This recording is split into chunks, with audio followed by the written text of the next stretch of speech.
Hey everyone, how are y'all? Lady V, how are you? Hey Riddler, how are you? Kim, how are you tonight?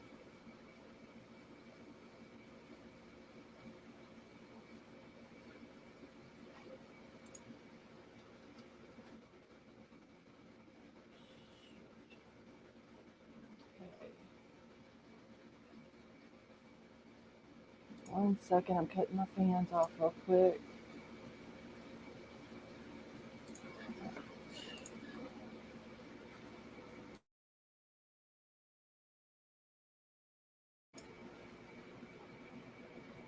Well, I guess my God is not going to work. I literally just logged into him.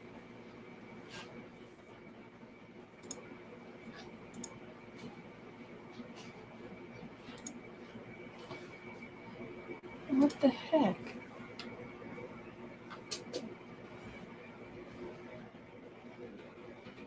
Hold on just a second, y'all.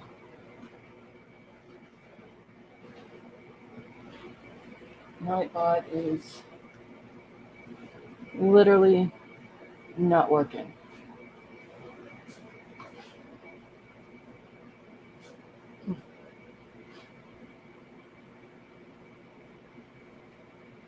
Hey Vapor, how are you? Okay, there he goes. All right, emails pinned to the top of the chat.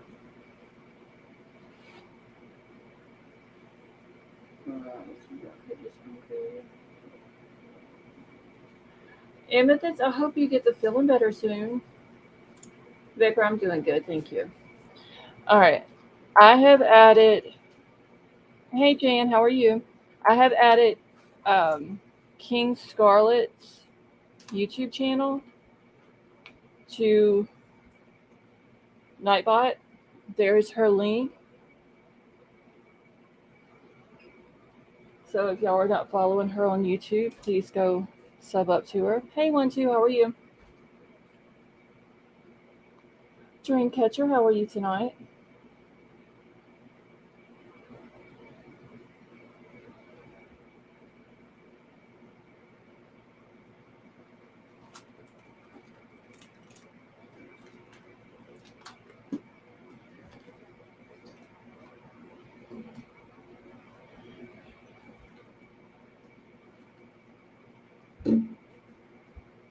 Thank you, Lady V.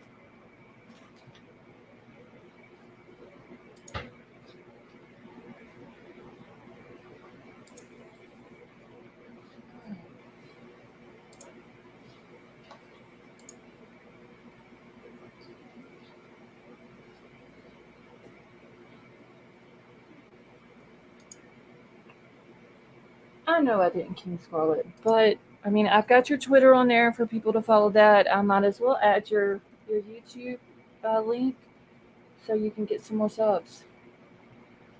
So your Twitter link is the exclamation mark and then King, I believe it is. And then your YouTube one is just exclamation mark and then KSN. How's the temperature? 1-2. It is currently. Hold on, I gotta get my phone. It shows 76, but I think it's lying because it is hot outside. And it is supposed to be really bad storms coming through here tomorrow. All during the day tomorrow night.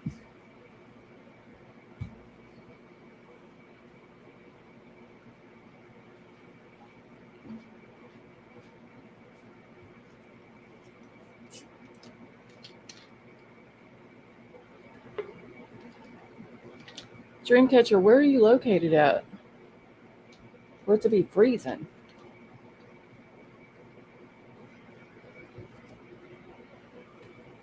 So hopefully the storms tomorrow don't knock out my power or my internet. Because they're saying it's supposed to be like quarter-size hail, severe winds, all that good stuff. Hey Jamie, how are you?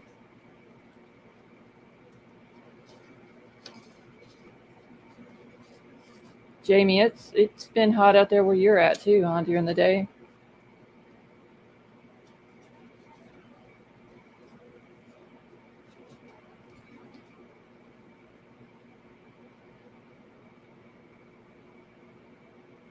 Jeremy, how are you? Virginia, it's in the 40s. Oh my God. Yo, I don't like cold weather, but I kind of wish it was in the 40s right now. 84. Vapor, we didn't see you in chat last night. I was beginning to wonder if the aliens didn't get you whenever they crashed out in Vegas the other night.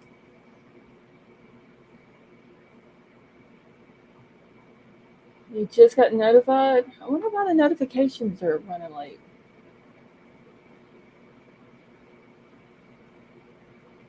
Sally Mae, you're in Portland, right? Or in the Portland area? And there are hundreds today. We've had rain for months, so it's been good. Now it's heating up. Yeah, it's Jamie. I don't know exactly what part of Texas you're in, but I know out in Texas is supposed to be doing bad tomorrow too. So if y'all get caught up in them storms, just be safe.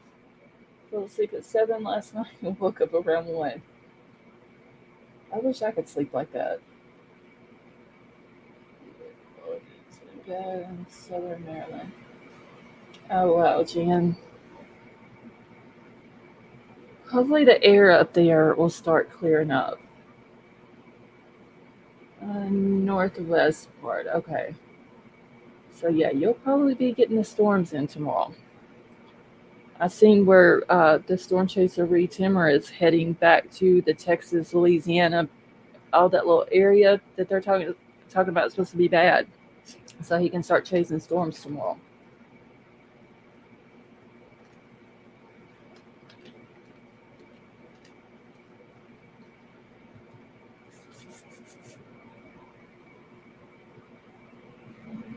Lady D, that's what it says it is here, but I think that the thermometer on my phone is don't know what it's talking about.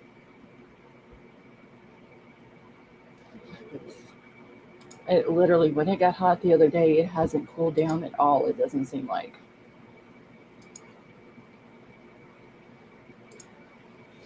All right, so what's this? Something in my email, but I don't know what it was. 73 with 93% humidity. I don't know what our humidity is. Probably about like that though.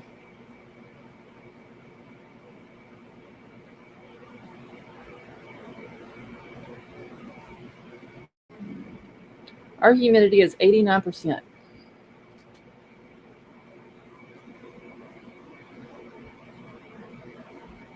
All right, so who watched the first motion hearing this morning? The one that was for the Gonzalez family.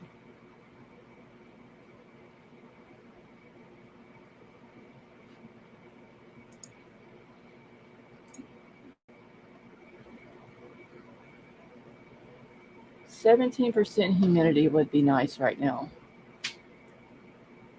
Hey Freya, how are you? Izzy, how are you tonight?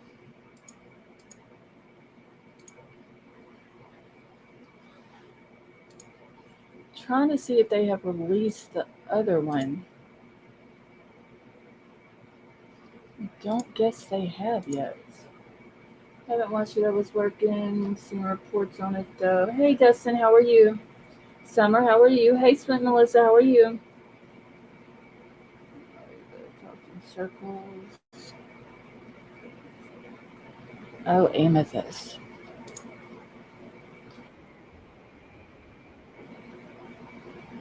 I thought just 80 something percent humidity was bad. I can't imagine 100%. Tina Marie, how are you?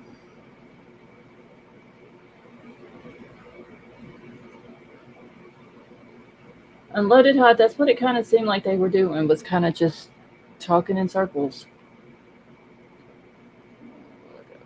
Yeah, Dreamcatcher. They released the one that was from this morning, but they haven't that I have seen released the one from this afternoon that they had at 1:30 their time. But that one did last several hours.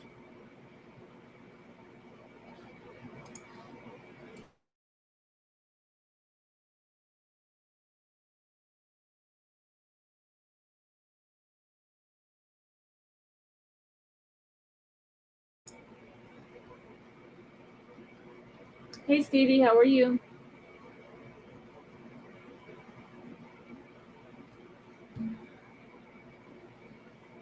All right.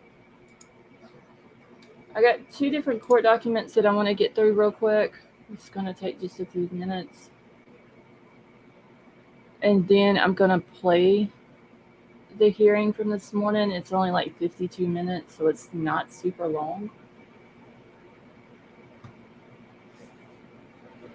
Let's see. Dreamcatcher, you couldn't figure what out?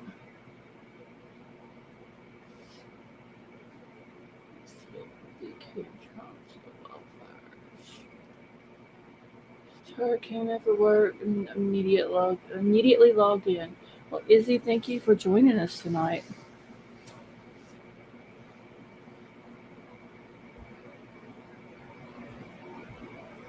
Oh, the hearing. Okay.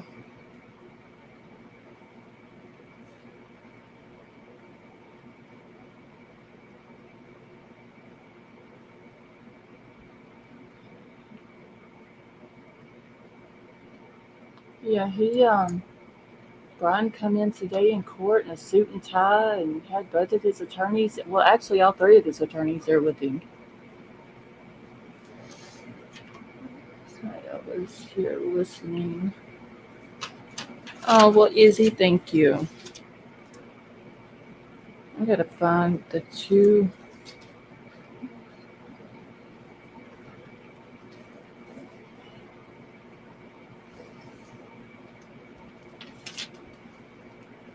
Okay, let me find the 2 that I want, the 2 documents. Crane Hill Gal, how are you?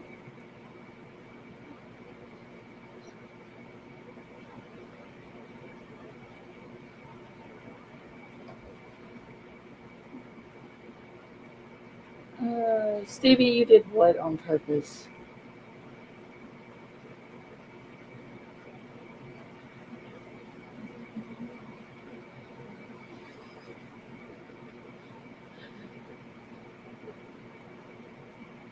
Izzy, you're very welcome.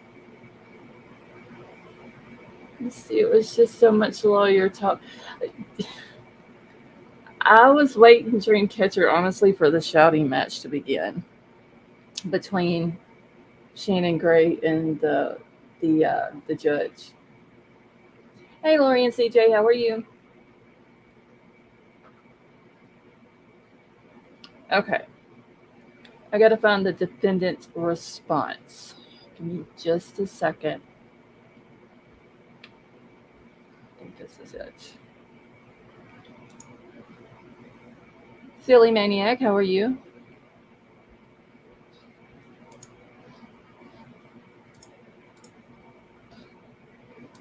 Okay. So y'all know the other day I read the court document where the state was demanding Bryan's alibi. I really like the judge's demeanor today. He was a very talkative judge. I will give him that. So after the state demanded the alibi, Ann Taylor has came back with a response to it. Let me zoom this in just a little bit where y'all can see it. So it says the defendant's response to the state's request for discovery disclosure, the alibi demand. Let me put this where it says it like that too. Yes, Amethyst, it was Judge. Okay, so it says comes now Bryan C. Kohberger by and through his attorney of record Ann C. Taylor, public defender, and hereby submits the defendant's response to the state's request for discovery disclosure and alibi demand filed with the court on May 23rd of 2023. Interviews with Vapor, are you talking about the one where Chanley Painter was riding with him on Kaylee's birthday? I did watch that one.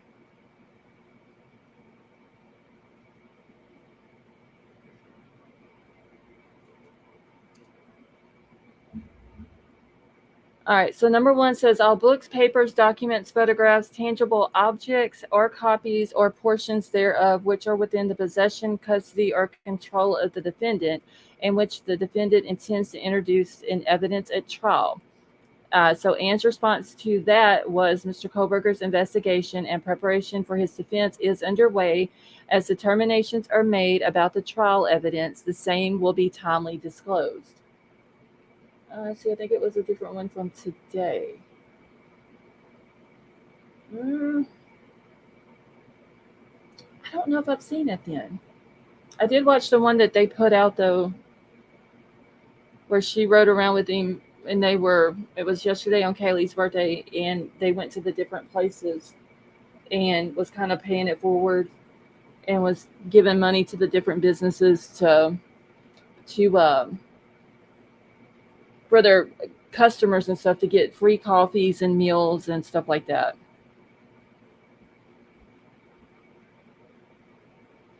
Hold on just a second.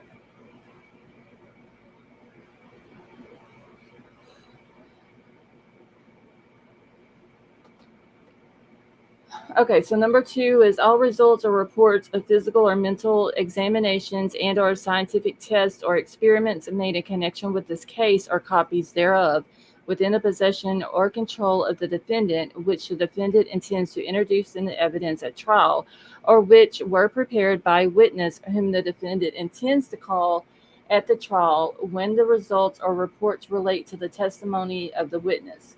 And she basically just says the same thing. Mr. Kohberger's investigation and preparation for his defense is underway. As determinations are made about trial evidence, the same will be timely disclosed. And as determinations are made about testifying witnesses, related discoverable materials will be disclosed. Hey, Oops. Hey, Sandra. How are y'all? Number 3 says a list of names and addresses of all witnesses that the defendant intends to call at the trial. So Mr. Kohberger's investigation and the preparation of his defense is underway. Trial witnesses will be disclosed as determinations are made. Mr. Kohberger does intend to call individuals named in the state-supplied discovery materials. So I'm curious who he is planning on calling as a witness. Number 4 says all written summaries or reports of any testimony that the defense intends to introduce pursuant to the rules 702, 703, or 705 of the Idaho Rules of Evidence at the trial or the hearing. The summaries provided must describe the witness's opinions, the facts and data for those opinions, and the witness's qualifications. Disclosure of expert opinions regarding mental health shall also comply with the requirements of the IC 18-207. Mr. Kohberger's investigation and the preparation of his defense is underway. Once determinations are made and materials are prepared, Mr. Kohberger will supply information consistent with the Idaho Criminal Rule 16 and the Idaho Rules of Evidence 702, 703, and or 705. Further, if Idaho Code 18-207 is applicable, Mr. Kohberger shall comply with the requirements thereof. And this was done today, June the 9th. Mr. Kohberger has filed a contemporaneous motion for an exception or in the alternative an extension of time for a notice of alibi, which is what I'm about to read next. And it's just signed by Ann Taylor, and then it was sent to the prosecuting attorney's office, Eliza Mathseth, Ingrid Beatty, and Jeff Nye.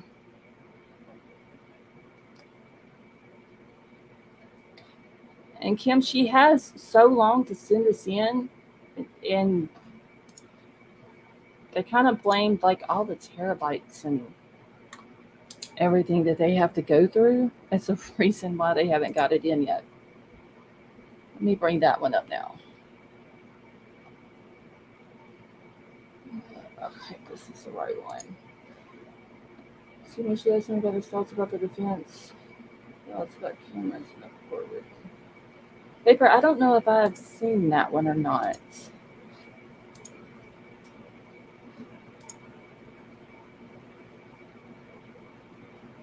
Okay.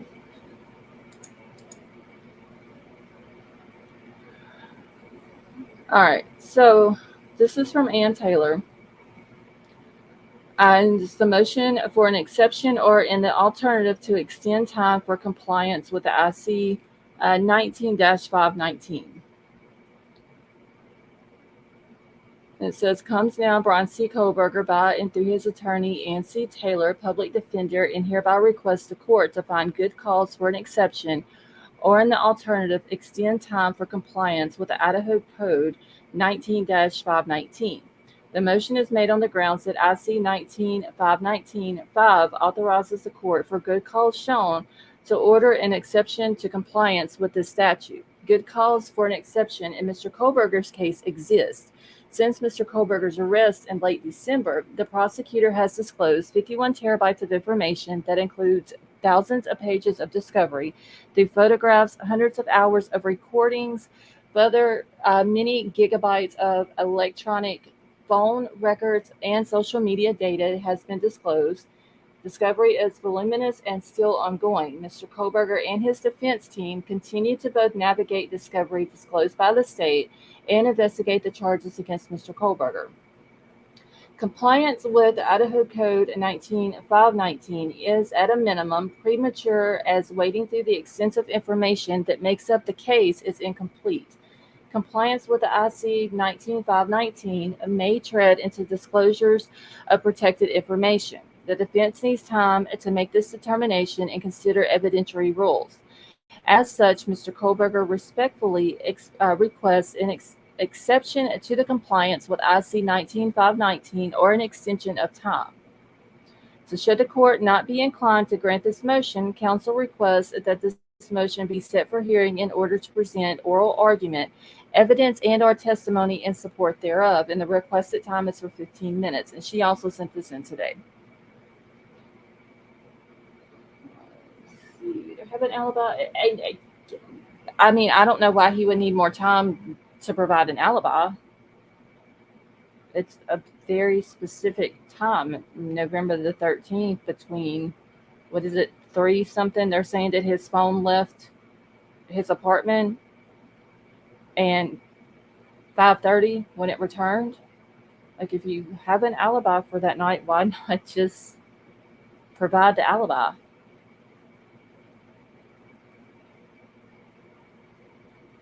Let's see, how many days now for the prosecution decide? Hold on, musical. Let me look it up. I think it's 40 something. Let me go to my calendar. What's today? The 9th. As of the 9th, musical is 42 days.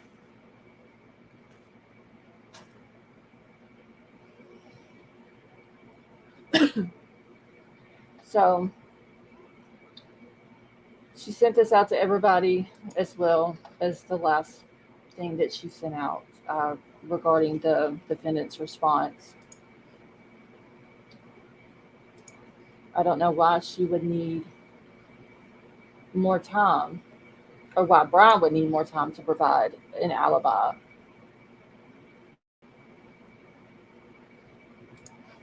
So he has the right to remain silent. Yes, Ray, he did.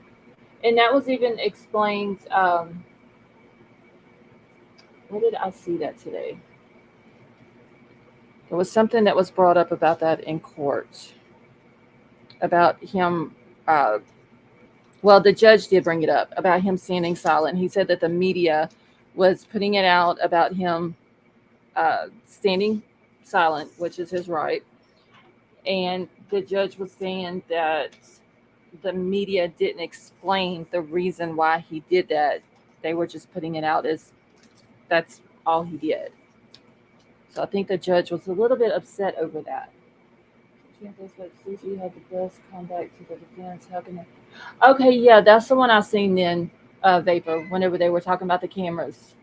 So yeah, that's the one I seen. I think Steve G wants the gag order lifted because of all the bullshit talk surrounding the victim. So many false narratives being spread. Jeremy, yeah, he doesn't want the gag order. I think she's still on time because she can. It probably won't matter in the long run, but her client might feel she is actively working for him. King Scarlet, thank you for that super chat. So what is a jail or water?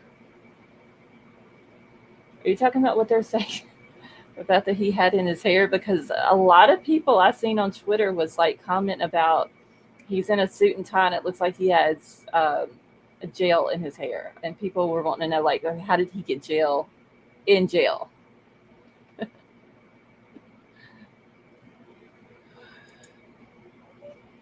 Attorneys now, oops, I seen that too. Sorry, was it jail or water? I mean, it looked like something in there.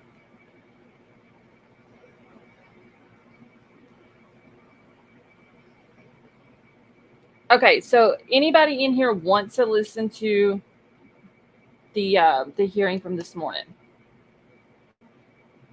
And Taylor probably fixed his hair.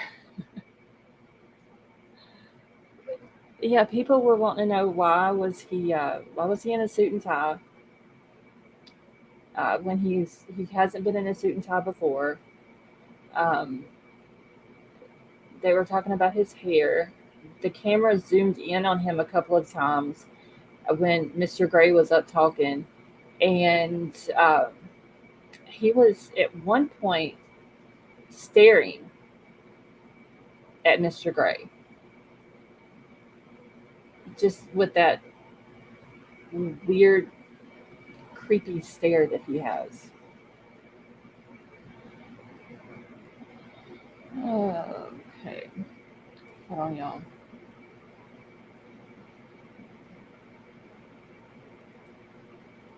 Okay, give me just a second. And no, Sally Mae, he wasn't cuffed or shackled. Keon, Mr. Gray is the Gonzalez family's attorney, Shannon Gray.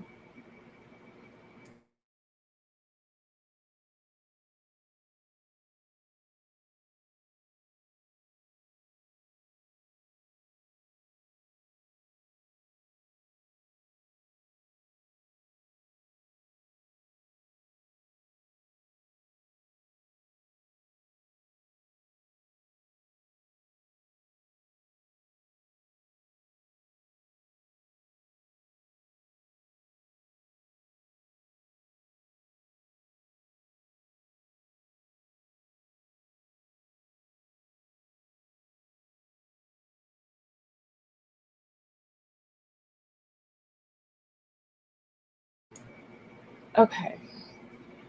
Running Bear, how are you?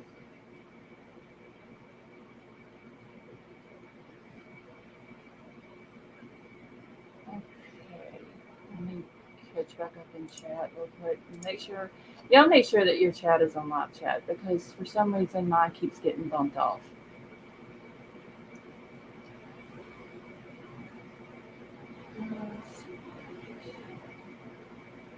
Okay, so we have a few people that do want to watch it. I think we have more that doesn't. Running Bear, I'm doing good, thank you. Feel bad for the person that donated the suit to Goodwill to now. I figured that's how he got it. I don't think his family would have sent it to him. Or even have the money to give to Ann Taylor for them to go buy one for him.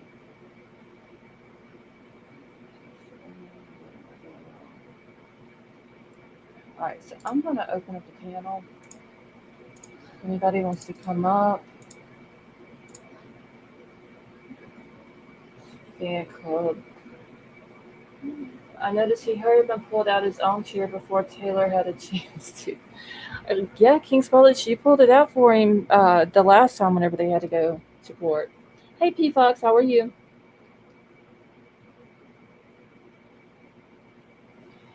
Here, Running Bear. I might. I'll grab the link for you, Running Bear. Give me just a second. Oh, wait. I'm going to start playing like super loud.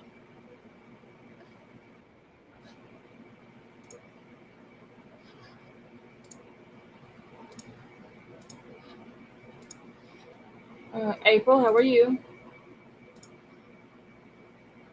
Okay. There is the link if anybody wants to watch it.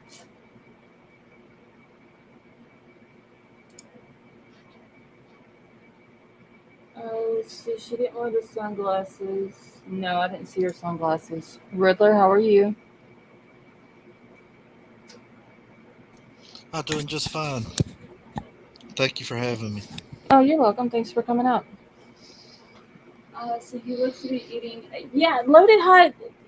A lot of people were talking about last time that he looked like he was skinnier, but he doesn't look really like he's lost a whole lot of weight. And today he kind of seemed like he was a little bit more relaxed, except for a few times there he you could tell he was clenching his jaws, but it wasn't nothing like he was before.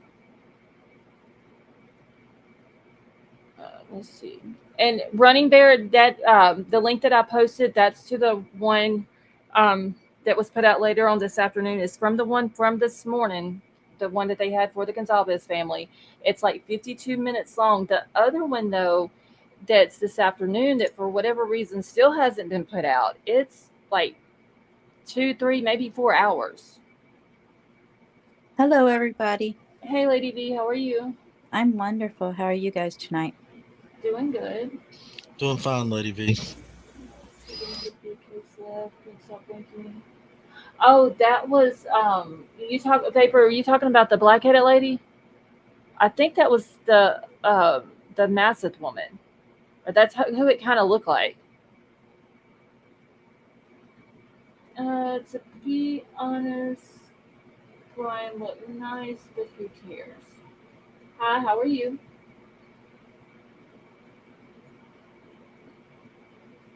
Running there, you're very welcome. Okay, did y'all watch the hearing from this morning? Yeah, I got to see most of it, not all of it. I got to see most of the 54-minute one about the Oh, the first one that yes, the one that was 10:30 their time yeah, for Mr. Gray. yeah. Yeah, and then the judge. Now I have to give it to the judge. He did apologize for He did. mispronouncing some of the victims' names, and he said that he was up all night the night before that. He thinks that he might have had food poisoning, and also it was emotional when he was reading their names, and he just wasn't.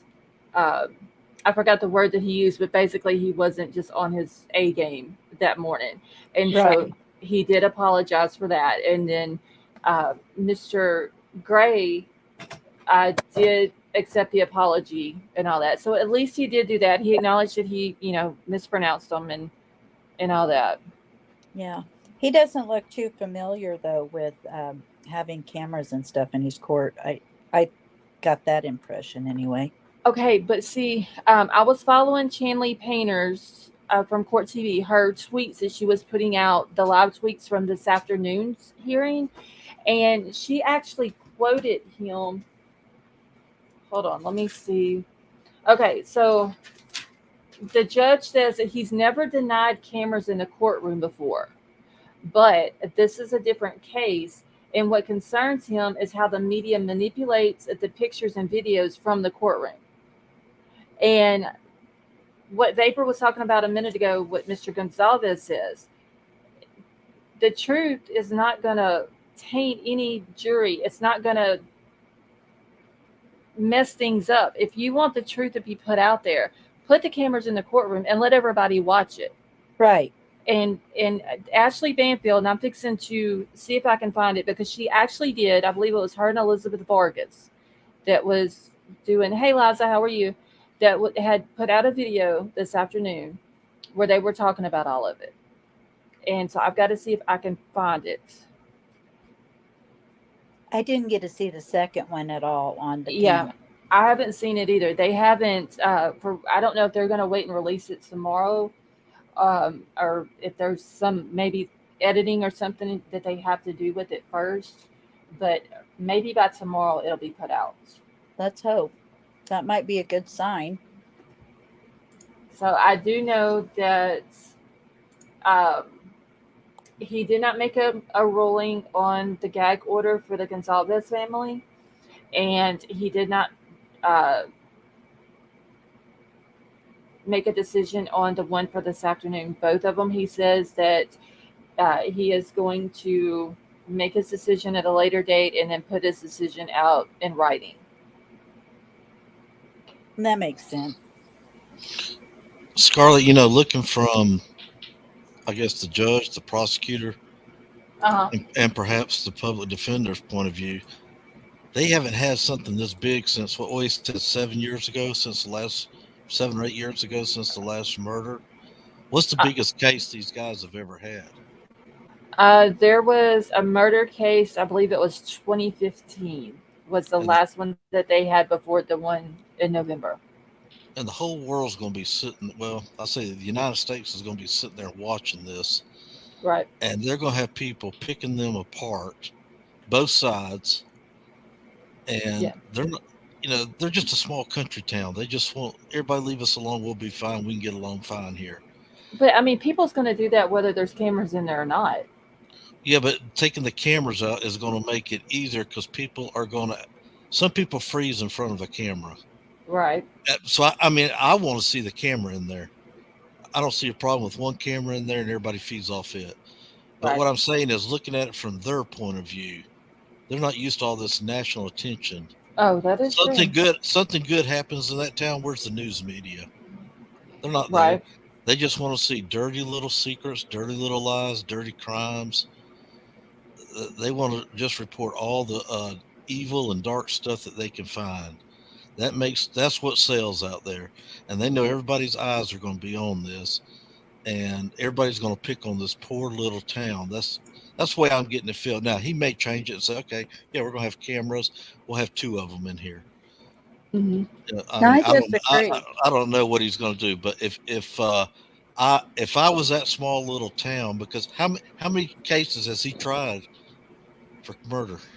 The judge, Chagrin for Riddler. huh? The judge. Yeah, how many has he set on murder cases?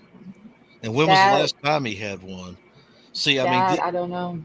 these are the kind of things that press is going to be sitting there picking apart, and it's going to be big media against little town. And a place like where I live at, it's no problem because every day they got a murder trial at my place. Every day I pick up the newspaper, somebody got stabbed, shot, Mm-hmm. or all you got to do is read our newspaper, and you'll see it every day.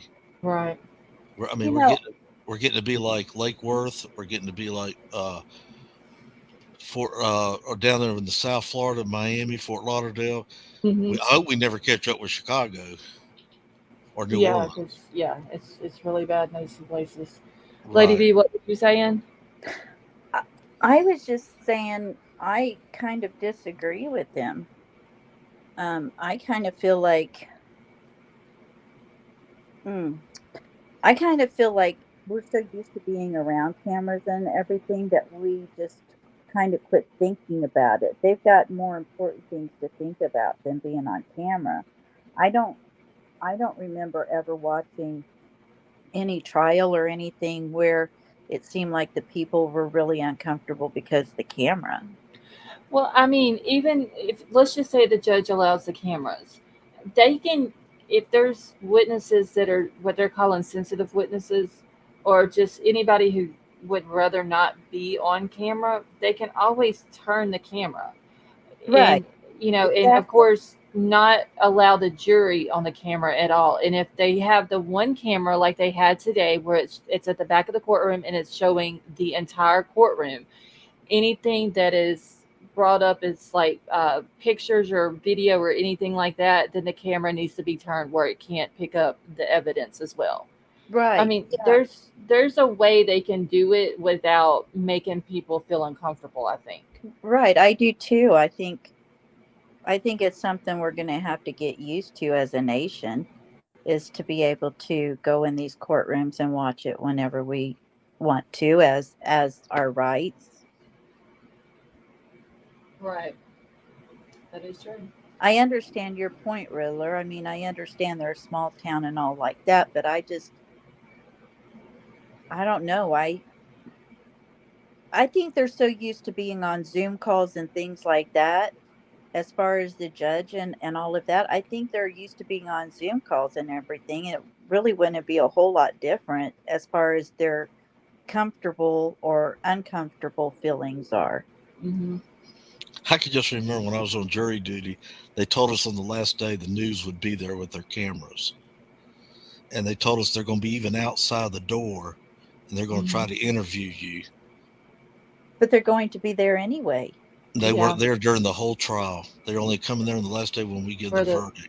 verdict. For the Yeah. verdict. And I mean, everybody came in their Sunday's best. Well, I mean, sure, I would too. everybody got, it was like they had makeovers on their face and everything.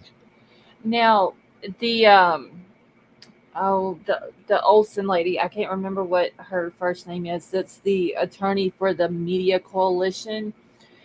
She also put out a response today and some court documents. And she did make a good point as far as like, because they're wanting the cameras in the courtroom, and one of the points that she made is if you have just one camera in the courtroom, and this courtroom is as small as it is, that's going to, you can feed that into another, let's just say like another courtroom that they have at the courthouse where the media could actually be sitting, and you're not going to have all of that media presence inside the courtroom. You're just, they can be in another room or whatever. And she was like, so it would free up space in the courtroom, and it's not gonna be a distraction and all this and that. Like she laid out like several different things about the camera being in the courtroom. And Shannon Gray, when he was up there, I completely forgot about him being the attorney for Kay and Larry Woodcock, which was JJ Bellows' grandparents. And he even got up there and had mentioned about, he had to go in and argue on that case. And then it still ended up all we got was the audio. I mean, all right, just take all of us, for example. Mm-hmm. How long do we sit there and pick apart the body language of people and the way they're dressed in that courtroom? I mean, like, first thing I did today was I looked at BK and I said, oh, they got him in a nice suit and tie. He's I shaved. was The back of his surprised head by was that. shaved. He's got his hair packed tight. And he looks like a choir boy who's sitting over there. I was actually surprised because I was expecting him to go into the courtroom in the orange jumpsuit. But on every one of these crime channels I've been on, they show videos of people doing body language and people. I guess there's so-called experts and people going in there degrading by what people are wearing in that courtroom instead of judging them by their character and by their knowledge of the trial. I mean, honestly, I could care less if he's in an orange jumpsuit or if he's in a suit and tie or if he's walking around in a sheet. He's there for a murder trial that he's been indicted on. The jury's there to listen to the evidence that's presented to them. The judge is basically there to hear the trial and make sure that the court is running the way it's supposed to run. You got your defense and you got your defense attorneys and your prosecution. I could give two shits less what he wears. I Yeah, was Well, me just too. I was very surprised though that they had him because I mean, like I said, his parents are way on the other side of the country, and I don't think they would have had the money unless they had some from because I do think they had a GoFundMe. Maybe they had some from that they might have sent to his attorneys to go get him one. So I was very surprised by that. if you listen, I- if you I'll be remember, honest. Sorry. go ahead, Lady V. Ladies first. I was just going to say, yeah, when he first came in, oh, I need to change. Something's wrong. I need to change the Y. It says lag V. Um, anyway, when he first came in, I took notice of what he was wearing, and to be honest with you, after that, I could have cared less. I don't sit there and stare at the guy the whole time. I'm looking at the judge, I'm looking at the prosecutor or the defense attorney. And let me just say this.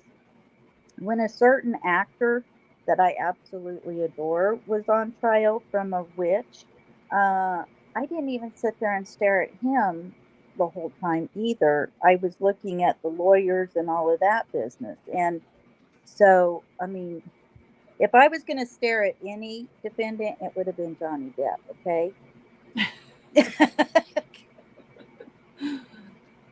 I mean, so I guess I just don't. Yeah, I mean, there was a couple of times that during the hearing this morning, like the camera zoomed in, like I said, on just him, on Bryan, and that's when Mr. Gonzalez or Mr. Gray was up talking, and he was staring at Mr. Gray. I don't.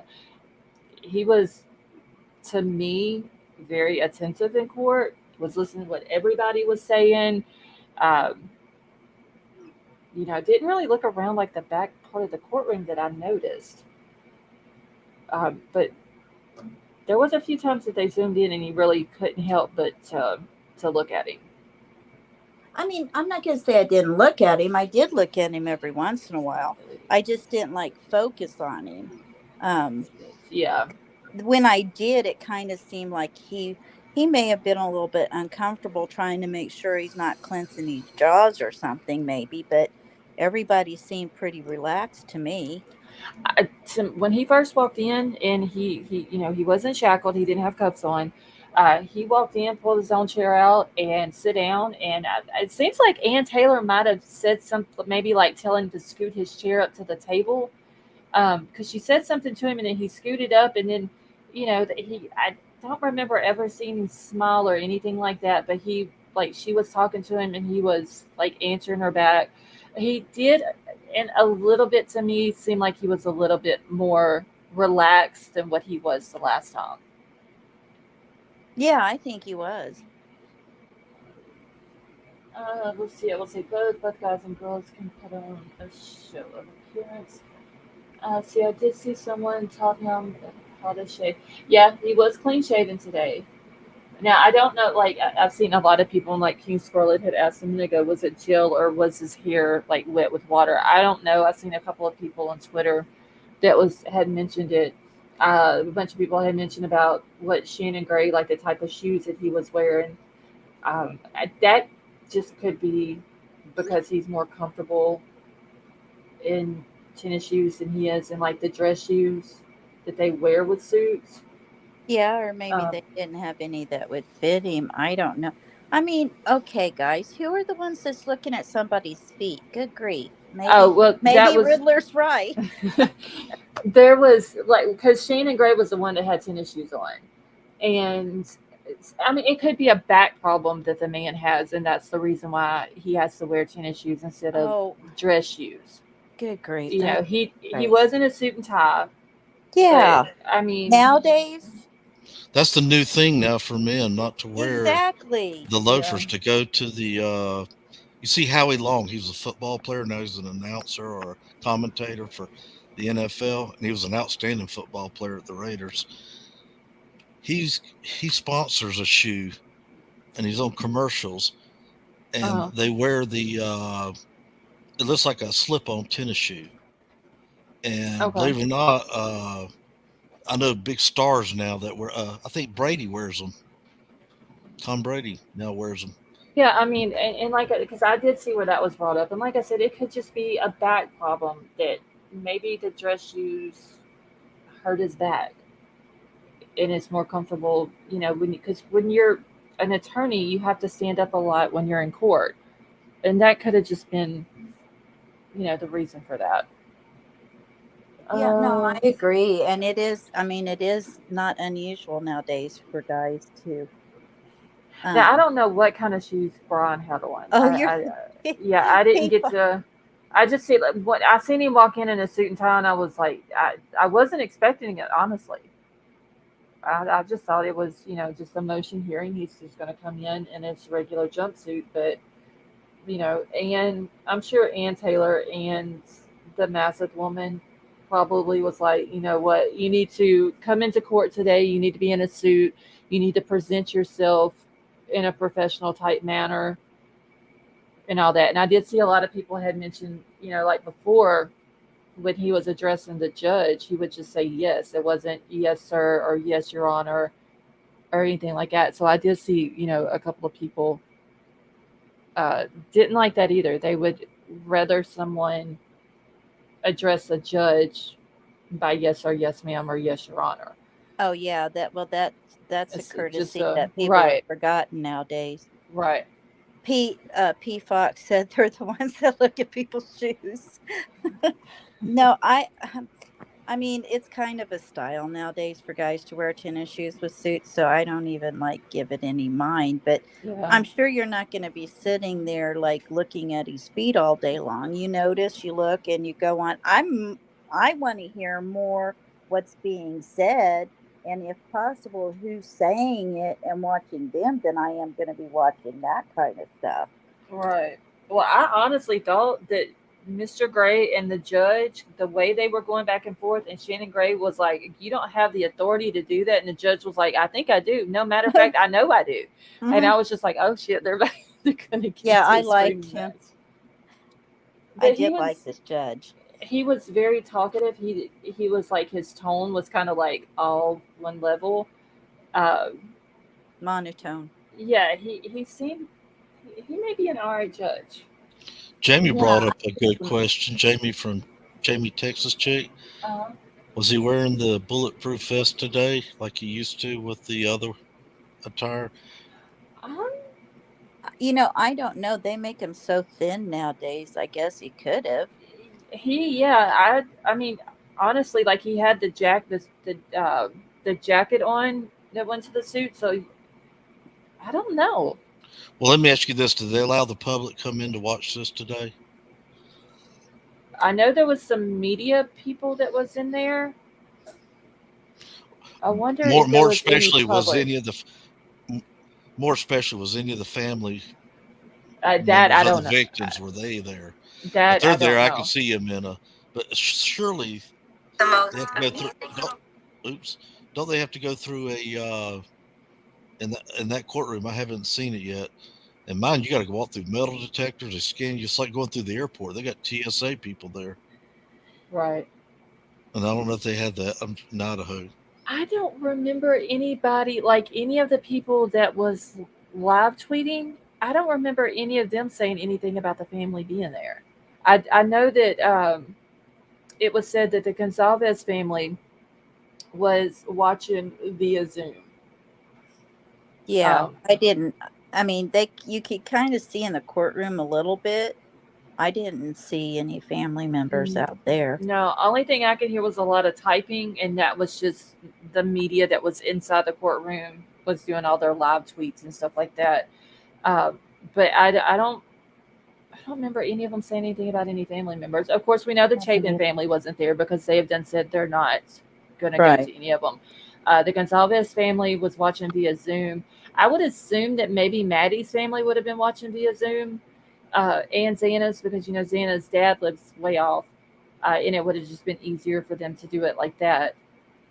So I'm pretty sure that was probably how they were watching it instead of all of them dropping in because the one at 10:30 this morning their time was only 52 minutes long, and then the other one was a couple of hours, and they would have had a couple of hours in between the two that they would have had to have stuck around basically all day just to attend both of them. Hey Tonka, how are you? I know I used to donate some of my suits to the public defender here. Of course, I knew Mhm. him. His name was Lou Frost, and he's no longer with us, but he was here for public defender for about 25 or 30 years, it seems. But he Mhm. explained to me some of these people are just so poor they don't have Right. anything, or they're indigent. They're bums living Right. on the streets, Mhm. and Right. so I would donate, two or three sports coats that I can't fit into anymore, or uh, a suit and tie that I couldn't wear anymore, even a dress So shirts. I wonder if maybe that's what, with Ann Taylor being, the public defender for the Coeur d'Alene or that district, I think it's District 1 that she's in. I wonder if they do something like that where people donate suits and that's how she might have gotten it for him. Well, or his Don't parents you? could have brought it to him from home. Who knows? Yeah, I was gonna say. I mean, I'm sure he's got a suit, but I mean, they could have shipped it out there yeah, if people, to Idaho. okay, if people dress up because the media is gonna be there or whatever, I don't really see a problem with that either because it used to be when you went to the courthouse you did dress up because it's an important thing. But then I've also seen other really big name trials. I'll be back. Okay. Oh, Mm. I mean, That- the suit that he had on, I forgot.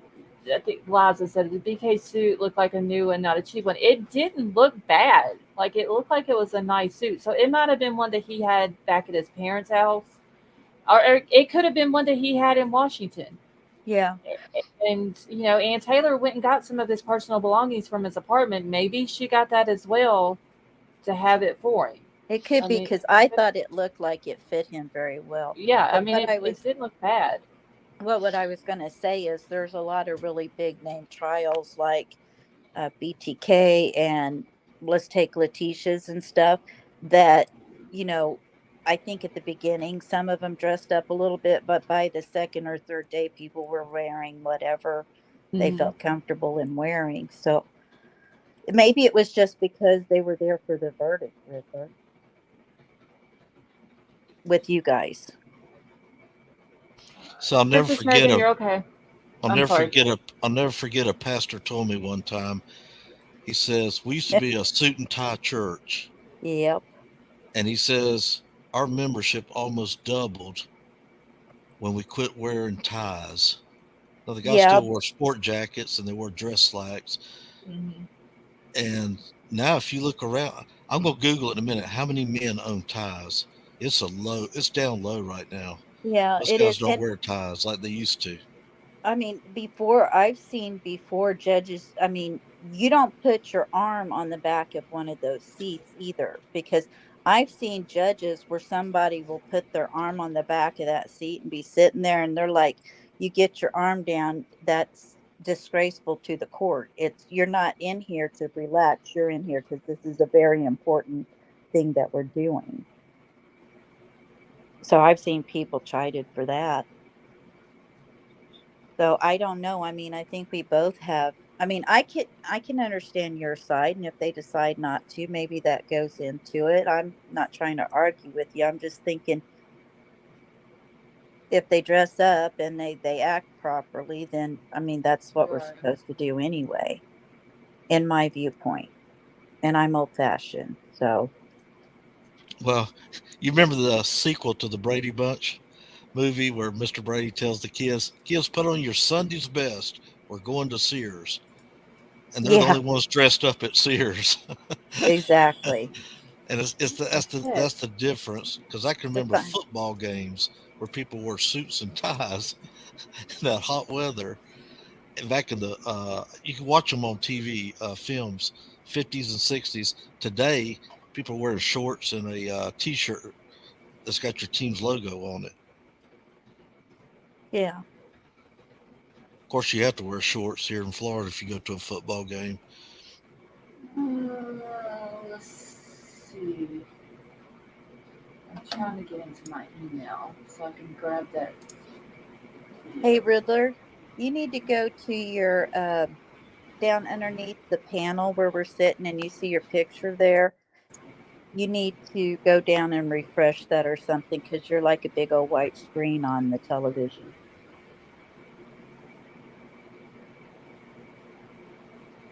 Is Oh, it? Yeah, I'll try it again. Okay, because that's on my. Oh, okay, yeah, I see it now. Because on Yeah, my I'm good StreamYard, it just says, backstage, but I'm not good on the other right. part. yeah, on my side, on my StreamYard, it shows his question mark and everything on the panel, but Yeah, on my YouTube screen, it doesn't. Huh. Yeah, I just refreshed it and nothing happened.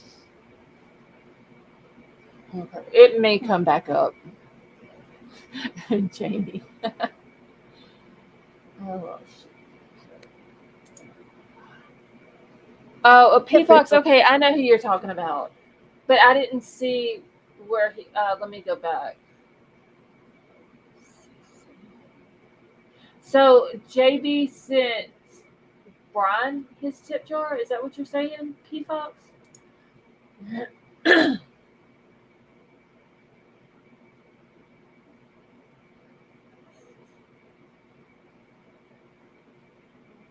Hey Gigi, how are you? Okay, let me grab that video, one that I was talking about. It's Ashley Banfield and Elizabeth Vargas. They had done it.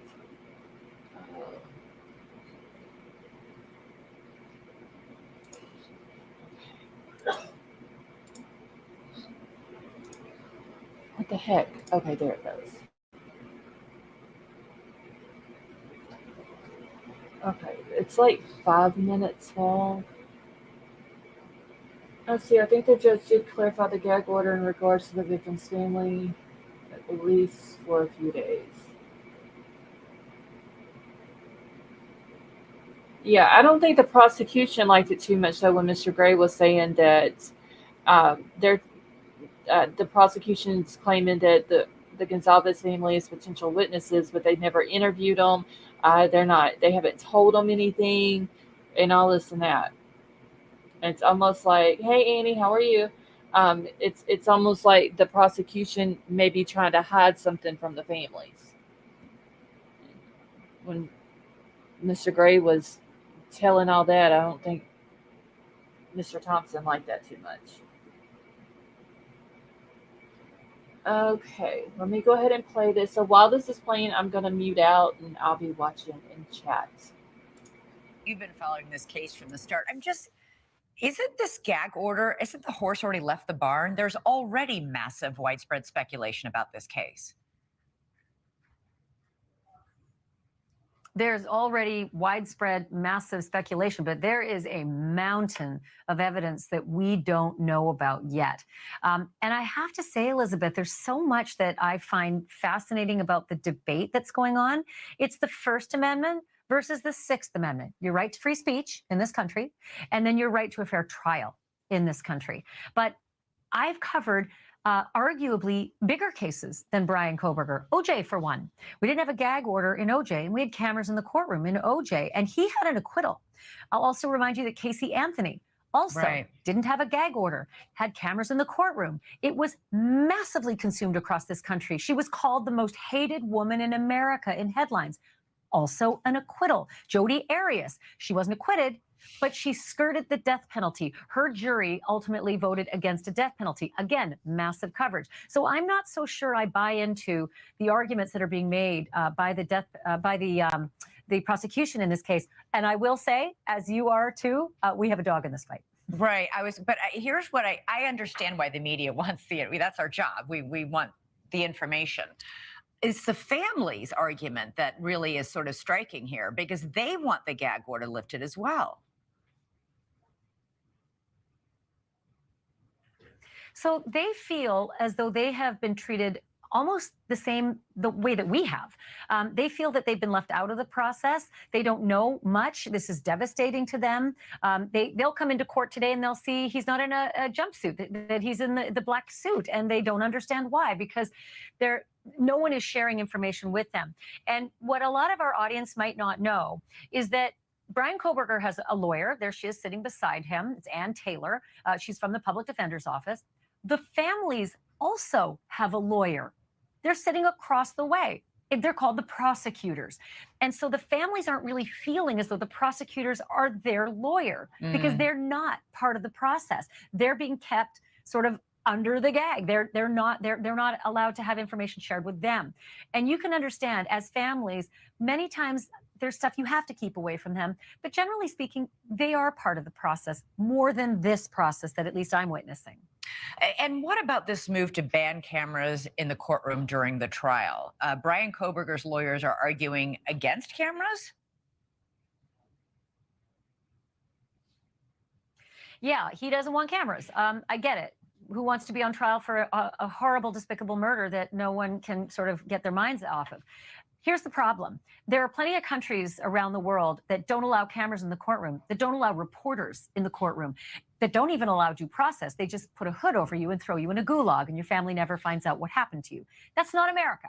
We're actually the shining light in jurisprudence all around the world, because we have a transparent system of justice. I will fight tooth and nail, as long as I remain a citizen of this country, that we should protect that at all costs. And I also feel strongly about the Sixth Amendment. But there is a balance. And I think what's being argued here is that without cameras in the courtroom, this will be the second massive trial in Idaho. Lori Vallow banned cameras in the courtroom. This shouldn't be the precedent. This shouldn't be the standard. I just cited the cases before you. I cited 3 of the biggest cases in the last 20 years in this, well, I should say now 30 for OJ, where they got fair justice. 2 acquittals, 1 guilty verdict, but an avoidance of the death penalty for Jody. So cameras, in my opinion, do not affect the jury. It is the jury that matters in this case. And when you have a camera in the courtroom, that horse left the barn. That jury's already seated. The cameras don't pan onto them. They don't get to see what we get to see. They are forbidden to consume media coverage. So why on earth would you say cameras are a problem? All right, we've got 10 seconds left. What do you think the judge is going to rule on both the gag and the cameras in the court? Oh boy, I knew you'd do that. Look, betting man, I'm not too happy with what I'm seeing in Idaho lately. If Lori Vallow's any indication, they've been keeping everything secret. I just can't see that the new judge in this case is going to do anything different than the old judge in this case. Now we're at state level. We were at district level or magistrate level before. I don't think it'll change. All right, Ashley Banfield, I hope you're wrong. But it was great to have you on the show as always. Have a great show tonight. I know. And have a great weekend. Thank you. Okay. Hey, Big Al. Good evening, all. How are you? It's been a crazy day. How are you guys?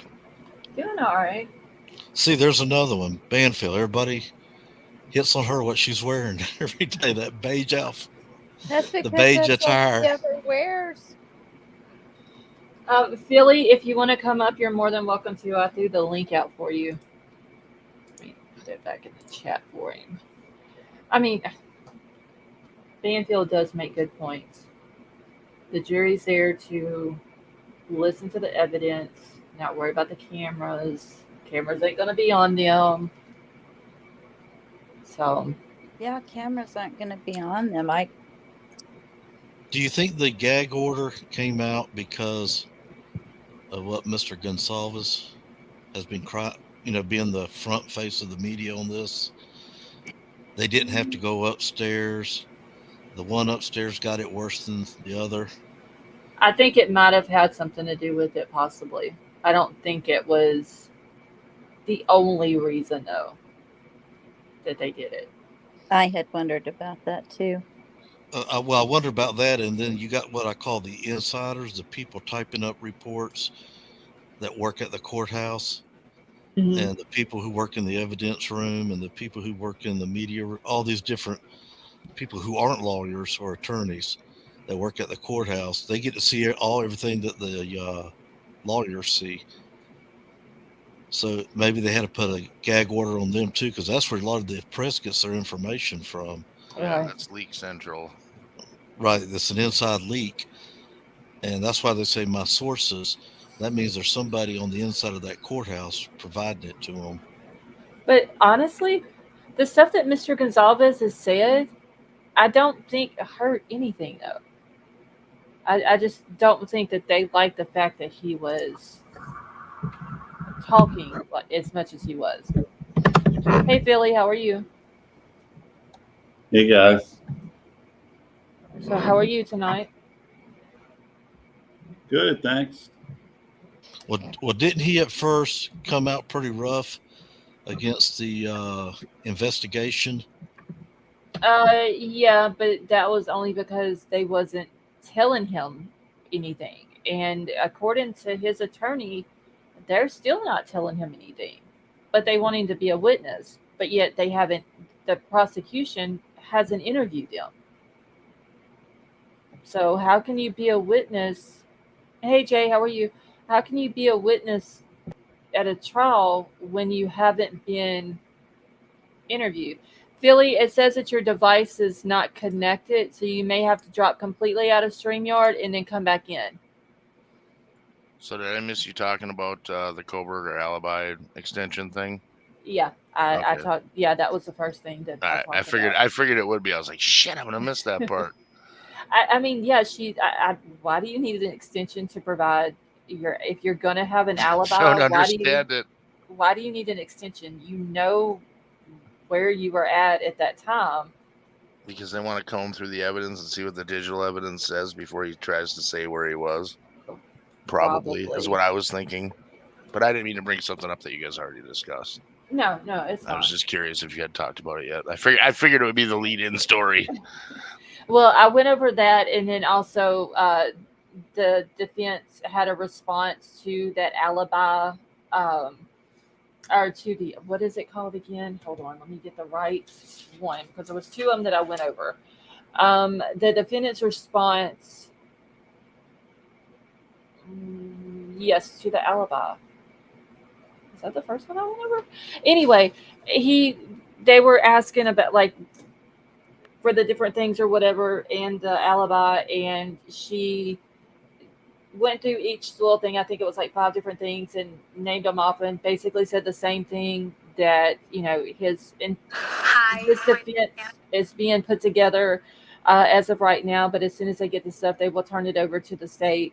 And then when it got down to the part about witnesses, it says that Mr. Kohberger intends to call individuals that the state has in their discovery. So I wonder who those individuals are.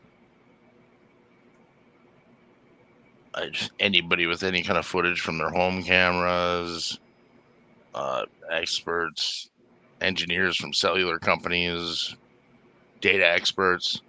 They're going to have a lot of questions for some of the data experts. Right. Well, allegedly, I only thought they were supposed to have one witness this afternoon at the hearing, but they actually had 2.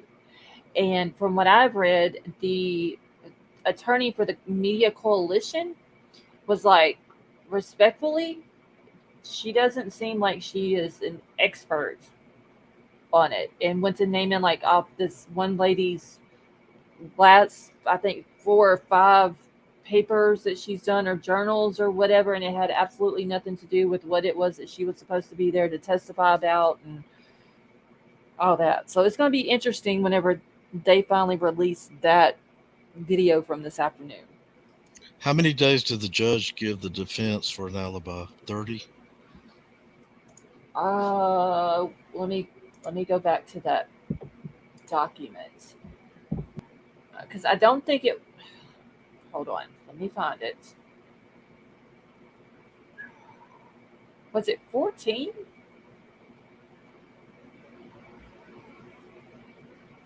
Wasn't there another person up here? Yeah, it was Philly. He dropped off, and no, he dropped off again. Okay, Philly, for some reason it keeps knocking you off. Well, I was busy doing something. I thought I saw somebody, and then I came back and there wasn't, and so I was confused. Yeah, he was up here, and then he dropped off, and then came right back, and then he fell right back off. I believe it was 14 days though. Okay.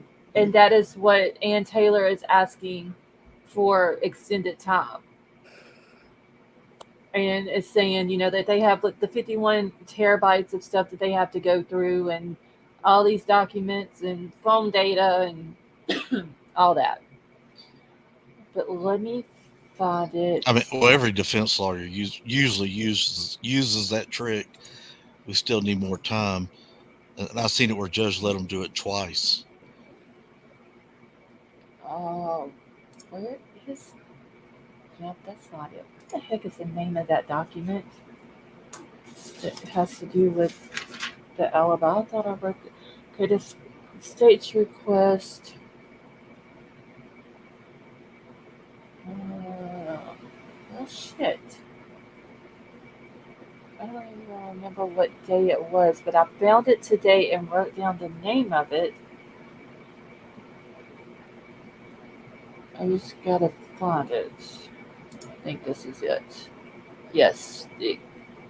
14 days. The undersigned further request permission to copy and inspect said information, evidence, and material at the prosecuting attorney's office in Latah County within 14 days of the service of this request. And that was done, it looks like May the 23rd or 25th. Okay, it was the 23rd. this other lady that signed the bottom of it put the 23rd on it. So they only gave them 13 days. So that's the reason why she's asking for that extension on the time.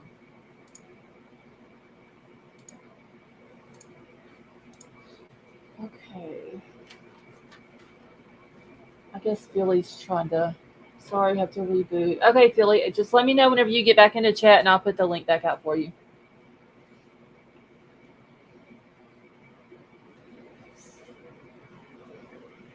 So I'm wondering if he's going to try to provide an alibi as a defense. And who is it? I really think if he does, he's going to be really careful, and he's going to use the data. You think? I do. If he does, he's going to be really careful. They're sifting through everything. Oh, yeah. And he's going to have to look at what they've got, and then if he's going to try and form an alibi, it's going to have to fit around what they have. I think it's a huge advantage for them to give him an extension. Yeah, I do too. Huge advantage. I don't know why he needs an extension, though. It's ridiculous. He should be able to just say, that's my alibi. Yeah, either you have one or you don't. Right. And Tonka said in chat, I wonder if Bryan's alibi is tied to the exculpatory evidence that Bethany allegedly has. I mean, like, Tonka, that was like the first thing I came out and said was, good point. I mean, is she, like, what exculpatory evidence could she have other than being his alibi?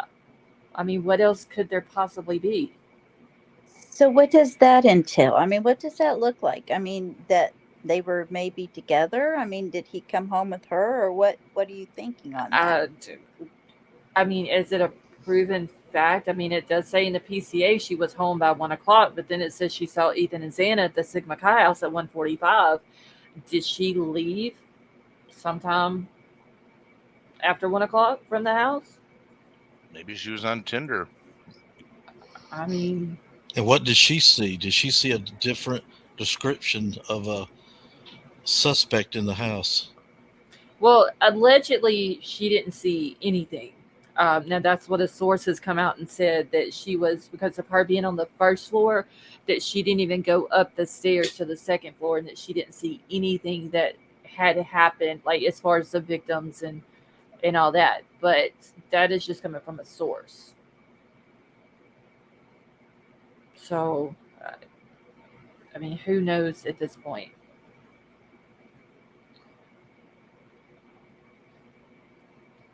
It's just it seems like there's a lot of games going on, and it kind of seems like maybe the state is wanting to hide, like they're hiding stuff from the families. I don't know. It's just there's some weirdness going on here. He was given 30 days to produce an alibi, but defaulted. No, Elizabeth, he was given 14 days. And that is why Ann Taylor is now asking for an extension. I said the 23rd of May, wasn't it what I said that document was? Have you ever heard of an extension for an alibi? I never have. And she blames it on the 51 terabytes. So he won't know where he was until he sees all 51 terabytes. Is that what you're telling me? That exactly. I mean, that could be what he's going to try to say. Well, I don't really remember where I was at that night, so I kind of like need to go through. Well, he hasn't had plenty of time to think about that.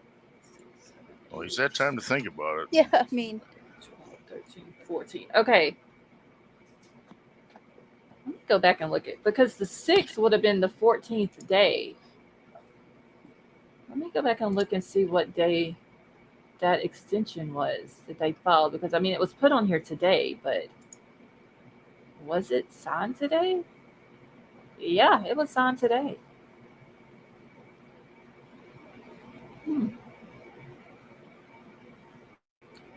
But I wonder what day because it does say that 14 days from the day that she receives it, so there's no telling what day it was that she received it too. Man, the price tag on this trial is going to be insane. Oh, for God, sure. Yeah. So I don't think that the state's case is as strong as people are giving them credit for. Tonka, that could be the reason why they're not wanting to give the families any information.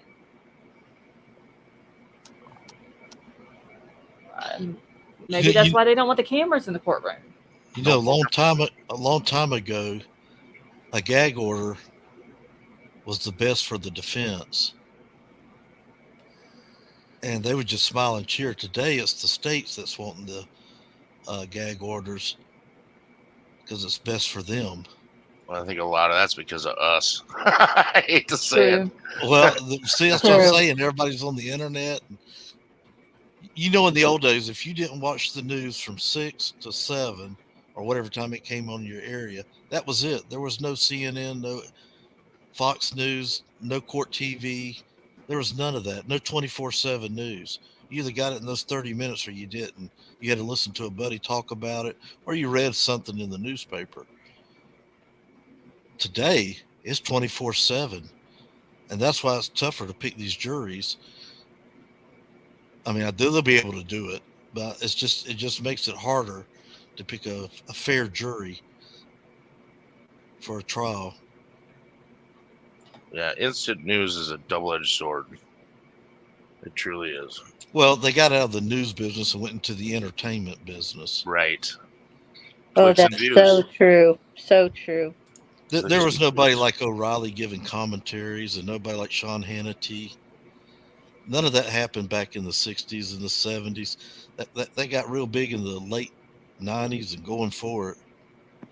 Well, to be honest with you, commentary is what we do. The news sources shouldn't actually have commentary. They should talk about the news and facts, and that's all. And they don't anymore. You know? Yeah, but that's why their ratings were down. That's how they got them up real big. Yeah, I know, but yeah, I don't watch it unless there's something I need to see on there, because I'm just so sick of the news. I could just scream. I'm just tired of it. And I was a news junkie, so I mean. All right, so One Juror Matters has a question. He said it's a weird question, but during the thought process of whether this should be televised, audio only or nothing, does the chat and panel think that this BK is bigger than the Lori Vallow case? I think to say one is bigger than the other trivializes the victims. I wouldn't venture a guess what's bigger. That's a good answer. And I won't say what's more important, because all of the victims are important. So that's where I'm at with it. And I mean, today, well, the 9th, that made 3 years since they found JJ and Tylee also. Oh, wow. Yeah.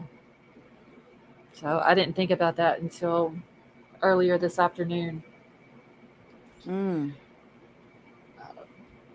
So, I mean, other than the victims, I mean, they were all 6 of them, JJ and Tylee, along with the 4 victims in Idaho, or in the Idaho 4 murders. They were all kids in my book, even the 4 older ones. But as far as publicity, the publicity part of it, that's kind of hard to answer, honestly, just on the publicity part of it. Hey guys. Philly, how are you? Hello, Philly. Good. Welcome back. Guys. Hey, thanks. Sorry about that. Those marbles I threw on the floor when you were coming in the door. I wonder if the OJ trial got the biggest ratings. Oh, good Lord. His was humongous. For back then, I'm sure he did. Oh, you better believe it. So let me ask you guys a question. So I'm not, I don't know much about the other case, not the Kohberger case, the other case. The Lori Vallow one? Yeah. I'm sorry. I'm sorry. I'm not like up to speed with that one, but no, you're good. So what do you think is going to get more media attention, like the Kohberger or the Gabby Petito? Because like that was like the big 2 cases in a sense in the last like 2 years. Well, though, We have to say though that in this, whenever the daybell first came out, it was huge. Yeah. It was huge, and it's gone this long, and so that's one reason why it's not like humongous like it was. And this, I think that's probably why you might consider it the Gabby Petito case maybe a little bit larger because, a lot of people just had the Daybell Vallow case in the back of their mind for several years. What, 2, 3 years? Was it just Yeah. the media coverage? Like, It was huge. It was just as big as this. okay. When Yeah, it first broke, yeah, it was everywhere. Yeah, because I mean, in the very beginning of both of those cases, I mean, they were looking for Lori and Chad because they didn't know where they were at. And then in the Gabby Petito case, they were looking for Gabby and Bryan because they didn't know where either one of them were at. And this case, it was just the only person they were looking for was the person who did this. And The only reason why I asked that question is because, like, so I've only been following true crime cases for like probably, I don't know, like 2 or 3 years. And that case I like literally never heard about, but all I kept seeing on CNN for the last 2 years was Gabby Petito and obviously the the Utah case. So wait, are you talking about the Dylan Rounds case in Utah? Is that the one you're talking about? no, the Kohberger case. Oh, that's Like, in Idaho. well, I'm sorry, Idaho. I'm You had me sorry. confused there for a second, Philly. Yeah, I apologize. No, So you're like, good. the last 2 years, that was like the 2 cases that we were seeing on all the major news networks. Mm-hmm. Yeah. For whatever reason, and I never understood this, but there's certain cases that come out that have a bigger media presence than other cases. Yeah. Yeah, I was just looking on here, and it's kind of hard to put it all into sense, but it says the Depp versus Heard, 270% increase. So it looks Oh like that's the wow. number one. Well, you got to remember today people have phones that they can watch the trial with, and you can watch it on YouTube. You couldn't do that with OJ at that time. That I don't think you could. I mean, most people were watching TV and laying their phones down. Phone companies talked about their phone calls went down 60% during the OJ trial because more people were glued to the television. Mm-hmm. I'm just reading different articles. The Bundy versus Florida is in there. The what's the lady from Florida? Anthony versus Florida. Those were some big ones. Dahmer, he's in there. Yeah, and there wasn't social media with any of those either, right? Yeah, And if you're back before, I guess what 95 or 90, well, probably 2000. If you're before 2000, you won't see too much with social media. Mm-hmm. Because when you're did talking about Facebook? Andrew Cunanan. Well, I Remember mean, that?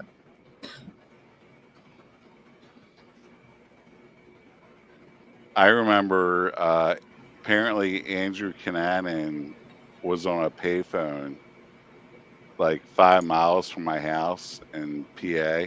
Mm-hmm. And everybody in my neighborhood was freaked out and nobody left their house because there's like Andrew Cunanan is in our neighborhood. Oh wow. Yeah. see, Dr. Conrad Murray, his trial was bigger than Michael Jackson, I watched that whole jury trial and of for course him. he's Michael Jackson's doctor, wasn't Doctor. he? Yeah. Right. I watched it. Yeah. Yeah, his well, he was a cardiologist, he, and he's the one that administered the propofol. The one that gets me is the Lindsay Lohan probation trial. That scored real high, 2.3 million. Watch. Yeah, I think anything that has to do with celebrities, like their trials are huge Yeah. versus a murder trial like with Brian Kohberger or even Lori Vallow. Now here's one that I watched all the way through. It was the William Kennedy Smith trial. That was 1991. That's where there was an essay, and of course he won the case. He was found not guilty. Who was that? William Kennedy Smith. I believe he's Ted Kennedy's nephew or something like that. He's kin to the Kennedy family. Oh wow. He was visiting Uncle Senator Ted Kennedy, and this lady down in Palm Beach claimed that he essayed her. That was 1991. Let's see. Johnny Depp, no murder, yet one of the most popular trials ever. And honestly, I think I might have watched just out of Johnny Depp's trial 2 days of it. Eye candy. Yeah, I think that's all I watched out of it. Was just like 2 days. I was like, I can't, I couldn't. There's only certain trials that I can get into, and for whatever reason, that was one that I couldn't. I guess because it didn't have to do with what we're usually talking about here, and it just, or I had no interest in it. He had me at I'm not guilty. See, I couldn't get in. I couldn't get into the Menendez brothers. I respect versus that. California. I couldn't get into the Menendez brothers versus California, but that was another one that was very high rated. But aren't they supposed to be having another trial come up? Or something to do with their case, some evidence or something that has now came up? I thought I heard that like just like maybe a week ago. That it's You know, something to do with some, was it videos or something from their childhood? Or somebody from their childhood or something like that? Okay, one juror says yes. I, well, he had two. They had two trials, didn't they? Wasn't the first one hung, and then the second one got him for life? I don't remember. I just remember seeing like literally a week ago something about a new trial or something like that with some new evidence or something. A new review, a witness, a friend. Okay. I remember seeing it. I see so much and read so many different things. I don't remember where I read it at or exactly everything I read, but I do remember that, seeing that. yeah, see, that's my problem too. It's like I get a glimpse here and a glimpse there, and it's like, where did I see that? So why would they be going back to court for the Okay. Menendez? So Jamie, Texas Chick, says that they are filing for a new trial because one of the Menendez brothers came forward saying that the dad SA'd him. But Jamie, What does wasn't there something about a video or something? I could have swore I seen something about a video. Okay, so the Menendez brothers talked about the essay at the time, but it was not allowed in the trial. Okay. Oh, a boy band. Okay. Menudo. That was like the early '80s. That boy band.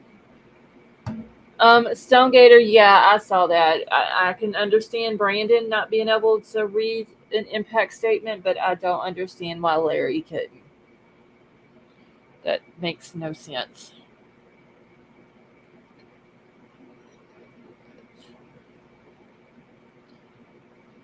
I heard another thing that I know it's been like 20, 30 years, but with all the advancements in DNA, that apparently they think they're gonna solve the John Benet Ramsey case.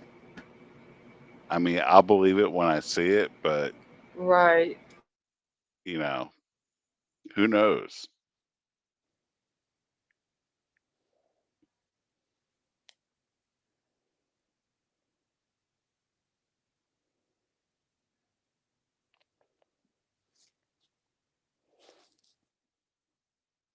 Don't everybody speak up at once. Okay, I'm sorry. I had to mute for just a second. My son had walked in the room. Uh-oh. How old are your kids?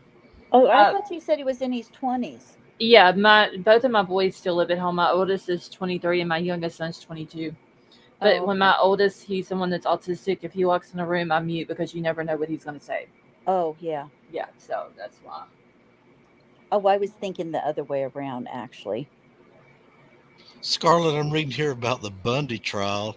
It said the publicity earned Bundy a legion of female fans, some of whom attended his trial dressed up in the way he preferred his victims. Oh, yeah.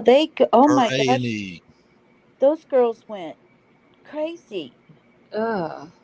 And I was just like, why? Michelle, have a good night, honey. I mean, look at the ones that are sending Bryan Kohberger money. Yeah, I mean, I'm sorry. I never found Bundy attractive. I just never did. I will never get that part of it. People were sending Kohberger money.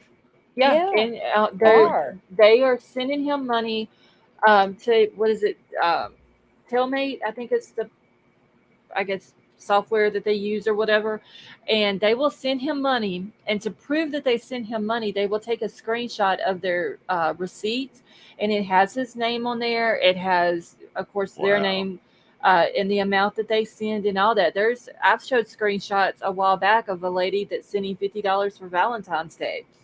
Another lady sent $100. Two other different women sent $25 each. What is it with I guess like obsessed girls? It's called hyperstophilia. That's the name of it. Well, whatever it's called, I don't have it. I wonder if one of them maybe bought him a suit, sent him a suit. I've seen a couple people in chat say that.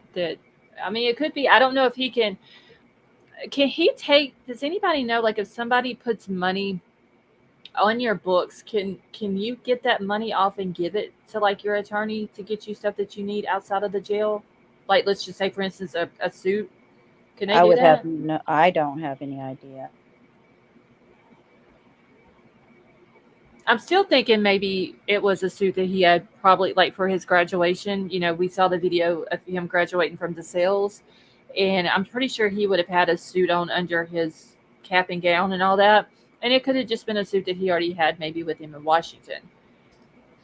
Here in my city, if you send money to a inmate, well, first of all, there's all these service charges to get it going in the first place. Yeah, there was.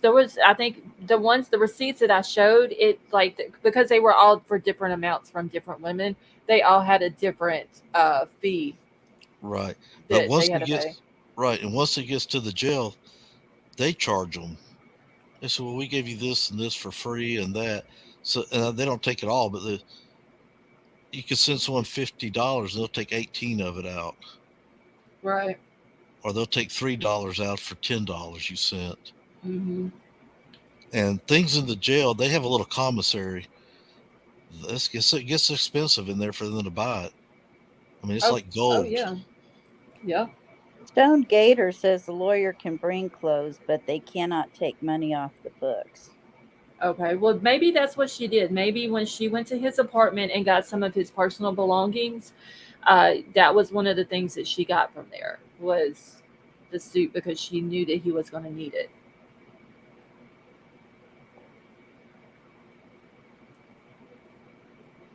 And one juror says that commissary cannot be cashed out. If it goes unused, it later goes to a victim's relief fund. Okay, well, that's interesting. I didn't know that. Trust me, they're going to spend every dime of it before they get out. That's what I was going to say. Don't worry, they're smarter than we are. Yeah, they're going to find a way to keep that money. Hey, Kenny, how are you? See, Tonka says in the state of Alaska, you can transfer money from your account to anyone you choose. So I checked the state. So you can, Tonka, you mean like if one prisoner can send it to another one?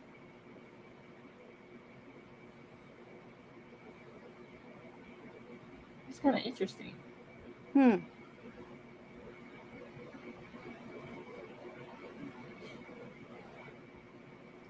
Stonegator, is that for the state of Louisiana? That they'll do that? Like whenever they leave whatever's on their books, they issue a check for them? I'll tell you what, though, I have like the utmost respect for Ethan's family. Oh, for sure. Yeah. Now, Like- Stone Gator says that's not true. The inmate gets a check for what's on their books. That's I've never that's been what in I jail. was. That's what I was asking her, if that was for like the state, because she's from Louisiana too. So that's why I was asking her if it was for, if that's Yeah, how that- they do it here. And that can be varied from state to state. Now, Jodi Arrington, she was receiving money too, wasn't she? From a lot of guys that had a crush on her. I don't know. I didn't follow that case. I wonder if they have a limit on what they're allowed to have on their books. Ain't it like, I read some state is like $700 or something like that? I mean, you I can don't- only use so much toothpaste and eat so many honey buns. What's up, big gal? What up, dog? What up? I'm all amped up now. Turquoise said, I watched a channel of first day in jail to last day in jail. I want no parts of jail. Yeah, I think I'll stay clean. Yep. Let's see, but you can bribe others with honey buns. What was it Alec Murdoch was talking about on a phone call with Buster? That he had bet on some ball games or something, and was it beef jerky or something like that he had used? Hey, In there's the some bed. guys on YouTube that make prison food out of like stuff that comes from the canteen that looks pretty interesting. I don't Yeah. know. You said honey buns, and I'm like looking in my fridge. He's Like, jonesing. Shit, where's my ramen? I might have said the wrong name. It was Jodi Arias. Is that her name? I'm trying to think. Yeah. That's it. Yeah, Yeah, I I heard- didn't follow that case. Oh, I did. That's crazy one. I mean, they're all huge. I mean, it just depends on how many people have to catch it at the right time to see, I mean, on the news or whatever. But I mean, they're all huge for their day then. I mean, they're all as equally important. I mean, we're talking about victims here that no longer have a life. So, I mean, to me, Yeah. that's huge, period. Yeah. yeah, I agree. Like that Gabby Petito case. I mean, like, obviously that wasn't 4 victims in Idaho. It was like a cute little blonde is missing, and the whole world was captivated by it for like a month. But Yeah. that doesn't make it any different or any less, important than any other murder case in the country. But it's almost like what is the news cycle at that time, right? Yeah, it depends on if there's anything that's overshadowing, how big the other stuff that they're talking about. Right. But Exactly. do you really think these days these trials are getting more what's the right word? More attention on YouTube and Rumble and other avenues than they ever do on the news? I agree with that right there. I think they do. I think they do. Yeah. Oh yeah, all the news services are Yeah, I down agree. right now. Fox is down 20-something percent. CNN's even worse. People have had Yeah. enough. I mean, Yeah. people are tired of being lied to on both sides, and they're just sick of it.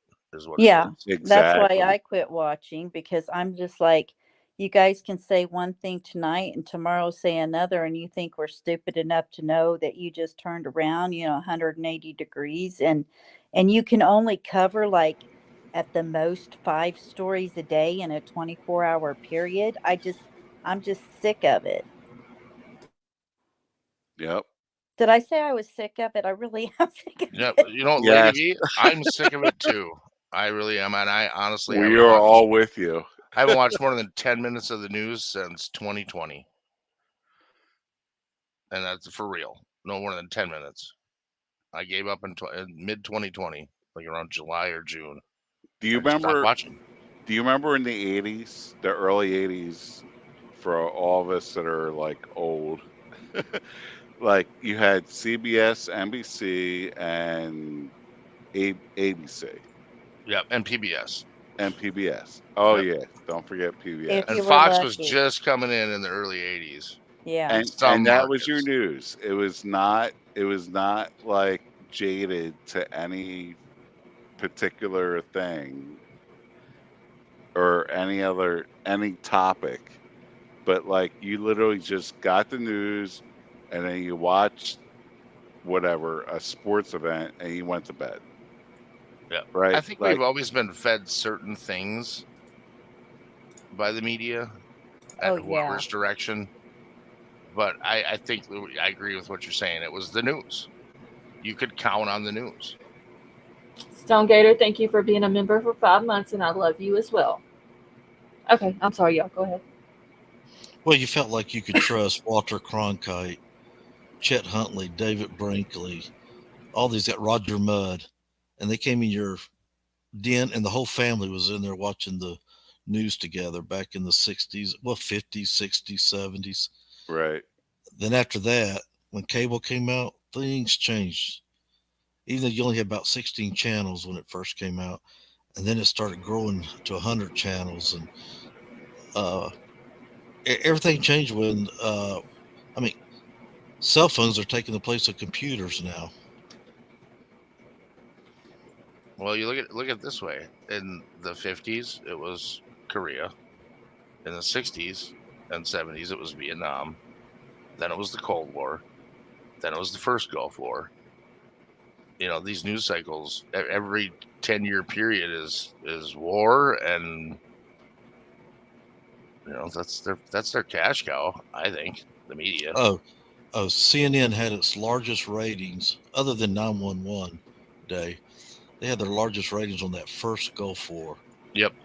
Nobody I didn't turn it off. That was when I Nobody thought could- CNN was Right. God. Nobody could draw a dime on TV ratings. All these sports teams and all these other channels, CNN had that market cornered because people never saw smart bombs coming from an aircraft straight to its target. And CNN was just reporting news. Right, and they were right in the middle of it. If you remember, I can't remember all the guys' names that were over there, but they were in downtown Baghdad, and you were watching fireworks go off around you. And I don't Yeah. mean And you fireworks, I mean had explosions. and you had Geraldo Rivera telling them exactly where to shoot it. Yeah. Good old Geraldo. That was just Hey, Max, how are you? That's back when he was actually just reporting news. A journalist, you mean? Yeah. Yeah. yeah. Yeah, I remember that. Well, he got caught in our second one we went into, and I forgot the name of it. When Baby Bush was the president, he gave away their whereabouts, and he drew it in the sand what they were getting ready to do, the plan of attack. And they said he's got to come off the front line. Now, see, there it is, Bernard Shaw. I remember him. Wasn't there a guy named Peter Jaco? I'm trying to remember all the guys. Most of them have passed away that were news reporters in the first Gulf War. But that one there really drew large audiences in places that deliver pizza were. Well, the first really, the first Gulf War was our retribution for 9/11, so everybody was still pissed off about 9/11. I mean, that was the whole country was still flying flags in front of their houses, and the American flag wasn't not allowed. First Gulf War was in 1991. That was before. That was 91. I'm sorry, I'm thinking. Yeah, that was the first one. The one that Bush came in was after 9/11. Yeah, that was after 9/11. Okay, I just turned off the live chat reactions. Oh, in chat, bless your heart. It was even in my way. It was in my way. I was driving. I just looked over and I went, "Oh, sweet." And it was blocking some of the comments, and I would have to wait till they moved up before I could read the whole thing. So, no, Stone Gator, it was that live chat reaction thing, and the heart is at the bottom. I don't know why they put it inside the chat box. They should have put it below it. but it was getting in my way too. I was actually complaining because I didn't have one, and now I got it. And I don't like it. Chris, I'm doing good, thank you. And just Ann, I just turned it off, so you shouldn't see it. No, Shay, they don't show up in StreamYard. it's just on the YouTube chat. And I have to have YouTube chat on, that way whenever I go to tag somebody's name, I don't have to type the whole name in.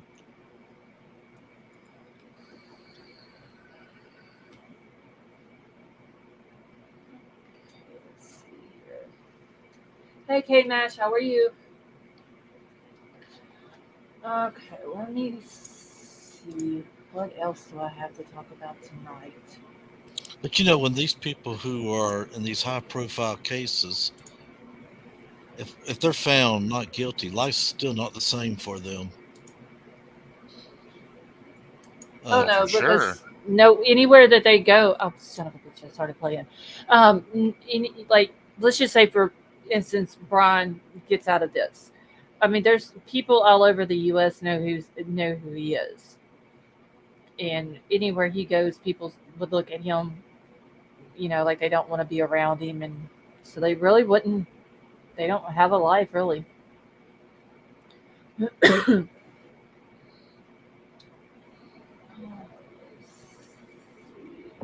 K-Mash, yes, I'm doing good, thank you. What is Casey Anthony? What is she doing today? I know she owns a private eye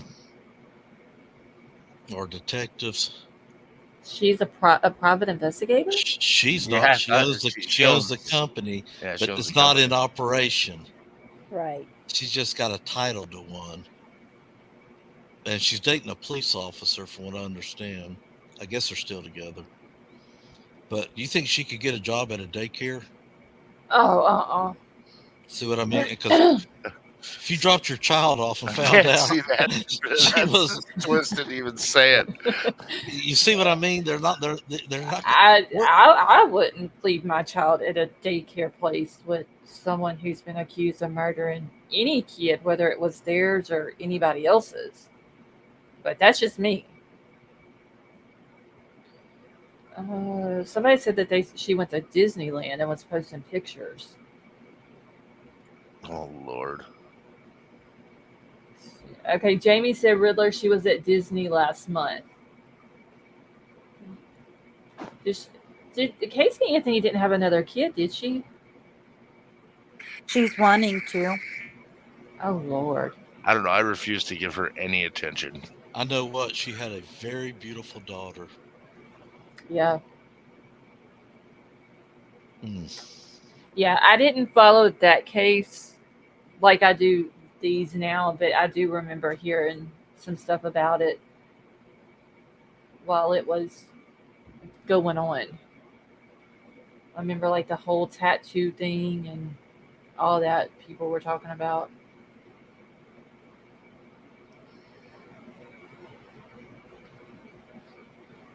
Okay, hold on, y'all. I'd watched a video on her where she was getting in an argument with another female, and the other female either pushed her, shoved her, slapped a little lightly, or whatever it was. She got on that phone real quick and called 911. Oh well. Wait, and Casey Anthony did that? Yes, that was recent. Oh, I hadn't heard about that. Oh yeah.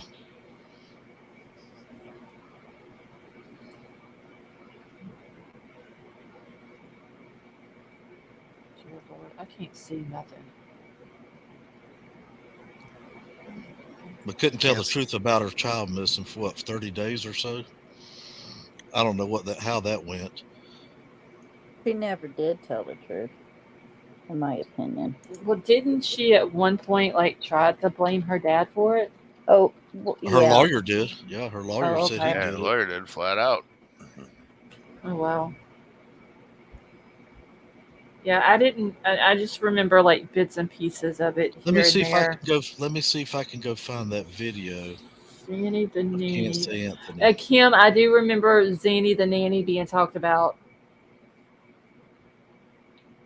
Okay, let me grab this other video that I have. I don't even know what it's about. Something with Kohberger. What is this? Kohberger back in court on gag order. So this was something that had came out today. Share this screen. Let's see, I watched the trial live and was in tears when the verdict was read. Oh, wow. How long is this video? Okay, so I'm going to play this one. It's only like 4 minutes long. I haven't got to listen to it yet, but it was sitting in my email. So I guess. At Stonegater, I heard about that too. They actually said that that little boy, Cody, had been murdered in June of that year, like several months before he was ever reported missing. And his dad was finally indicted on it. Okay, so let me play this real quick so we can hear what they're saying on here. Seen in the past, right? In our previous hearings, we've seen him in that orange or sometimes red jumpsuit with the body vest underneath that. Today, you're absolutely right. Shirt and tie. He was clean shaven. He had his hair cut. It looked like he even had a little bit of gel in his hair. And so, as for why today, I'm not sure I can answer that. Yes, but did he trim his eyebrows? I think it caught everyone off a little bit off guard because I think we were expecting to see him come in shackles and a jumpsuit. And so, he definitely had the opportunity to get a little dressed up today. All right. So which way do we think that the judge is leaning on the issue at hand, regardless of the sartorial choice of Mr. Kohberger? What do we think the judge is going to do about these gag orders? You know, well, the gag order and the 2 petitions to amend it or vacate it completely? Well, I will say that the judge really did listen intently to all of the arguments that were made today. It seemed as if he was learning new information that he had never even heard before, or the fact that the Gonsalves family feels stifled by this gag order. It really seemed to make an impression on him. That being said, my gut tells me that the gag order is still going to be in place, but it's going to be amended a bit. He kept asking Shannon Gray, that's a Gonsalves family attorney, what are you unable to do now that you would like to do? Which really says to me that he's listening. He wants to try to find a compromise.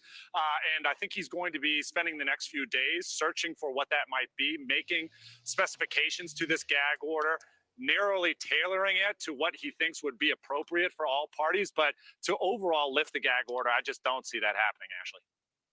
Couple of oh, by the way, I wish you'd asked me what would I do differently that I can't do, and I would say my job as a journalist. I'm the eyes and the ears of the public. That is our job. We bring the public to the proceedings because they can't come themselves. So it's sort of important for the public, not just for Alex or Ashley. It's important for the public. That's just me again on a soapbox. Two witnesses were brought into the hearing. So what was that about? Who were they? What did they say? Yeah, there was 2 witnesses that the defense called. I should say, though, that the lawyer representing the media coalition really was objecting to the fact that they were even allowed to testify today. But the judge allowed it to happen and allowed the attorney to cross-examine. But really, these were 2 different people with 2 different backgrounds and specialties, right? One is a media expert who literally is trained to look at sort of media impressions online and on air. Anybody that's talking about this case, gathering that research and presenting it to their clients, right? And so the media experts said that there were at least 4,000 unique authors. That's what they call anyone that's ever written, spoken, talked about this case. 4,000 unique authors from November to June who talked about this case. When that comes down to it, that's 4 billion unique impressions, meaning 4 billion different times, or you could just say 4 billion different people might have read something about this case. And overall, the point that they're trying to make is that that could lead to people feeling swayed one way or another, depending on what was written about Bryan Kohberger or about this case. And then that's when the social psychologist came in, and he was all about building inherent bias, how people, when they read something, start to develop a bias within themselves that they don't even realize that they have. And so that was really the reason why the defense called these 2 experts in to talk about all the chatter and online buzz that has come from this massive case and all the online spectacle that it's garnered, and how that might influence a potential jury pool, which obviously goes to the 6th Amendment right of Bryan Kohberger, his right to a speedy and fair trial, and the possibility that these online discussions and news articles and even stuff that you and I are talking about, Ashley, to this day, how that might influence someone without them even realizing it. Alex Capriello, thank you for spending the entire day and, absorbing all of that and bringing it to us as our eyes and ears. Much appreciated. And I hope you get full access in the future. Thanks, Alex. Thank you.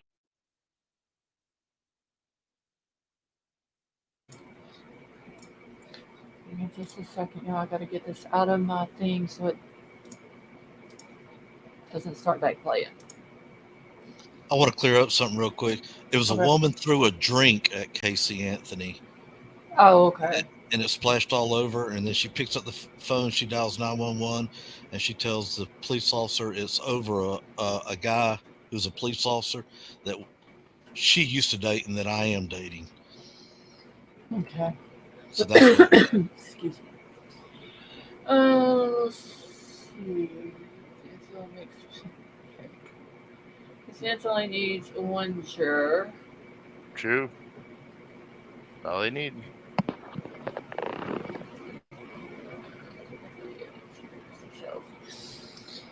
I don't know. It's like I said earlier, it's a lot of craziness going on with this case. Well, the worst part is it's only June 10th. I know. I mean, if there's nothing done with the gag order, and it's not dropped or at least amended in some way, this is going to just get worse. Summer, thank you so much for gifting that membership. That was very nice. Thank you. It's just the speculations are going to continue. Whether they have a camera in the courtroom or not, people are still going to talk about Bryan Kohberger. I mean, that's just the facts of it. Well, even if they let just the media in there, he's going to do the same thing he just did. He's going to describe what he was wearing, how his hair was. I mean, they've always done that anyway. Right. So, I mean, the only thing is, if without the cameras and the media is still let in there, we just have to go off of what they're saying. We know how the media likes to spin things. So even if we have to go by what they're saying, we're never going to know if they're telling the truth about exactly what was said or how he's dressed or how he looks or what he's doing or what Ann Taylor's doing or anything, Exactly. Yep. Crane Hill Gal, thank you for being a member for 7 months. And she said, what 7 months of this awesome channel? Thank you, Crane Hill Gal. Well, because this is the best channel. Thank you. I appreciate that. No doubt. See, hey, Betty Joe, how are you? Doesn't look like people are going to get what they want with this case. I just want to know what the judge is going to do as far as the cameras in the courtroom. I mean, because obviously, excuse me, the Gonzalez family is not bound by the gag order. I don't know if he's going to clarify for Shannon Gray whether for sure he is or not, but if they're not bound by the gag order, that just means the prosecution is not going to tell them shit. True. I mean, because that's what he was arguing today, that they haven't told the Gonzalez family anything.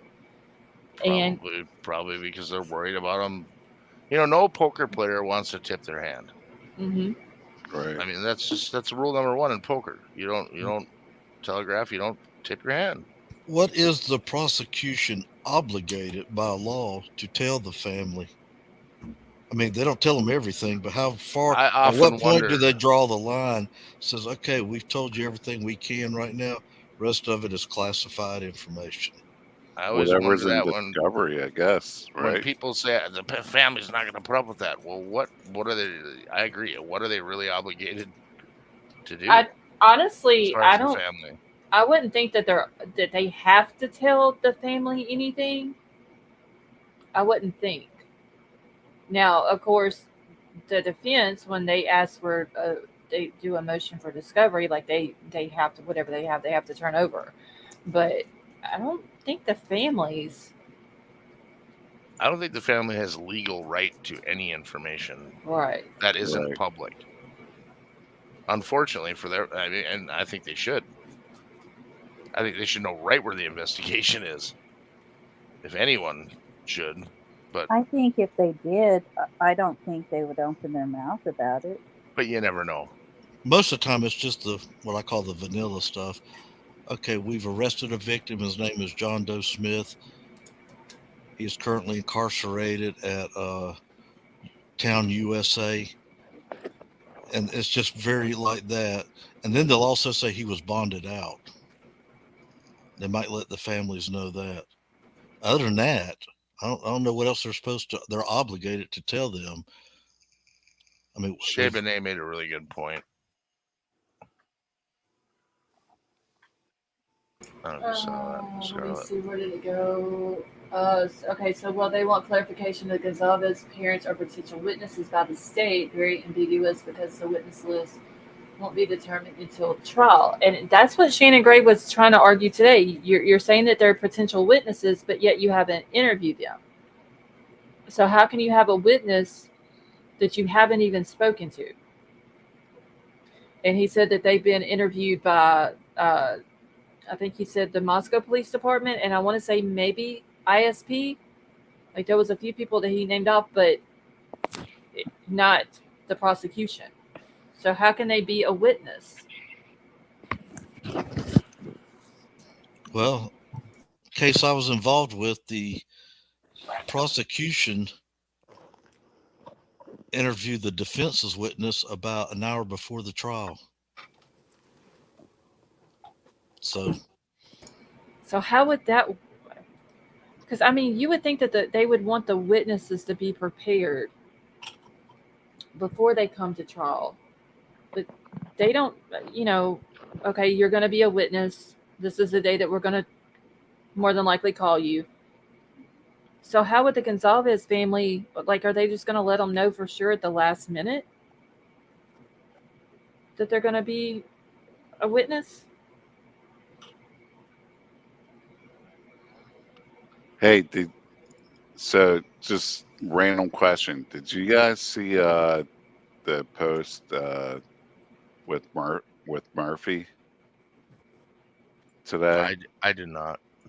Dude, Where was it at? It was on Instagram. Like, it literally almost made me cry. It had like 4 pictures of Kaylee. I guess it said it was her birthday.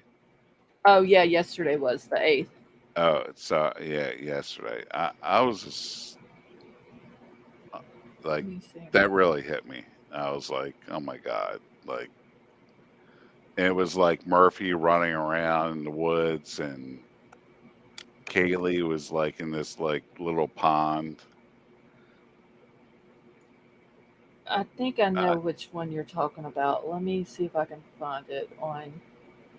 And yeah, and it was a really sweet message.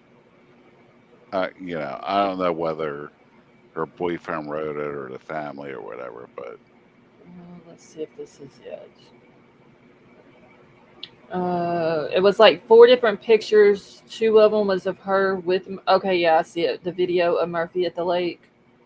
yeah, I mean, I don't know if you can even play it, but let's see. I don't have my Instagram on this computer yet, but I'll read it. It just says it's on the Murphy Gonzalez Instagram account, but it says, "Happy birthday, Kaylee. In March of last year, Kaylee had the spontaneous idea of getting a puppy together. Even though I wasn't sure if I was ready for a puppy, I hesitantly agreed that we should make it happen. Less than 2 weeks later, we drove 16 hours to bring home baby Murphy. What a blessing this pup has been. Thank you, Kaylee, for being that bright, spontaneous soul, excuse me, that you are, as I wouldn't have sweet Murphy if it wasn't for you. Thank you for shaping Murphy into the good boy that he is. I see every wag of Murphy's tail as a tribute to the happiness that you brought him. We love and miss you so much." So yeah, that would have been Jack that would have wrote that. Yeah. That's sweet. He is just like the cutest little dog ever, honestly. They have no bones. Those dogs have no bones. I mean, it's like my brother-in-law and sister-in-law have one, and we have a family here that raises them. And I swear, it's like those dogs have no bones. They're so They just look like little no bone animals, just like walking all around. Well, he's super cute. Let's see. Daniel, how are you? Yeah, I'm glad he's with his daddy, because that would be, yeah. Yeah. Because there's no telling what he heard in that house that night. Yeah, that poor little baby. He just, oh.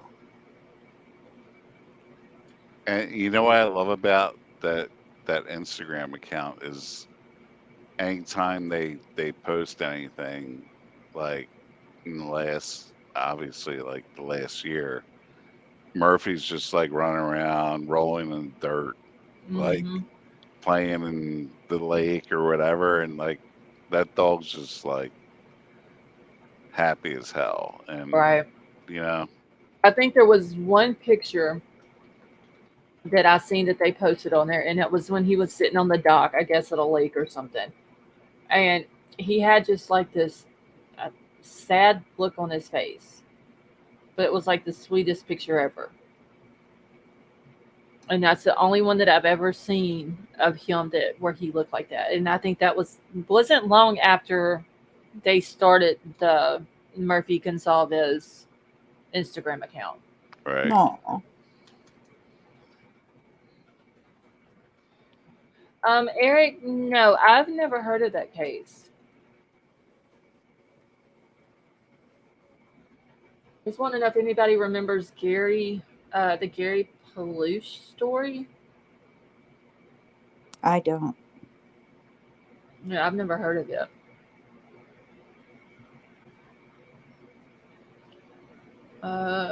Summer, yeah, that's kind of what it looked like in that picture. It was just he just had like this. I'm not saying he was sad in the picture, just the look that he had on his face. Hey, Jessica, how are you?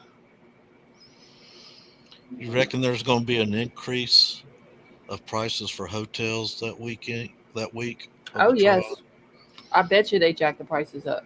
Oh yeah. Just not enough to gouge, right? Uh-huh. Yep, Yeah, because Jerry, try and book a VRBO. I dare you. They know that everybody and their brother is going to flock to that town, and they're going to jack the prices up some. And the surrounding areas.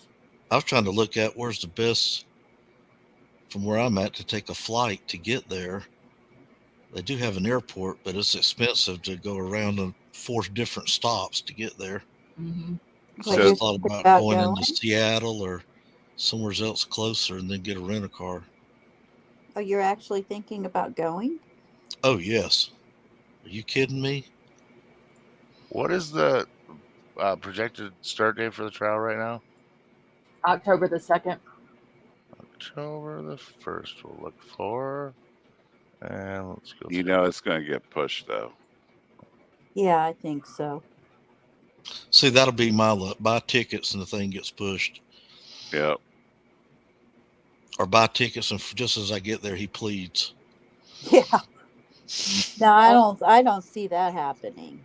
You can still get a place out there in Pullman or in Moscow for around $100 a night on VRBO. I bet you people's going to do their reservations for it. They probably already have. And then if it does get pushed back, then if it does, we'll know, I'm sure, weeks ahead of time. I mean, for a decent place, it's $15,000 for the month. Holy shit. Yeah, that's a lot of money. I mean, middle of the range is like between 3,000 and 7,000. For a hotel? No, VRBO. Oh. I was about to say. I was just curious if someone was going there for any length of time. Mm-hmm. You're not going to do it in a hotel. I Dude, mean, just think, dude. Like when this case starts, that's all you're going to see on TV for like 6 months. Probably, yeah. Court TV for sure. Yeah. And I would expect some of the cable news networks to grab it and latch onto it. They're all going to latch on. It's going to be interesting. I mean, no matter what. Unless Trump or Biden freaking stab somebody. Like it's gonna be the biggest. Like that's all everybody's gonna be looking at. You just keep dancing around those two landmines, buddy.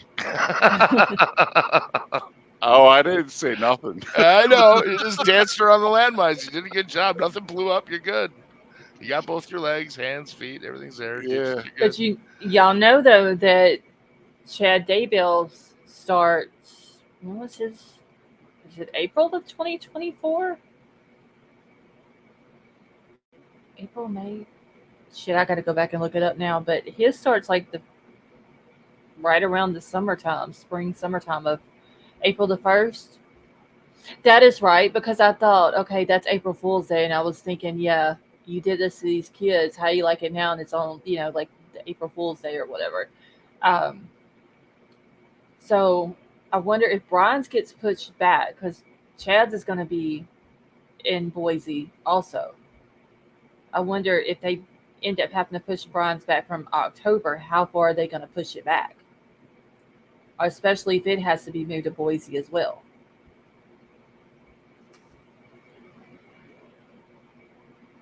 Cabbage Patch is going to pay. It's going to be interesting to see where it gets moved, if it gets moved and where it gets moved to. Yep. I'm saying Boise. For some reason, that seems like the best place for these high-profile cases in the state of Idaho. So it has Coeur to d'Alene's stay pretty big state, too, though. right? Is it as big as Boise? I don't know. Probably. Yeah, I don't know. I'll look it up. Because you got to think, Kaylee and Maddie were both from the Coeur d'Alene area. So would they be able to pull a jury from there?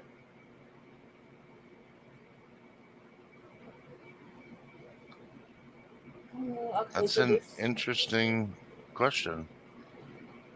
So there's 55,000 in Coeur d'Alene. Oh, I didn't realize it was that big. Do they have to keep it in state, I guess? Or yeah, it would have to stay in the state, but they can get a change of venue to a different county. 237,000 in Boise. But that's proper. So I would think outside of the city of Boise, you got a bunch of suburbs. Coeur d'Alene, I don't think you have that quite as much, if I remember right. I've been there, but it was a long time ago. I don't really remember anything specific about it.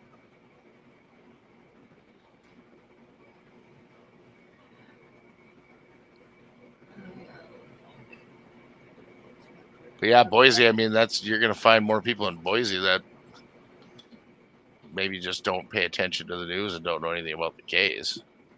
Right. But you think people would just be talking about it?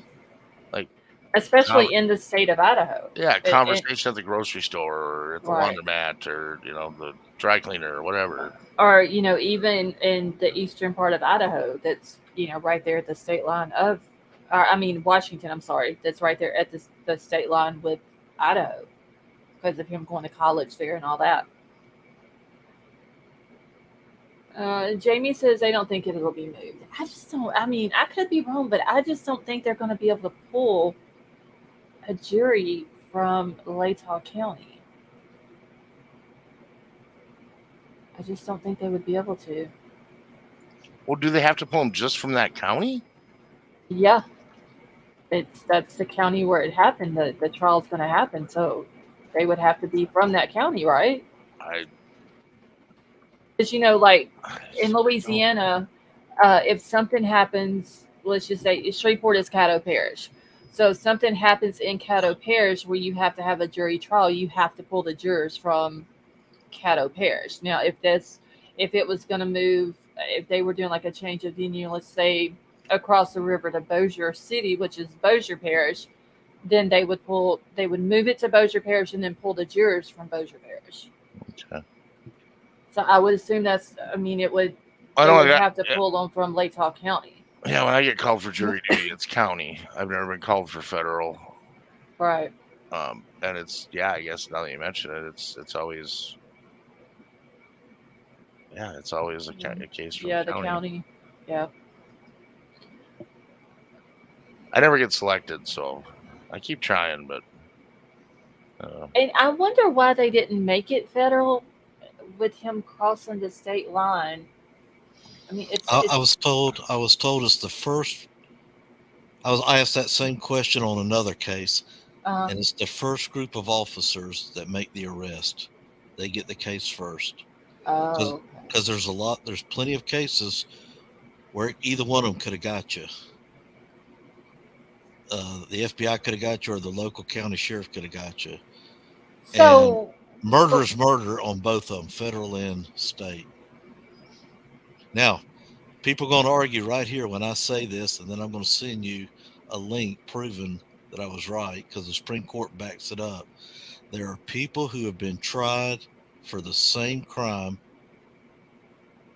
in a state court, and after that trial was over, they got tried for that same exact one in a federal court. That is true. They're two separate sovereignties. You cannot be tried twice in the same sovereign court. In other words, the feds can't try you twice, and the state won't try you twice. But there's a case where a guy was found guilty in Alabama. He served his time. The day he walked out of prison, the FBI was there to arrest him, says, now you're going to federal court for the same exact crime.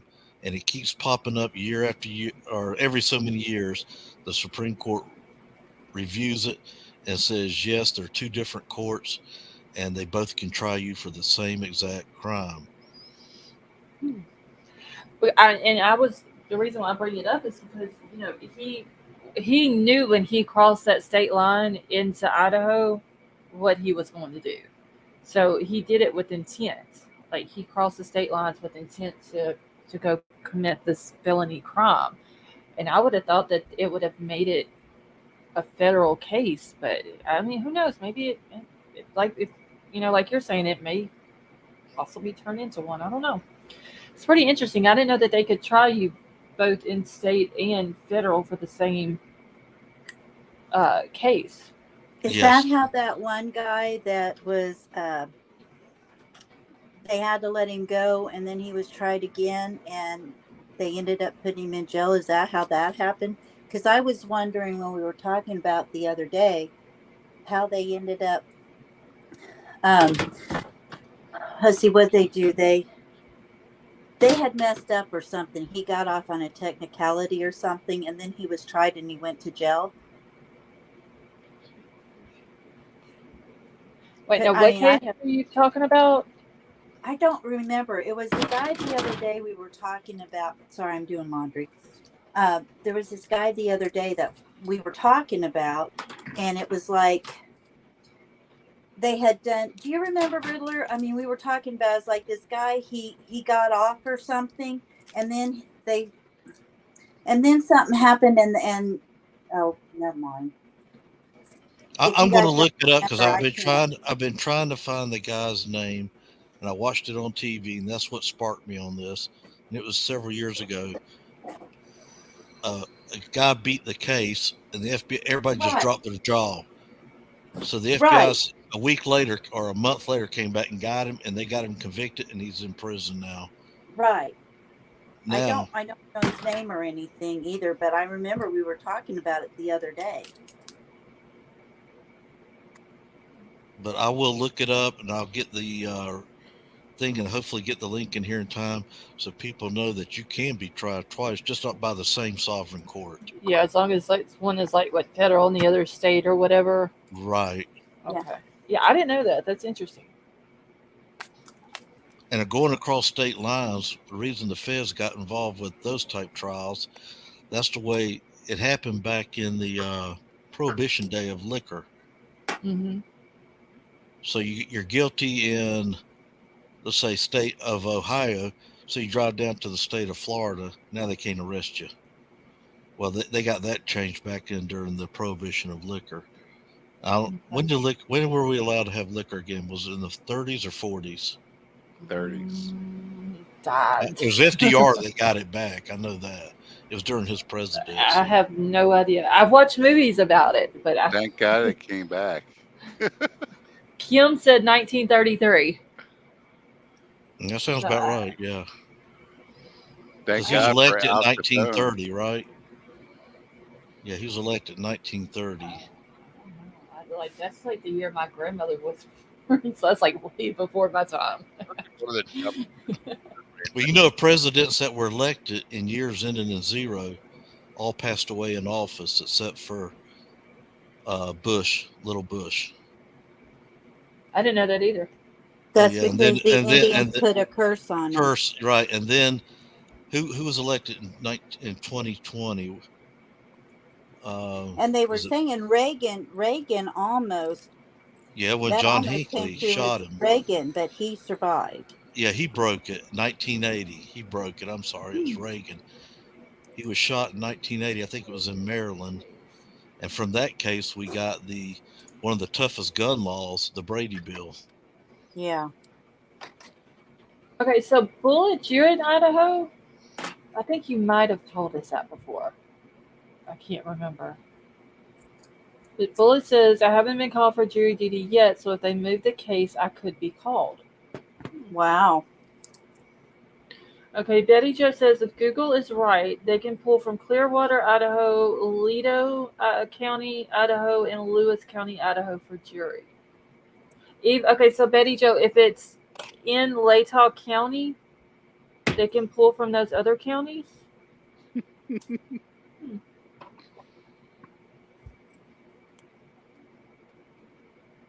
I don't want to do jury duty. It doesn't make sense. Whatever Eric just said. That's awesome. I can't see it. I'm folding around and tell The me. last comment that he said, is that the one you're talking about, Philly? Yeah, I mean, you don't have to repeat it. Yeah, that's why I was asking. Yeah, it's all good. I'll have to go back and read it. Es no bueno. Okay, so if it's in Latah County, then they can pull from those counties. Okay. But I wonder if that, because I don't think it's heavily populated up in those counties in northern Idaho. Could that be a reason why they could possibly pull them from other counties if it's held in the Latah County courthouse? I would think so. They have to have enough of a pool. So maybe, because in Louisiana, we don't have that problem, but I know, some of those northern states up there's not a huge population in some areas. Well, most of northern Montana is just nothing. Right. Northern Idaho is much the same. So that could be the reason. And so maybe they could pull from other counties and not have to worry about anybody from Latah. I don't know. Let me drop a link for Stonegator. I got you. Hey guys, I'm gonna drop off, but I just wanted to say something real quick. Okay. So, guys,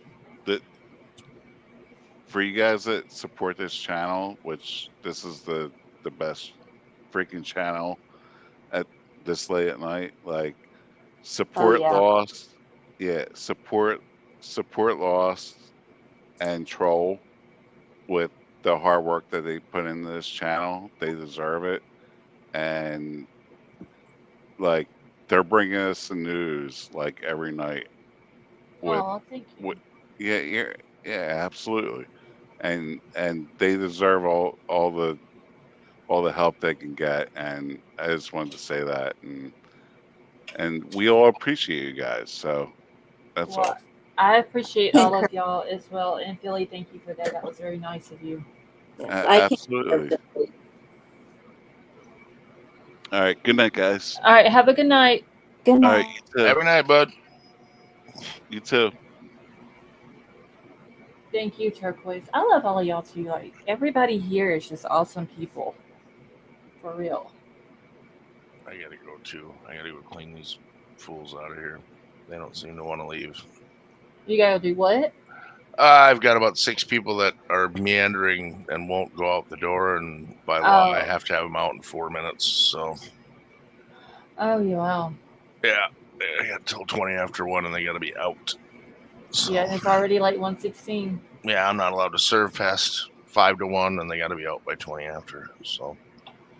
You guys have a great night. Sorry I was so late. It was kind of chaotic around here today, but I'll see you tomorrow.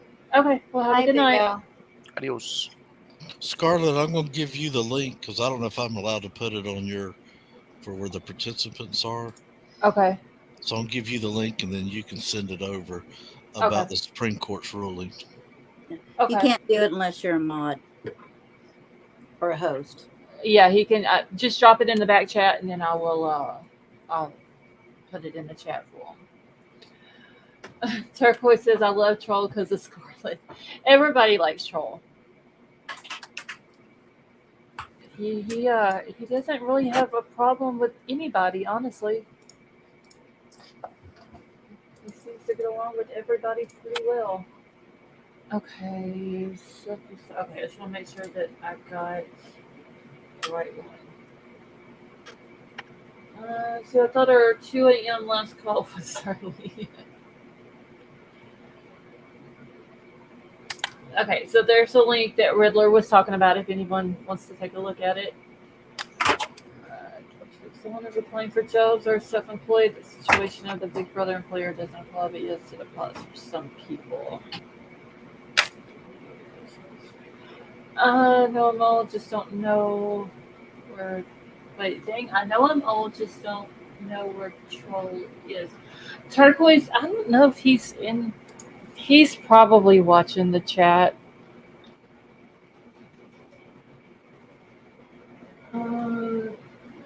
Are you watching chat?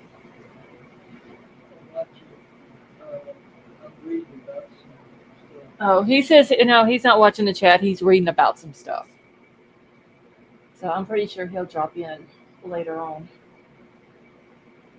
When does the season for Big Brother start? The new one, this season is supposed to start August the 2nd, I think.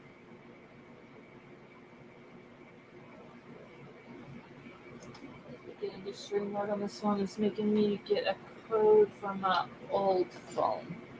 Okay, hold on, Stonegator. I'll drop the link again and see if it's. Oh wait, I gotta. Hold on, just a second. You know, speaking as a person in laundry, male or female, there's not a whole lot of things in this world that smells as wonderful as nice, clean laundry and a laundry for sure. room. For sure. I'll see him later then. Yeah, Turquoise, he'll probably drop in chat. Usually he drops in every night and says hi to everybody. Betty Jo, you're very welcome. Oh. I gotta catch my breath. I had to come upstairs. Okay, well, Stonegator, if you need me to drop it for you again, whenever you're ready, just let me know, and I'll drop it. All right, I think I have one more video that is sitting in my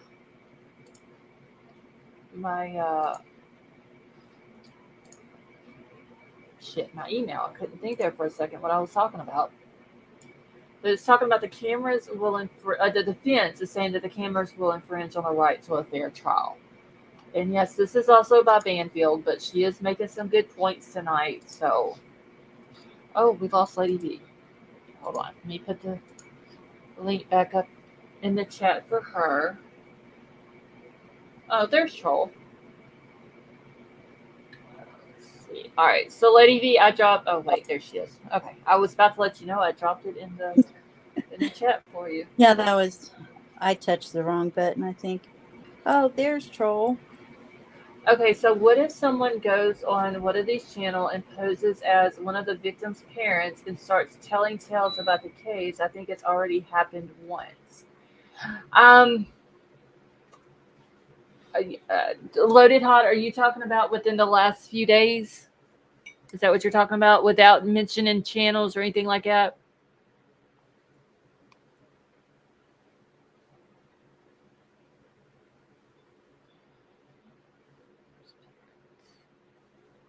Okay. It was proven that that parent did talk to that creator. That parent actually put a video out, and it was like I think 30-second video, and said that she did speak with him. Yeah. So yeah, that was that really did happen.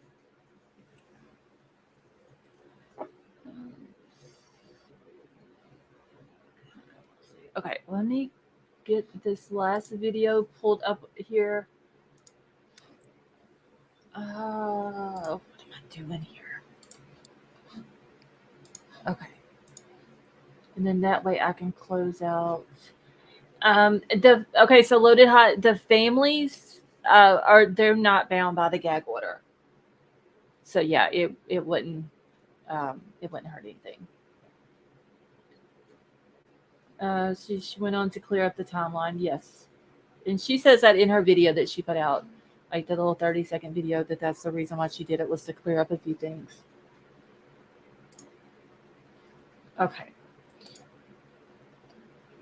All right, so let me go ahead and play this one. This one is only 6 minutes, but I want to go ahead and play it so I can get it out of my email. Talking about the gag order, and now I'm going to switch this to the camera issue. The cameras in court for the trial, very different. Gag order is now. What are we allowed to know? What are we allowed to report? Trial cameras are that. Are you allowed to be there and watch it actually happen? There is immense public interest in this case, as there have been for other cases like OJ and Casey and Jody. They're immensely interesting, and the public has a right to know because we pay for this process. We are the public. We put these processes on. This is our government. And we also have transparent justice in the First Amendment in the United States. But a defendant also has a Sixth Amendment right to a fair trial. So where is that meeting point? The state today did not say anything, didn't go on record one way or the other, took no position about cameras in the courtroom. It's all Bryan Kohberger who wants it. Joining me now is Jessica Bublitz. She is a criminal defense attorney who practices in Idaho. Okay, so Jessica, if the state doesn't care, right, they take no position, and it's only Bryan Kohberger who doesn't want cameras, how does it work in Idaho? Like, what are the odds that this judge is going to ban cameras based on just the defendant's request? Well, I hope that Vallow has not set some sort of precedent now in Idaho that this seems to be okay to ban the cameras in the courtroom and to have just an audio feed. And as you stated, the Vallow case was not a public trial. You had to get a ticket on the morning of. Those tickets were gone within 10 minutes, or you couldn't be in the actual courtroom. And then you were put in a feed room. And in the feed room, you couldn't hardly see anything at all. So you were really just getting an audio feed of that trial. And historically, the Constitution assures a public trial because that is fairness. That has been the idea of fairness. And I think we're getting away from that. And I really hope that we come back around to the idea from the defense, from the public, from everybody, from the judge. Forget about the idea that scrutiny somehow in their minds is affecting how they feel. That the concept of scrutiny was to ensure fairness, that if the public can see what's happening, that they will act more fairly and that justice will be better off in the end. And that goes back hundreds of years, that concept. And so it's sad to me that we seem to be moving away from that. It's sad to me too, because I do not like justice under a veil. I have done war reporting in a number of countries where you don't get to see any of their justice because there probably isn't much of it. And here, if you are paying the bill, by the way, you're an Idaho attorney. You're an Idaho taxpayer. You, my friend, are paying the $6 million+ for that Vallow trial. I hope you feel you got your money's worth. And you will be footing the bill for this one too. How many people in Idaho are you getting the sense are starting to rethink their buyer's remorse on this and say, hey, we paid for this.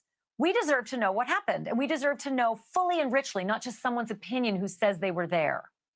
Well, I think there is a general frustration with regard to that. I think there was a frustration with the Vallow trial, but for some reason it wasn't getting through. It's not being heard by the court themselves.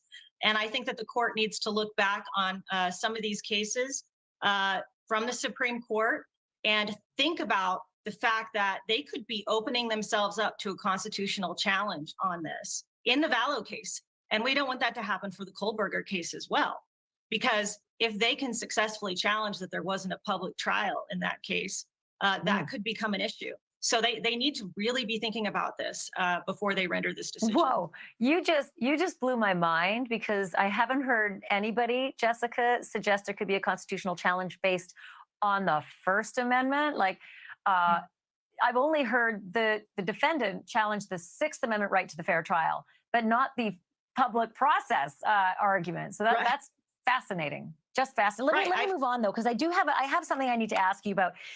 I always hear this, and it always makes me, bat yet crazy. And that is that people who don't want cameras in the courtroom always say something like this. It makes the people act differently. It makes the lawyers act differently. The judge act differently. It makes the jurors uncomfortable. And that's part of this memorandum as well. Baloney is what I say. After hundreds and hundreds of cases that I've covered, many of them with cameras in the courtroom, universally the answer from all players is it was a good experience. We opened the process up to the public. They got to see how good American jurisprudence is. And jurors aren't on camera. Right. The cameras don't point at them. I don't understand how anyone could petition like today to suggest that jurors will feel uncomfortable. Right. And some of the secret proceedings I've been in, certain types of proceedings that have been sealed, those have all been the proceedings where I have walked away feeling like it's too bad that there's no openness to this proceeding, or I think the judge might have done something different. I have 3 names I'm going to close this segment out with, and that's OJ, Casey, and Jody. OJ had cameras and he was acquitted. Casey had cameras and she was acquitted. Jody had cameras and she was convicted, but she skated on death penalty. So if anyone says that you can't get a fair trial with cameras in the courtroom when it's a high-profile trial, baloney times 3 is what I say. Jessica Bublitz, I love talking to you because you know your stuff and you know your Idaho stuff. Thanks for doing this. Thank you, Ashley. Thanks for having me. Wow. Okay. I have to say, I agree with Ashley Blanfield here that I've never heard of them saying we want another trial because it wasn't open to the public. That's wow. Yeah. It's well, the big companies want ratings. That's why they want to show it. You look at these cases. Look how big the ratings are on their television. Well, sure, but I mean, they wouldn't be so big if we didn't invest in what they were selling. I'm reading a comment here. Betty Jo is on a good one tonight, y'all. But yeah, that's all the media wants it for, is because of their ratings and stuff like that. But she does kind of make a point. I mean, you got to look at OJ, Casey, and Jody. All 3 had cameras in the courtroom. And if they want a fair trial and they don't want people speculating and spreading more rumors about things being hidden or anything like that, just put a camera in there and let the public see that it's a fair trial. Right. And all of these rumors that they have been spreading and saying will probably get squashed during that trial.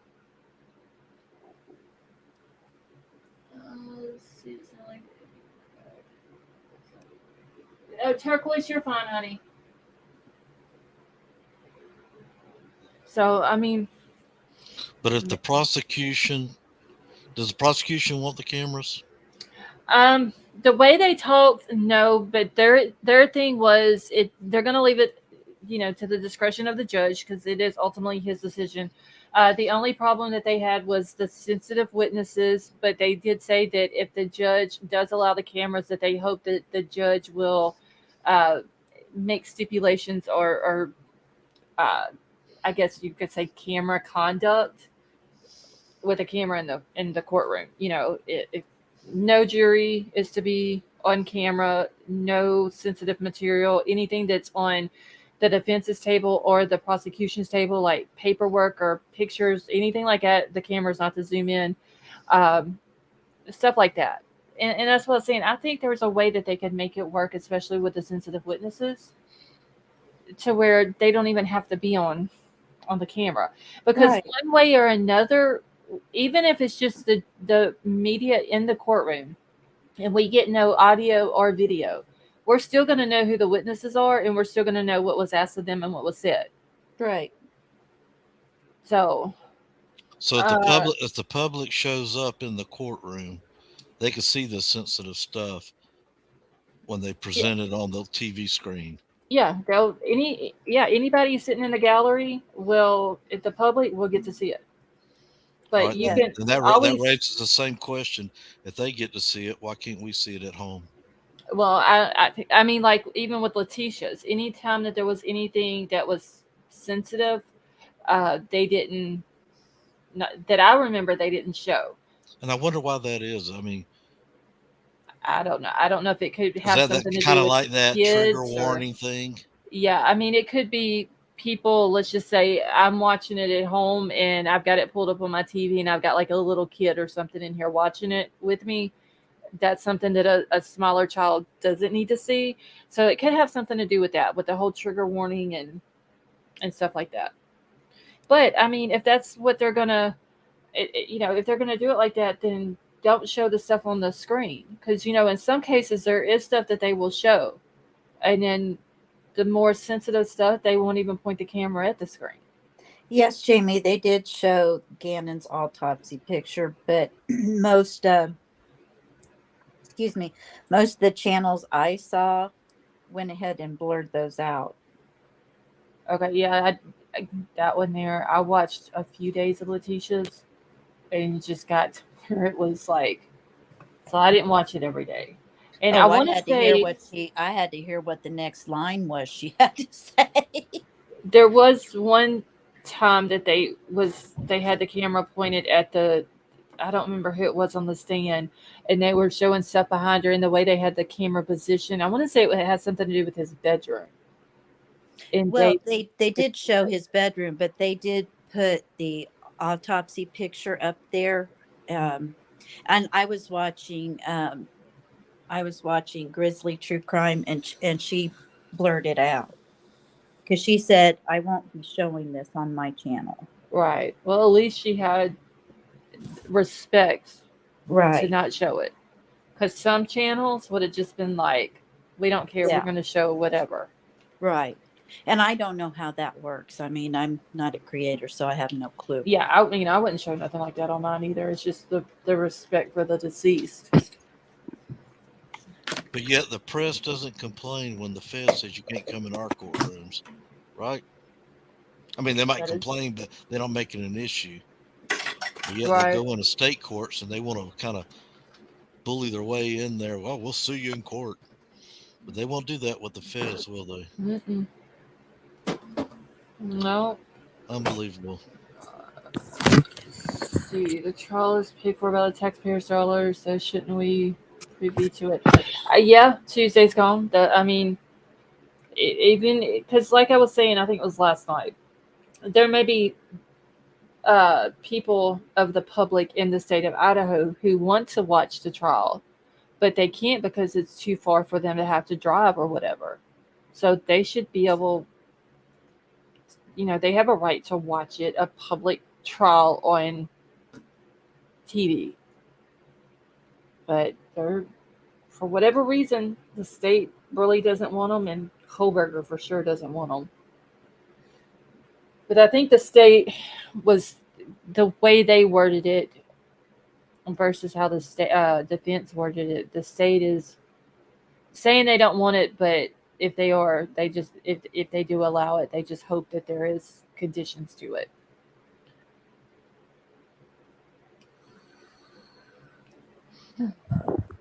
Let's see, no cameras when everybody's going.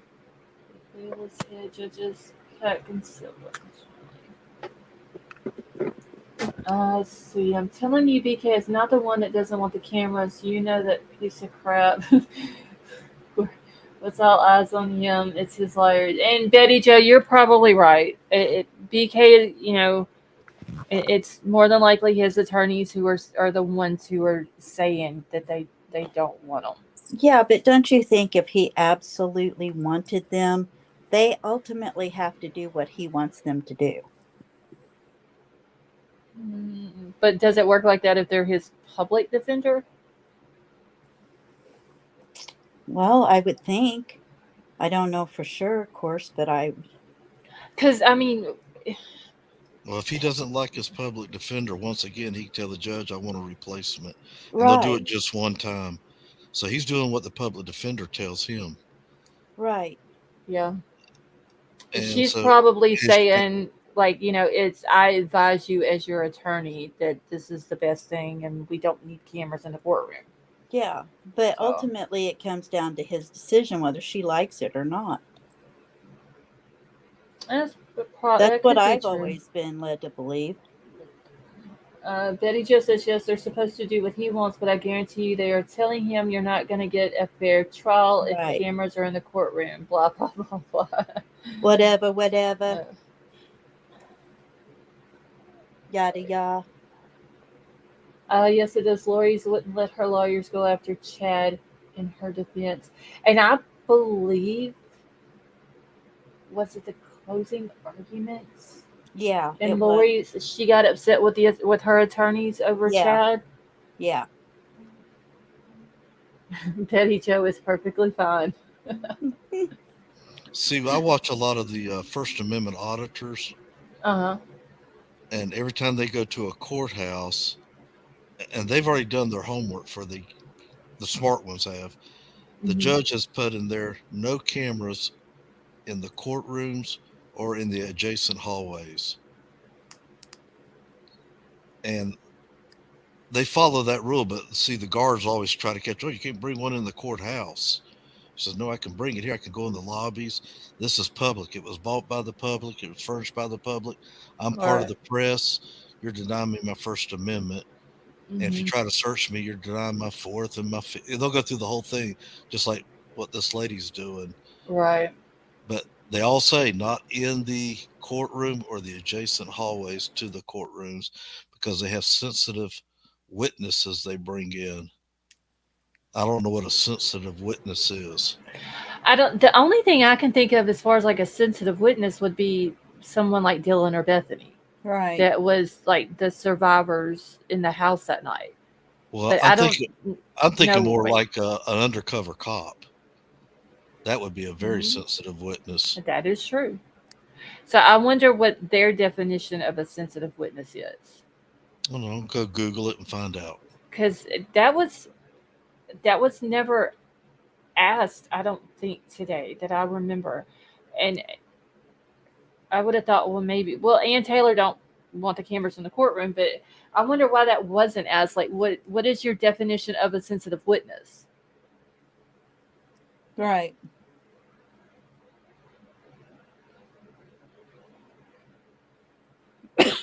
Looks like it could be a witness in fear of their life for testifying, but Possibly. that could be And see, that's why I was thinking Dylan and Bethany.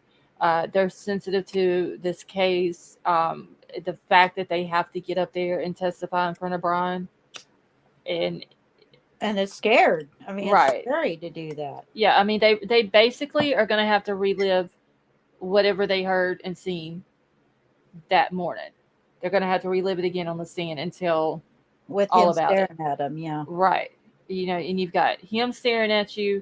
You've got 3 of his attorneys staring at you, and possibly other people on that defense team that could be in the courtroom with them, all staring at you. And so that could be. Yeah, I could see that part. I normally think of a sensitive witness like drug gangs, Mhm. mob hits. Those where you're expecting retaliation because you went and took the stand. Right. I don't know. And I wish it would have been asked. So, like, okay, so you're stating sensitive witness. What is your, like? Give me your definition, because a sensitive witness, your definition could be different from Ann Taylor's definition. So I wish that would have been clarified. Yeah, I'd like to know the legal definition for that.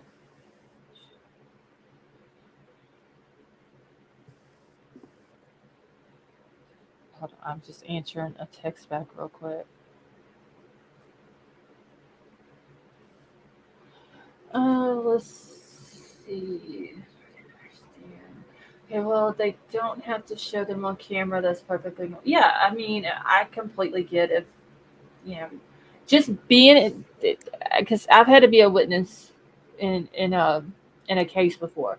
It's very nerve-wracking knowing that you're fixing to go get up on the stand in front of a courtroom full of people. So I get that. And then you add the camera in the courtroom and you've got the jury in there. Like, I get all of that.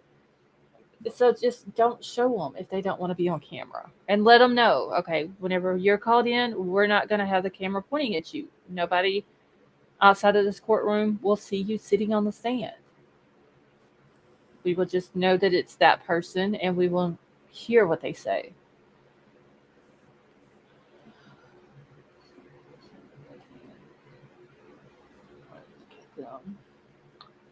Let's see, I can understand I'm scared, but I'm that would flee, call cops.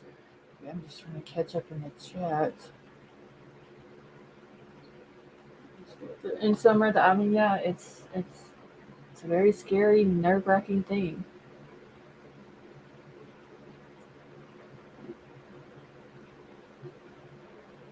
Well, I wouldn't trade places with those two girls for anything in the world. No. I feel for them. I know they're having nightmares. And I'm sure they'll have to go to some type of therapy and all that. And I'm hoping somebody offered them a 4-year scholarship somewhere, even if they have to take the first couple times through Zoom. I mean, I just hope that the college, after the murders happened, let them finish out the year at home. Because, they were allowing some online classes to most of the students at the college. I just hope that they allow them to continue doing it, because if not, I mean, honestly, even though we have questions about things, it still wouldn't have been right. Hey, Elliot, how are you? It wouldn't be right to not allow them to stay at home and finish out the year. Now, Turquoise, you can actually text 911 nowadays. You could put your phone on silent and text them. You don't have to even speak. I believe it was posted on Twitter today, that it tells how you can do it. It says, though, if you can talk, they would rather you talk, like they would rather hear a voice. But if not, then yeah, you can text them. Scarlett, I was on another channel, Uh-huh. and they talked about. They made it sound like it was a federal nationwide law. So they said if you're going to classes and your roommate was deceased, whether it was a mass shooting or something like what we're having here in Idaho, Mm-hmm. they'll give you an A for that semester of all your classes that you were taking. That's what I've always heard. Oh, Now, wow. I haven't seen it in writing, but I've heard it on 2 different channels, because everybody goes, gosh, how they going to finish that year? I heard. And then someone at both channels, someone brought that up and said it was a law or an act that was passed that if you were roommates with one of the deceased victims, all your classes, you'll be given an A for it. So you would So automatically pass it? That's what they're saying. I've always heard. Yeah, see, Lady V and I, we're about on the same channels all day long. Uh-huh. But we've heard it in 2 different ones where but nobody has showed proof of that act. I haven't seen that. And I would like to see it if it is one. Because yeah, that's good. I didn't hear it today, though. I wasn't. Yeah, I heard this when it first started. Would it be fair to the and I'm talking about the ones like, let's just say Dylan and Bethany. Would that be fair to them just to hand them an A? Because I mean, honestly, this happened in November. They had the rest of the school year. 6 months worth of, like, if that's how they did it, they really wouldn't have learned whatever it is that they needed to learn for the rest of that school year. Well, I agree don't know with if you. it's true or not. See, it'd be my luck. I'd be in a critical class like algebra where I got to have that. Right. Or some critical accounting class. And then all of a sudden, well, you get an A, Mr. Riddler. And you don't learn anything that you would need. And I need that. I need to know that class before I get to the next class. Right. So I would tell them, let me just retake it for free.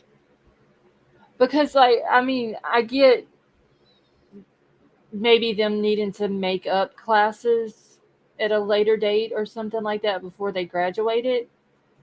But that just seems like it wouldn't be fair to them as far as their education part of it. Like they would need that, and they wouldn't. I mean, how are you going to take a finals? Do they just pass them with their finals as well? I mean, they would have to take a final for that class, and if they don't, they just get handed an A and they don't learn anything. How would they pass a final?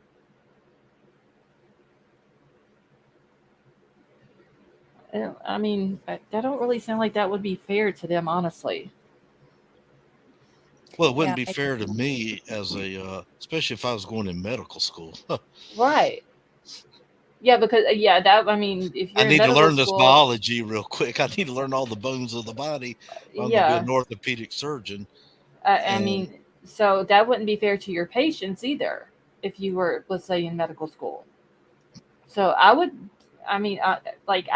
get that they may need to drop out for a semester or something like that, but they could at least allow them to make it up instead of just handing them a grade like that. How far away were they from the end of their semester? I guess that's what they call it, their semester. I want to say, okay, so the week after, okay, so it happened on a Sunday. That week after that, they still had school, and then the following week they were out for Thanksgiving. I can't remember if it was the new semester started when they came back from the Thanksgiving break or if it was after the Christmas break. Most of our colleges around where I live start a new semester in January. Okay, but so that's probably how theirs was. Some people are on trimesters, some are on semesters. I don't know. But it'd be something to research if you got the time. And yeah, I'll have to look into that because that just, like I said, that doesn't. And I heard that it was like last December. I heard that when this case first started out, and I was all new to this, and I was listening in. I didn't know how to type things on here back then. But anyway, I'm going to look that up. Fall semester ended December the 13th. Thank you, Jay. So it was right before they went on break, the Christmas break. Yeah, some people are saying that was an urban myth about giving them a grade.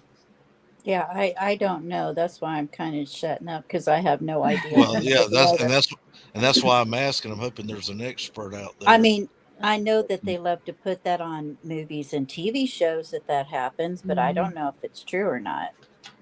I think some people take what they learn from TV shows you can learn a lot, but you can't take everything just as fact just because it was on a movie. Right.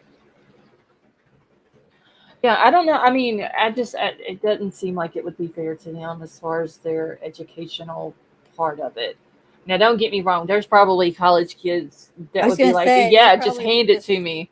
Yeah, they'd be just fine with that. But your educational part of it, that wouldn't be fair, honestly, because at the time that they're trying to give you an A, you're thinking, I'm not going to need that. And then in reality, you really do need what you would be missing out on. Summer, thank you so much for gifting that membership. Consensus says urban legend. Yeah, I don't know. That to me, it just wouldn't be fair if it was true. Hey, Roger, how are you? But I mean, like I said, hopefully instead of Dylan and Bethany, because obviously they didn't go back to the college. So I think the fair thing, instead of making them have to make it up at a later date, just let them do it at school or at home. If they can get by with doing Zoom calls or something like that into their classroom, or, being emailed your assignments and you have to get them turned in just like the other kids do, something like that would be fair. But, just one thing to keep their minds occupied. Yeah. But that would make better sense. Somebody said, Gina Marie said, everybody around here would be going around unaliving their roommates. College by Zoom is easy. Yeah, and Eric, that is true. And they were probably, because of that, they were probably already set up for Zoom classes. And even if they wasn't anymore, I mean, it's very easy to go to school from home if you need to. Did you see Kimchi's comment? No one told me it. I don't want someone to get out of finals. Let's see, that's actually what the movie was about that started. I didn't know there was. I honestly, I'd never heard of it. I don't think I've ever even heard that in a movie. Oh yeah, I've heard both. Like Loaded Hot said, I had a hard time doing third grades in class.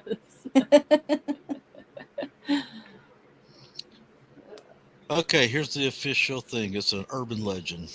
Well, that's what I figured. It's called Passed by Catastrophe. Oh, okay. So is that like the name of the movie that it came from? No. Or is that No, just it's Passed by Catastrophe as an academic urban legend. Oh, okay. All right. Well, at least we know it's not true. She's driving us nuts not to know the footsteps to figure out turquoise. That's true.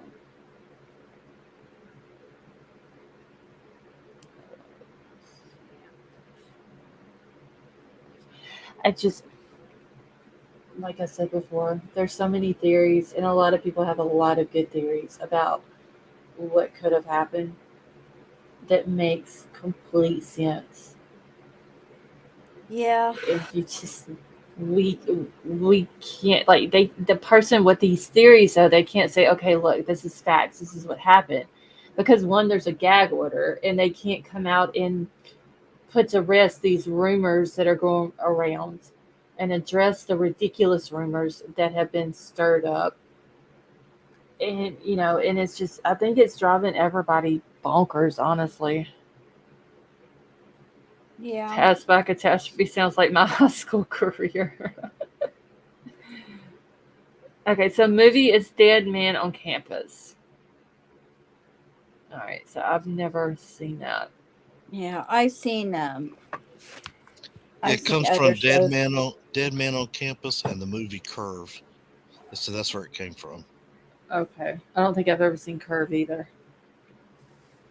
The late 90s, but I'm thinking there's a movie from the 70s also. Okay, Lady V, what was you saying?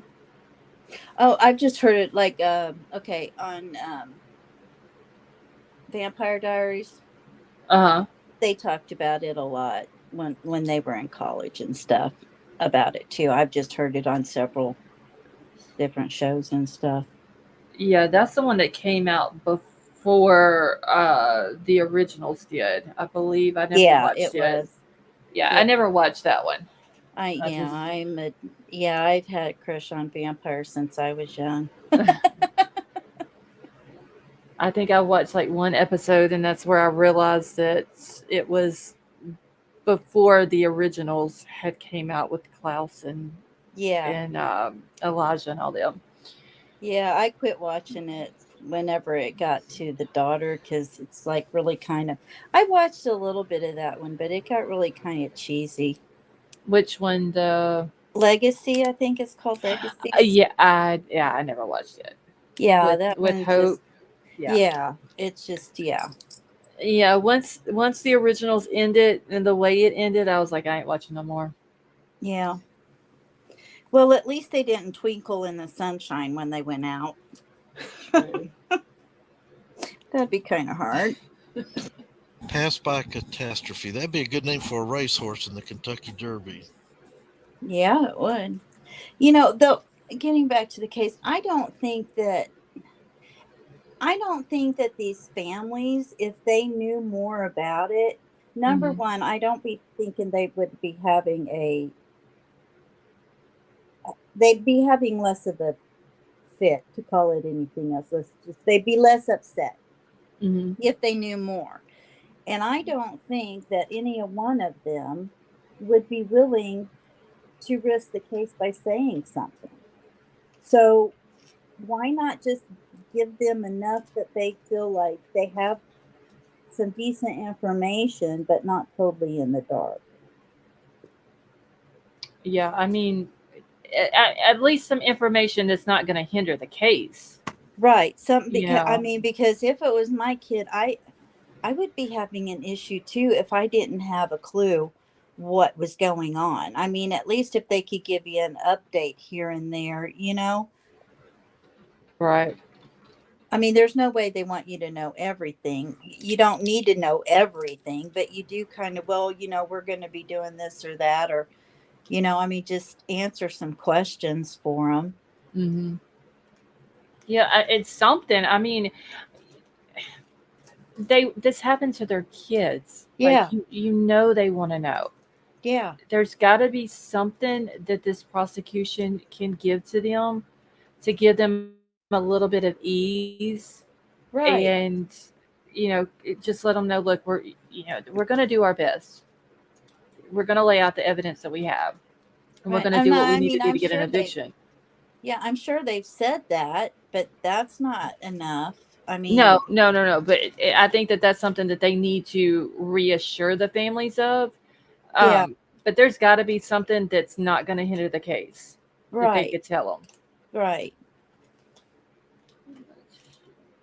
See, Tonga says, I honestly don't believe that the state of Idaho really has much of a case, and that's why the families are not being told anything. And that could be it too. I don't know. Okay, if that was the case, why don't they drop it until they find enough evidence?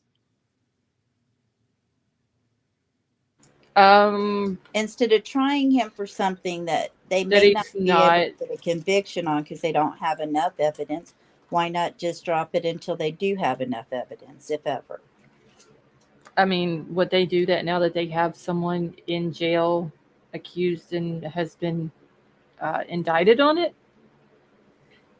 I mean, I go back and forth. I do struggle with this. I wonder, do they have enough? Do they not have enough? Mm-hmm. On one hand, I am a little worried because the defense seems so sure of themselves. On the other hand, I'm thinking, I don't see how somebody would risk putting somebody on trial and not having enough evidence to convict, especially in a case where there's been 4 unalivings, and Right. then instead of just waiting until they have more. So that kind of makes me feel like surely to goodness they have enough that they really do believe they'll be able to put him away one way or the other. I just hope that when this does go to trial, whenever it is, whether it's October or a later date, that they have what they need when they walk in that courtroom that first morning after Right. jury selection, of course, and they start opening statements, and it comes down to calling the witnesses and throwing out their evidence to the jury. I hope that they have what they need to prove that this is the person who done this and to get a conviction. Right. Because if they don't, a lot of people are going to be upset. If they don't get him convicted and he is guilty of it, we could looking at more of these because I don't think he'll stop. I don't either, because you'll think he got by with it one time Yeah. with 4 people. How easy would it be for him to get away with it with just one victim? Right.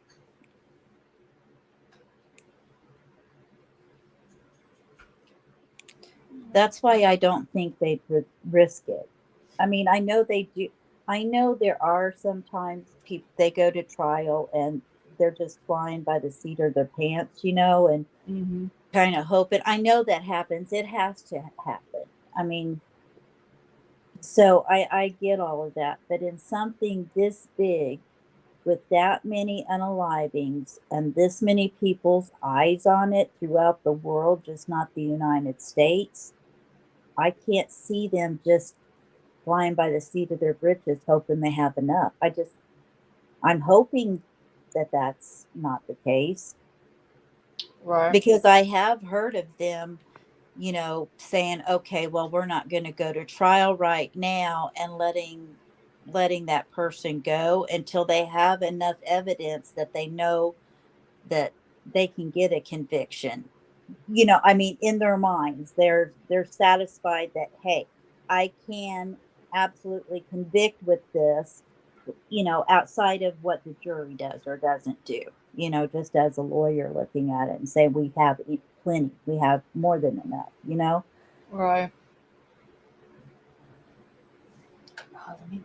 Hold on, I'm looking at something in the chat.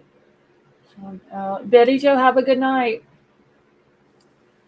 Yeah, I know they do have to. I know King Scarlet, they do. The defense does have to put up like that they are confident. I get that. It's just, Yeah, when it's game time, I hope they have what they need, honestly, right. because it's just there's some of that is true. 51 terabytes is a ton of evidence. So, I mean, honestly, you really can't blame Ann Taylor for needing more time to No. go through it all. But why does Bryan need more time to produce an alibi? Yeah, that I don't get. That- Okay, yeah. I mean, is he just going to come out and be like, okay, honestly, I can't remember where I was at that night. I need to take a look at the phone pings that y'all claiming that y'all have of my phone, and we'll go from there. I mean, Yeah. it should be very easily. Go through the 51 terabytes, and then I'll let you know. I mean, that's just BS to me. He either, okay, let's say he's not guilty. Okay, either he knows where he was or he was blacked out completely, whatever. I mean, you're going to have an idea of where you were when something like this happened in a little town like that. And the point, and the thing is, though, if he does produce an alibi as a defense, they have to produce that alibi to the state. The state is then going to investigate it. If it's a person, they're going to talk to that person. So he's got to prove his alibi. Right. Yeah, exactly. Which means, okay, in my opinion, I think if the prosecution has to hand over all of this information and they need time to vet it, then when the alibi comes, the prosecution needs time to vet whatever alibi that is. Mm-hmm. Yep. I mean, I don't know. Well, going on the assumption he's guilty, there's not anything he could come up with that could be proved, right? So I don't know what okay, why do they have to give an alibi? I'm just kind of running at the mouth right now. If the state is asking for it, if he's going to provide an alibi as a defense, the state needs to know who and or what it is so they can look into, I guess, to investigate. And if he had an alibi, I'm sure he would have said by now he had an alibi. I would think so. I mean, what's the point of not saying no? Unless you're sleeping with a married. Yeah.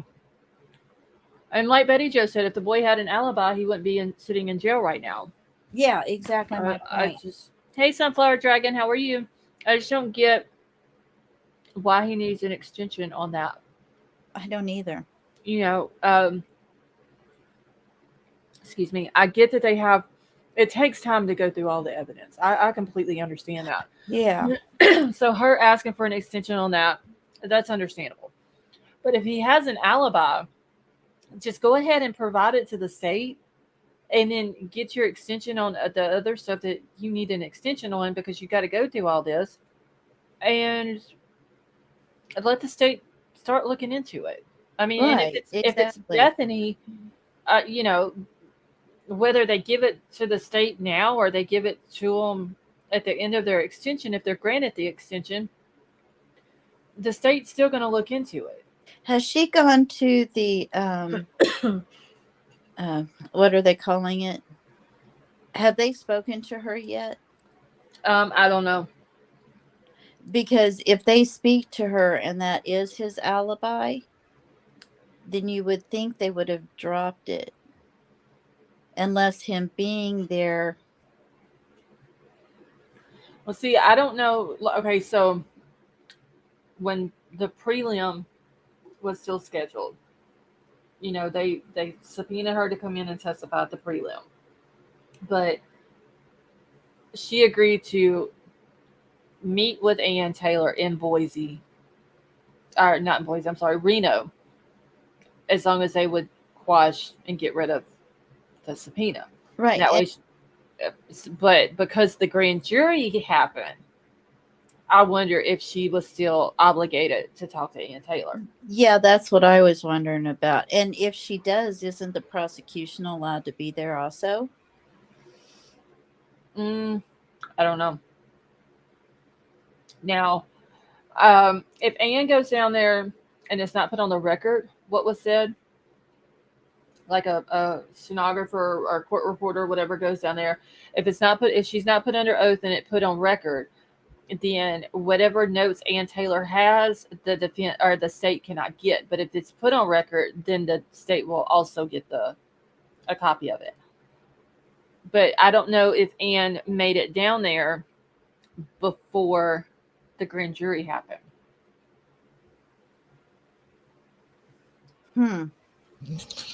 I know if it was me, and I'm sure y'all feel the same way. If somebody knocked on that door right now and says, we have a warrant for your arrest in the Idaho 4, I'm going to be hollering to that police officer, I've got an alibi. Here's where I was at. Here, of course, he's going to say, doesn't matter. I still got this warrant. That's okay. Let's go. I'll go peacefully. Yeah, look, I was on Lost panel, okay? Yeah. Have you ever heard of Alex? Have you heard of MJ? Yeah, I'll be doing that. How about Scarlett? That's where we were all day long. And then when we got up here, I went to Combs and Clairvoyance channel. I mean, I would be like, here, take my router. Exactly. I'll be carrying it with me out there. That's all we need. Just bring that. They'll know where I was at. I mean, because you can't just say, hey, you know, I was at home watching Lost, because, you know, I can just turn it on. But if you're on the panel, that's a really good alibi. Well, yeah, up here and talking and all that. Yeah. If it's true, I don't know. I can't find it as a fact. Has anyone else been arrested? Something to that nature. He wanted to know. BK wanted to know, was there any other arrests made besides me? I think they made a good point this afternoon when they said he could, because I've been thinking all along, that's a Gacy that he pulled. But if he was worried about his dad or something, then it makes sense that he would say, has anybody else been arrested? Right. And I hadn't thought about that. I thought maybe that's who he was talking about, because he was arrested at his parents' house. And I thought, well, maybe he thought that the parents could have gotten arrested, you know, for harboring or something like that. Right. But I wonder if he really did say that. I wonder who he was referring to. Yeah, me too. I would imagine it would be his family. I mean, because, I mean, they broke into windows, doors, everything else. They didn't take a chance with that boy, you know? Yeah.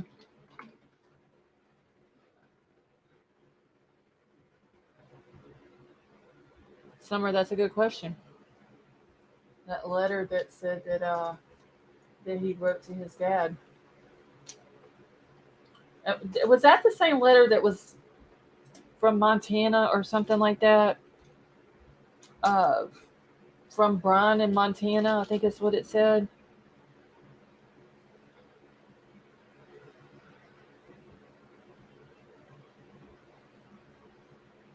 I loaded hot. No, it was Bryan Enton said that he confirmed it with someone at the jail in Pennsylvania. But as far as hearing an officer say that, yes, he said that, and we've never heard that.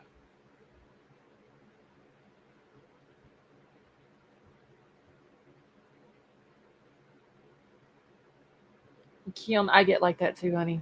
I read so much stuff and see so much stuff that I don't remember half the time where I've seen it at. I know it's either going to be Facebook, Twitter. And if it's an article, I always throw the article in my email.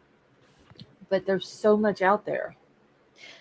I know. I'd be like you. I mean, if I was innocent, I'd be screaming it to high heaven. I would. I would get in trouble in the courtroom because I Yeah. wouldn't shut up. Yeah. Y'all got the wrong person. You need to let me go. Go find the right person. I would be doing bad. They Yeah. would never let me out because I would constantly be getting charges of contempt. That'd be you a can hard stay one. in that. It could be like Letitia. You can stay in that little bitty room of bars downstairs until you decide to behave yourself. And I still wouldn't behave myself. No, with the immense world drawing, they collected his parents. I saw that. There's a picture of that Elliot, but I don't know why he would have it.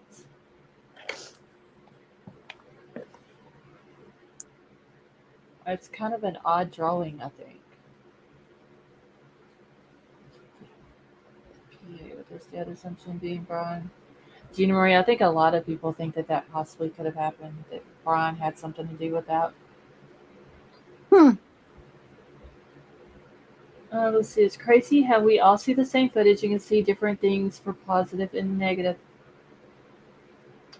Yep, I never thought about that, Crane Hill gal. But I mean, it's just the same thing. Like, you just, I think that goes with anything, that people just have different opinions. Yeah, I mean, that's why we're all different. And that's what makes it so awesome here, that we can all sit around and listen to each other's opinions and theories or whatever. And if we agree with it, we do. And if we don't, then that's okay too.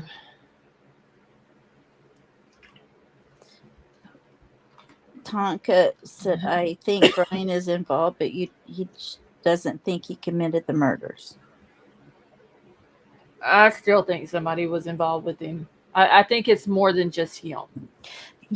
Okay, so I was on another channel this afternoon, and we were talking, and I asked them about it. How do you think he got in? And this is an example of seeing things totally differently, because I keep going. Before, I was just totally and completely like, absolutely, he would not have anybody else know a thing about this. Not at all. He wouldn't be able to trust that person. And then when I was talking to you the other night, I'm thinking, well, you made sense. So then when I was on this other panel this afternoon, I asked them about that. And their thing was like, so I need you to explain it to me again, because theirs was like, well, this is all estimate, an estimated time that he was there, right?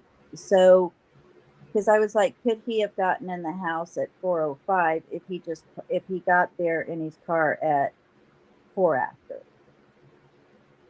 Okay. And so on the PCA, it says that the car for the last time, it would have to come into camera view.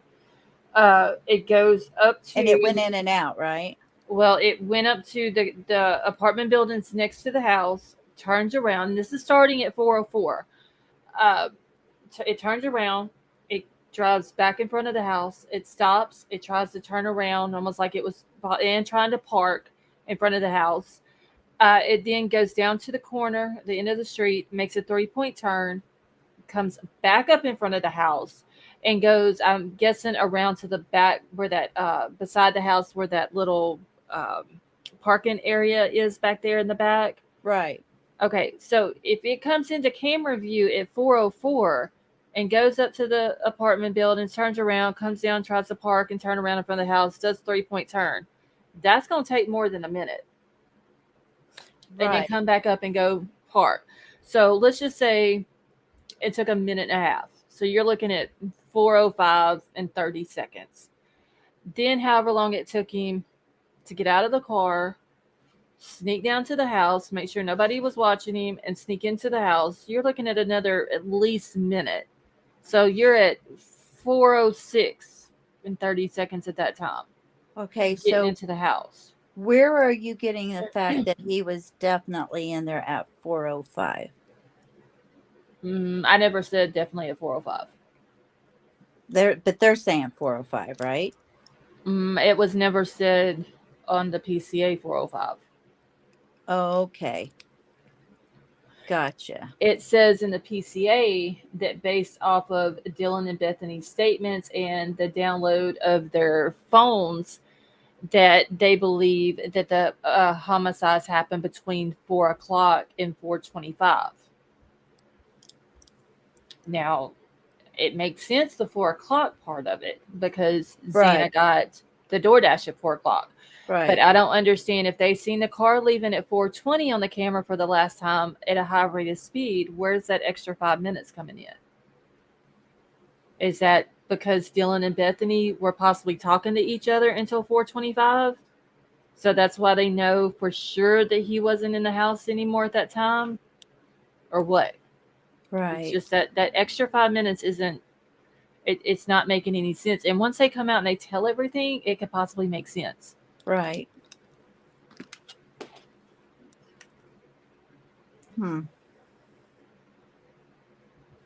See, a 3-point turn takes a minute and a half. Nega, you think it takes that long? Just, I mean, I could see the whole thing going up to the apartment, turning around, coming down, trying to park and turn around from the house and doing a 3-point turn, a minute and a half, and back up to the house. I could see that. Maybe 2 minutes. It just, whoever was driving the car didn't seem like they knew where they were going. That's why I think that there was someone else possibly driving the car. Well, see, I would think if it was Bryan, I would think as many times as he'd been over in that area, allegedly, that he'd already know where he wanted to park. Exactly. Which leans more toward your side. I'm still like caught in the middle of that one. I mean, and I could be wrong. It could have been just him only. But, and I was it Brad? I think Brad's the one that said it was him on the panel that night. That he was a private driver and he had several different clients. And when I asked him, okay, so if you've been to some clients, you've been to their houses more than once or twice, and he said, yeah. And I said, so when you go to this client's house that you've been to before, you know exactly where you're going, how to get there, where to park, where to pull, and everything. He said, yeah. So it just seems like if he's been in that area around that house 12 different times, like they're claiming, he would have known where to go to get into the house easier. Okay, so during this time, I mean, we have no idea when DoorDash was delivered, right? 4 o'clock. For sure. Right at 4 o'clock? That's what the PCA is saying, that it was delivered at 4 o'clock. And that the DoorDash driver even came and provided that information. Okay, so if it was delivered at 4 and they walked back to their car, they were probably out of there before 4:02. I mean, if they just pull up in the driveway, get out, drop it off, take a picture, or whatever, or ring the doorbell, whatever the instructions are, get back in their car, back out of the driveway and leave. I would say 2 minutes tops. Yeah, so he was gone, unless he was checking for like the next drop or something. Yeah. They would have been gone before the other car got there. Right. Yeah, I mean, I don't know who it is in chat. I can't tell whether it's King Scarlet or whether it's is it Gina Marie? Is that, I can't see, I don't have my glasses on. Is saying that maybe he was driving around because he's trying to find the right time, or maybe he's driving around because he's trying to get the nerve up to go in. But I honestly kind of see him, in my opinion, if he did this allegedly, I could see like once he made up his mind to do it. I don't feel like he had much hesitation at all. I think he was ready for it. Unless there was maybe some other vehicles that was in the area. Or people. Yeah, it could have been people outside, walking or something like that. Because there was a party going on. Just like less than 60 seconds from him. Right. So, I mean, that could have had something to do with it too. Why he was turning around and going, because they said started 3 something was the first time he came, that he was seen on camera, and then he left. I think it was 3 times total before that 4th time at 4:04. Now, another thing too, and I never really got an answer on this one. Another thing too was that if you have DoorDash, like you could order me dinner and me not know it, you could have it in my name and everything and have it delivered to me when it was actually you that ordered it. How do we know that Xana was the one that ordered it? I found out today. I'm really dumb on this stuff because I'm like you. I live in the boonies. I have no idea DoorDash. Yeah, I don't know get. exactly. I just know how it works by the way people, what they've Right. said on here. And then Venmo, I found out today, that's something like if you're sending somebody money or something, but that's not how you make a payment, like to the restaurant. So, Well, you can, because Venmo, you have a Venmo debit card. So you could, if she was, hey, Sybil, how are you? If she was the one who ordered it and she had her Venmo card, she could have paid for it like that. okay. So, how have we looked at her financials or her Venmo to find out if she indeed was the one that ordered it? Well, I have looked at her Venmo and there's nothing on there for DoorDash.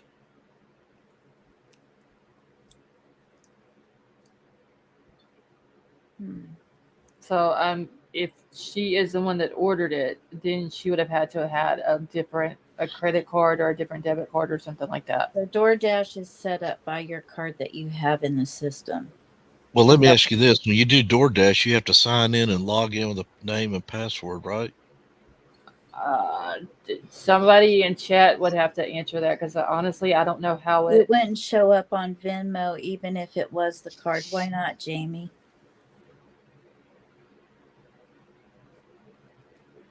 Well, hold on. Let me get into my Venmo. Give me just a second and get to Xana's. I used DoorDash before, but it was during the COVID when I needed to get food to my mother. Mm-hmm. And she couldn't believe it. Oh, you can do that? I said, Mom, just sit there and wait a few minutes. You're going to have food coming. So I had Outback Steakhouse food sent to her, and she couldn't believe it. But I believe I had to log in. I had to use my credit card. It's an app on your phone, and yes, you log in, says King Scarlet. Right. Well, I did right, and I did mine on the computer. And then I went ahead and got the order, and they said it'll be there in about an hour and 30 minutes. It's something like that, because I got to cook it, get everything ready, and then find a driver to come out and get it and bring it to her. And it's got a place where you can leave the tip and any kind of how was our delivery? Was it great, fast, smooth delivery? It's got all those little stars you can hit. Right. So if they want to, I mean, they could trace who logged that in. Somebody had to log in. Okay, so on anything that's on Venmo that I can see, whether it's Xana's account, Ethan's, or any of them, you can't see if it's the amount of the purchase. And all of the stuff that you can see is where they have left, and I'm sure you can do a payment without leaving a message or whatever, but everything that is on here all have messages. Whether it's for coffee that they, or something like that. Yeah, see, I'm totally ignorant when it comes to the Venmo and DoorDash. I just have no clue. So I'm sure it's possible she could have used the Venmo card if, Eric, have a good night. And it just not show up on there if she didn't put like a message or something like that.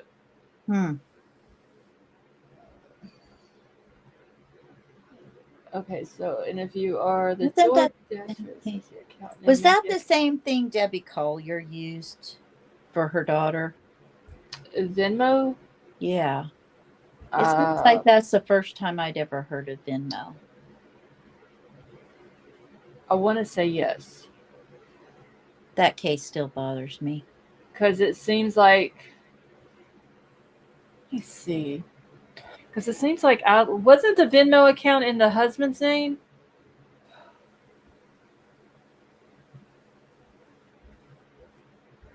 I want to say it was in her husband's name.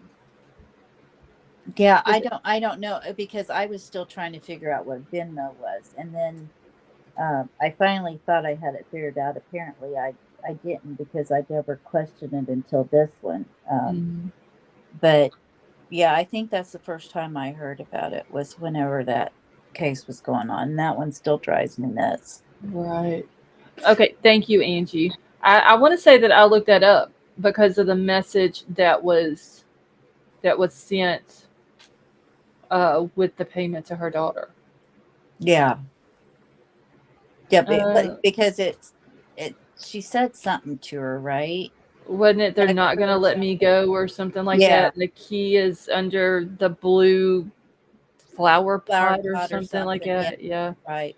I used PayPal once. Does that count? I mean, if Venmo, Roger, is like Cash App and PayPal. I would much rather use PayPal or Cash App though than I would Venmo, honestly. I don't know. We just, to avoid owing anything, we just don't use that stuff very often. I mean, it's easy way to, if you need to get money to somebody who's out of state, Yeah, and they have, let's just say like a Venmo account, you can just send the money to them like that. yeah. Just I like, mean, I just have like a PayPal. I mean, I have a PayPal account, so that I get. I just it's basically just like PayPal, and so is Cash App. okay. You have a card, a debit card, so you can use if you have money in your Cash App, PayPal, Venmo account. But if you have money in there and you need to send some to someone, you can just, as long as you have their name, you can send it over to them. Right. Yeah, I had to end up getting Cash App because that's how my kids, if I need to send them something, that's how I do it. Yeah, that's what we do through PayPal. She wasn't DoorDash confirmed to be a girl, Emma, who was arrested. Crane Hill gal, it's never been confirmed who the DoorDash driver was. It came out that it was possibly Emma. It came out that it was a girl who had black hair. Then it came out that it was a guy. It's never been confirmed who it was. See, and I've never used PayPal except for sending money to my kids either, so I don't know how that would work like at a restaurant if I.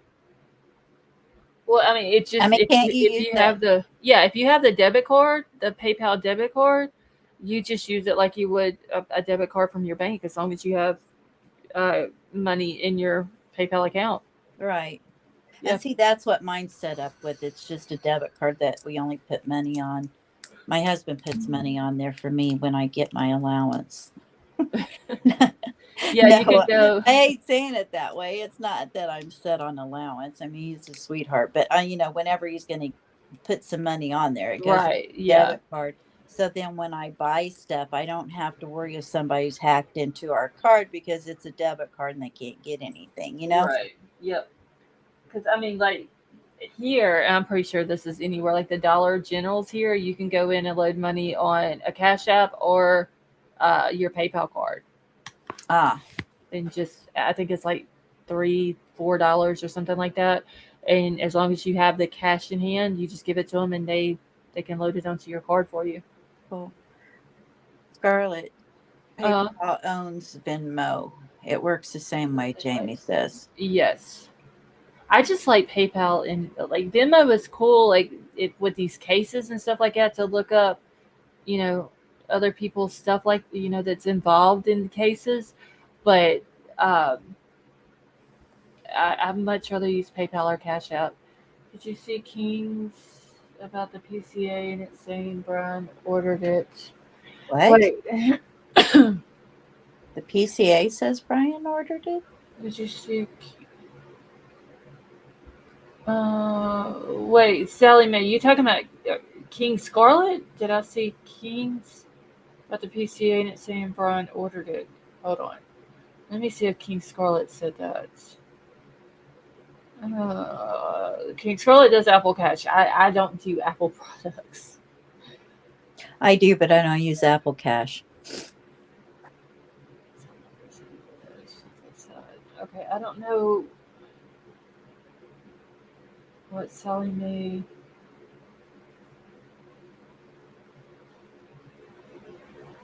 Let's see, that's saying.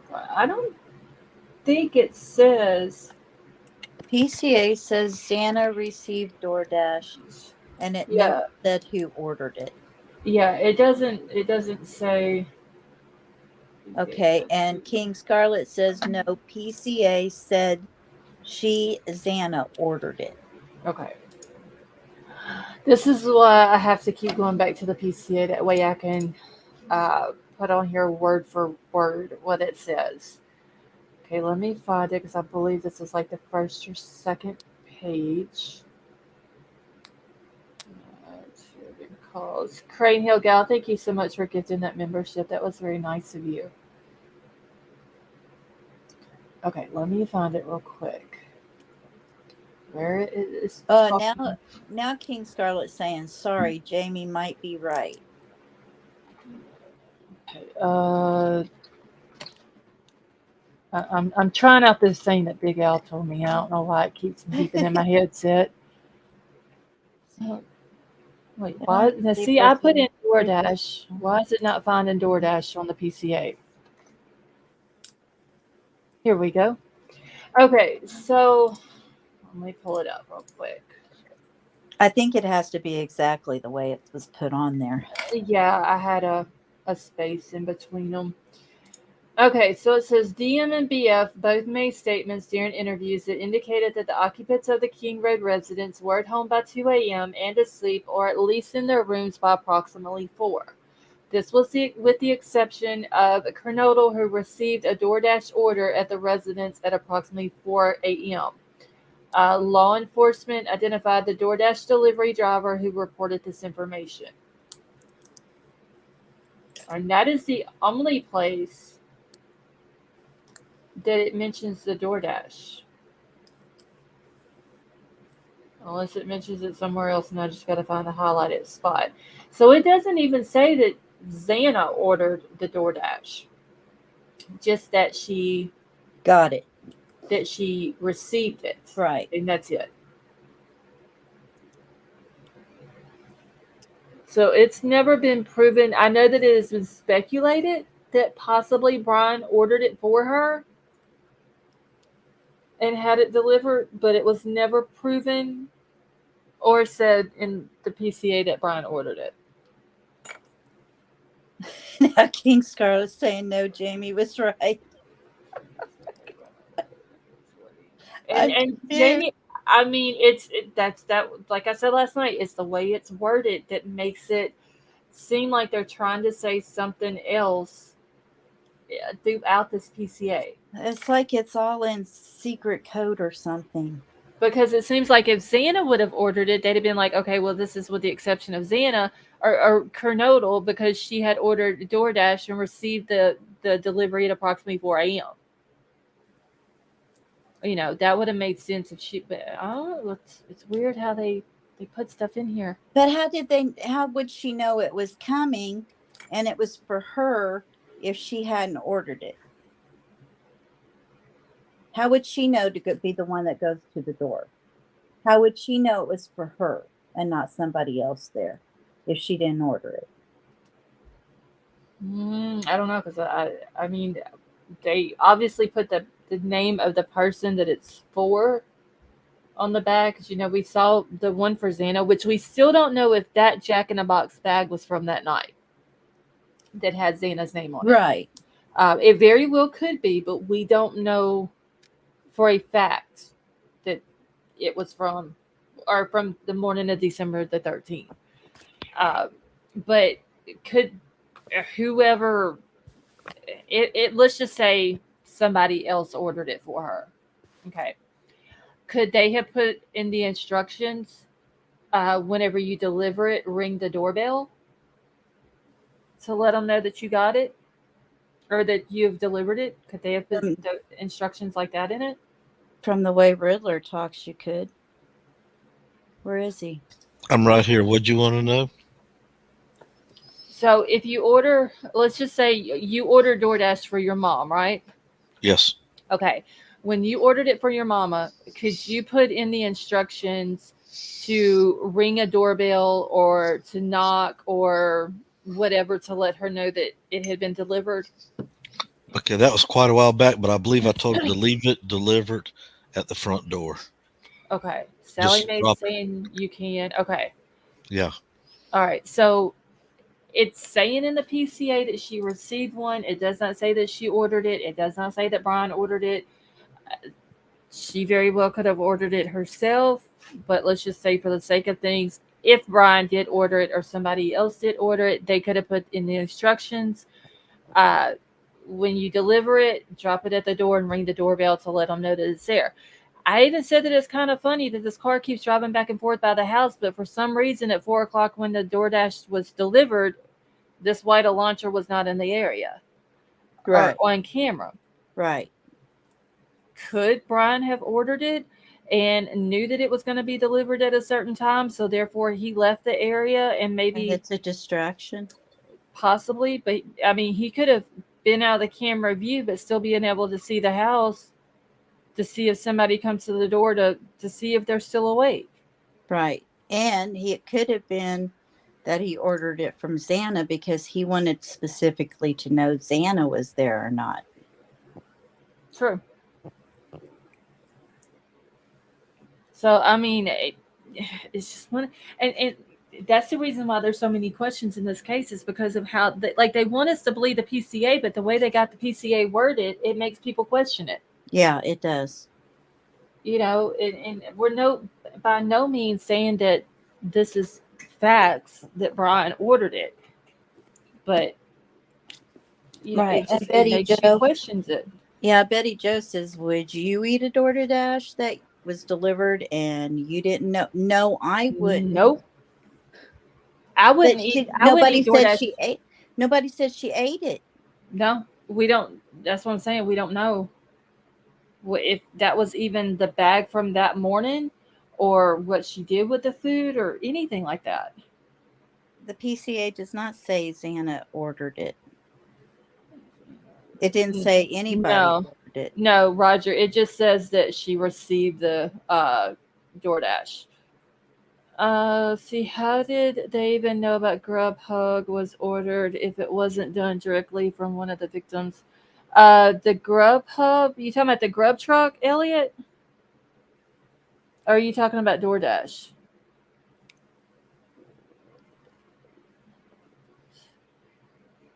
And we don't even know how the DoorDash delivery, they could have just heard about the murders and heard about where it was at or whatever, and that driver could have been like, yo, I delivered to that house at such and such time, and went to the police to show that they ordered, that they did a delivery there. The part that's got me puzzled most now is that students, if you want to believe them, are claiming they knew there were 4 deceased bodies in that house before a 911 call was made. Right. That's the story that's going around. Yeah. So if that's true, I'm not saying it's the Holy Gospel. If that's true, that plenty of students were getting messages on their cell phones, and I'm sure that's what the defense is trying to find. We're getting messages on their cell phone. Hey, did you hear what happened at 1122? Or did you hear what happened at the party house? And now we still don't have a 911 call until what, 11:58? Is that right? Yes. So, I mean, here we go again. Around the rabbit hole. Yeah. And once again, one of the participants said it best. The defense only has to convict one. The prosecution the prosecution's got to have all of them. Yeah. And what happens if this goes into a hung jury? I know they're going to retry it, but if they go to a hung jury, is he released till then? I wouldn't think so. Not with it being a quadruple homicide. I think they would keep him in custody. But the problem I have, and I'm not saying that it's not true that the kids didn't know about it before the 911 call was made, but the problem I have about it with that is uh, Jack lived literally like just through the someone else's yard. You can just walk through one house's yard and you're right there at Jack's house. That's how close he lived. Then you have Hunter, Ethan's brother, across the band field from the house. You could literally see the girl's house from the Sigma Chi house. You know, that's how close Ethan's brother Hunter was. It don't make sense. And also Ethan's sister Maisie was on campus. It don't make sense that all of these kids knew about it that morning, but for some reason Jack didn't know that early in the morning, Hunter didn't know that early in the morning, and Hunter's sister didn't know that early in the morning. Because if those three would have known about it that early in the morning that something at that house had happened, 911 would have been called before 11:58 in the morning. And it just doesn't make sense. This doesn't go back to, I mean, people aren't citing the fact that this mother, supposedly this mom, had said that her kid knew them and they found out before all of that. I don't remember her name. You know, I mean, Kim, the Kim yeah, lady. yeah. I mean, they're not tying it to that, are they? Because I mean, that's just hearsay. Yeah. And I'm not even sure.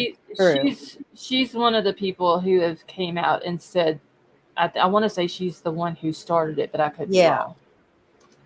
Well, that was the first time I remember hearing it. And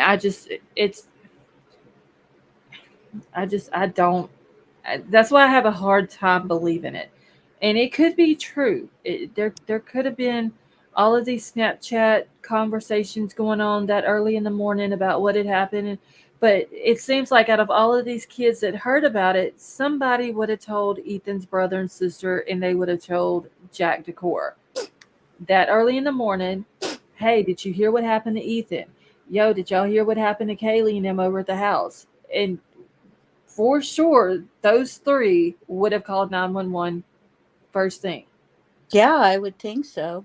And so that's just, yeah. Okay, and so when did they arrive? Because Ethan's sister's car was there. Yeah, they were both there before the tape was put up. That's how their cars ended up as part of the crime scene before the police tape went up. I don't know exactly what time they got there, but I would assume when people started seeing the police pull up, or when the friend, if it is true, Ethan's friend got to the house and he's the one that found him and called 911, I would assume then he probably would have called Hunter. Hunter then would have called Maisie. And I'm pretty sure Jack and them, like I said, live right there close. Could have seen this group of people at the house, cops and everything else.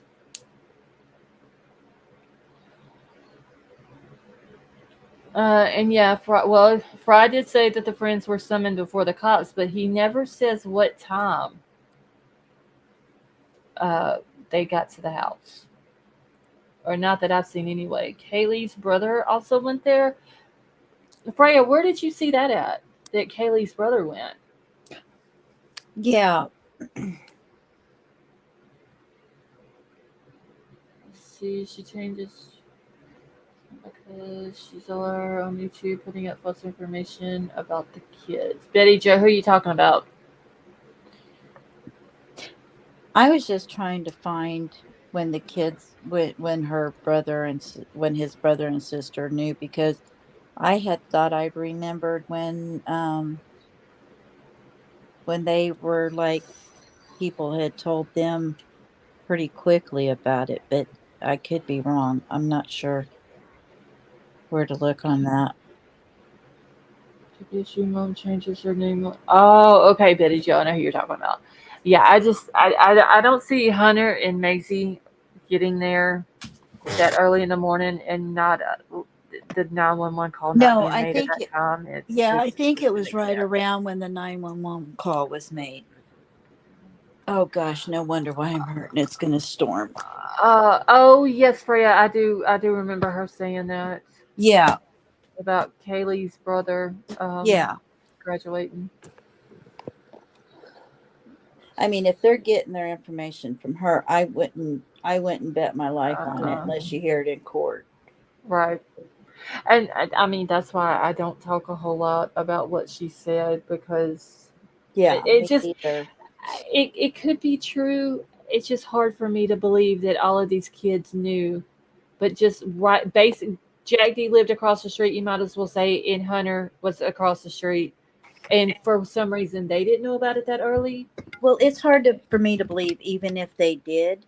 It's hard for me to believe that the first phone call, if 911 had already been, okay, if somebody's just now calling 911 when they found out, it's really hard for me to believe that they weren't immediately on the phone with their parents.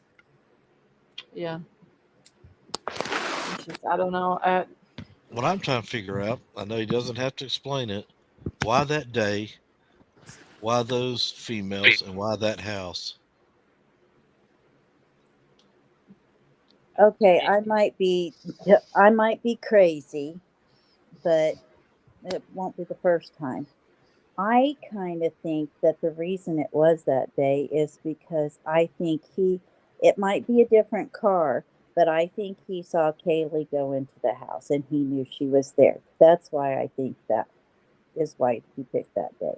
Either that or he saw because she was posting stuff on social media while she was there, Right, and he could have seen something that she posted on social media and knew she was there. right, because he was on both of their accounts.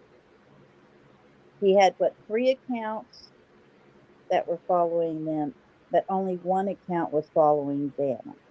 Right, and supposedly he uh, he liked all of Maddie's pictures, but only a few of Kaylee. Right. A few of Kaylee's pictures. And so I think that's why he went. I think that's why he went that day because I think that I think that he knew she was going to be there and he could get them both with one slot. Because I personally feel like the reason he went up those stairs was because they were the targets. Yeah, So he's infatuated with her, right? that's what it's. I mean, if it's true what's been said, like in all of Maddie's pictures, but only a few of Kaylee's, if that is true, it's what it seems like that he liked Maddie, Yeah. And and I it's always thought Maddie was the target, and he could have very easily ran into Maddie because she worked at the Mad Greek and they did have a vegan menu. even though they deny it. Yeah, and I can kind of see their point. Oh, I can too, believe me. You Denying don't if he want Bryan was Kohberger ate here.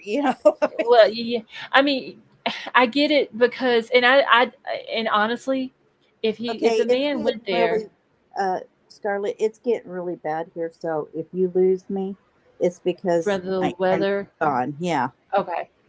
Um, I get if he did go there. I don't think the public would hold it against the Mad No, I Greek don't. because, but You would I think, don't think they want him like their name attached to the fact that he ate at their restaurant and then yeah, he did, and I completely get that. yeah.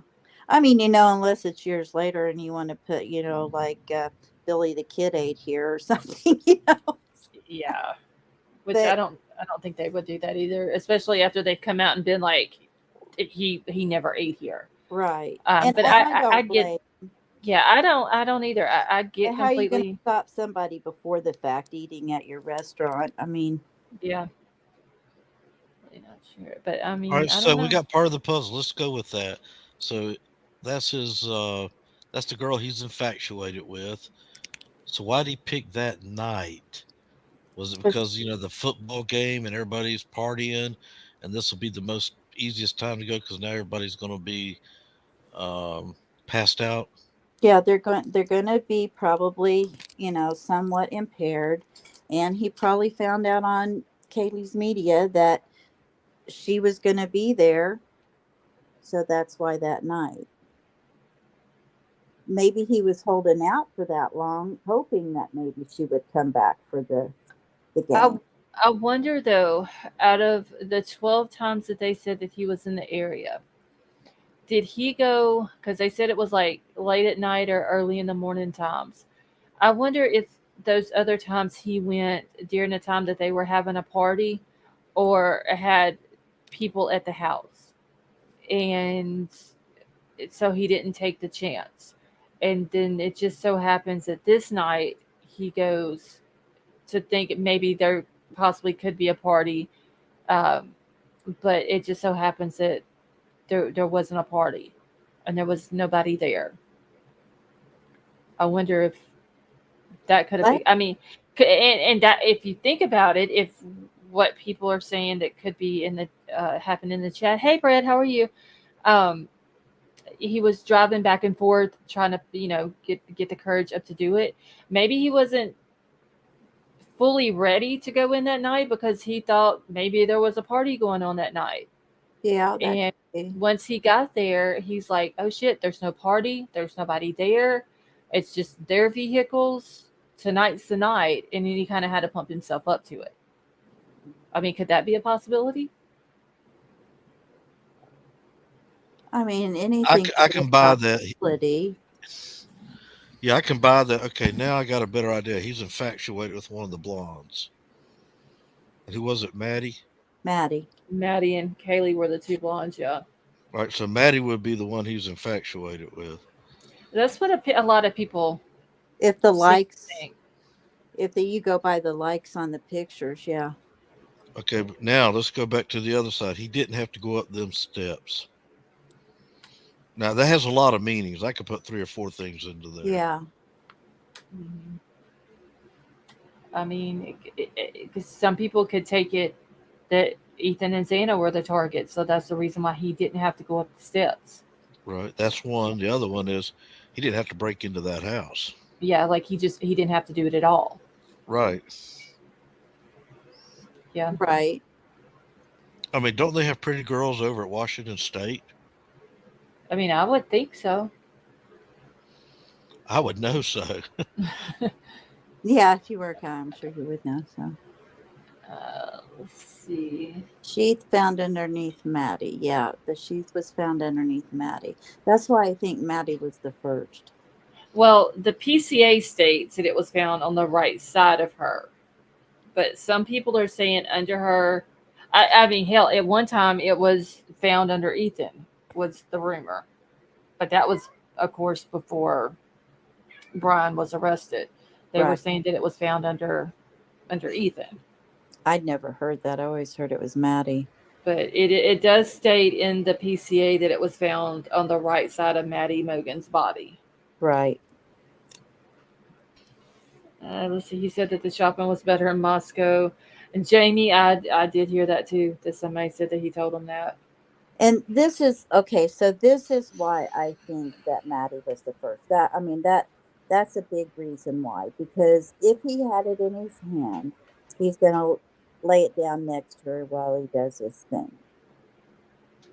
And if it was on his belt, he's not going to have really any other time to take it off his belt because he'll be in some kind of a confrontation with either Kaylee or Xana or Ethan, right? So Mm-hmm. if he took it off purposely and laid it there, then that to me would say she was the first one. If he was carrying it in his hand and he put it down there as a distraction, or not a distraction, as he left it there on purpose, then I believe he would have put it there first. That's why I've just always thought that Maddie was really his target. And then I think Kaylee came in or was there and woke up. And then he went downstairs. And I think, that happened with Xana. And then, I don't know, maybe Ethan Ethan said something, and so he went in there. Maybe the only reason, Dylan didn't get anything done was because she was peeking out her door and she didn't say a peep, Right.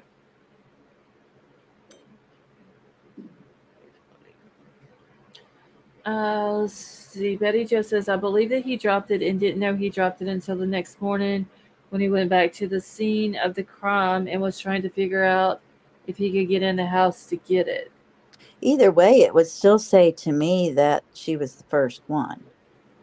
Yeah, and that's what people had originally, from before he was arrested. There was a debate on, was Ethan and Ethan and Xana first, and then Maddie and Kaylee, or vice versa. Maddie and Kaylee, and then Ethan and Xana.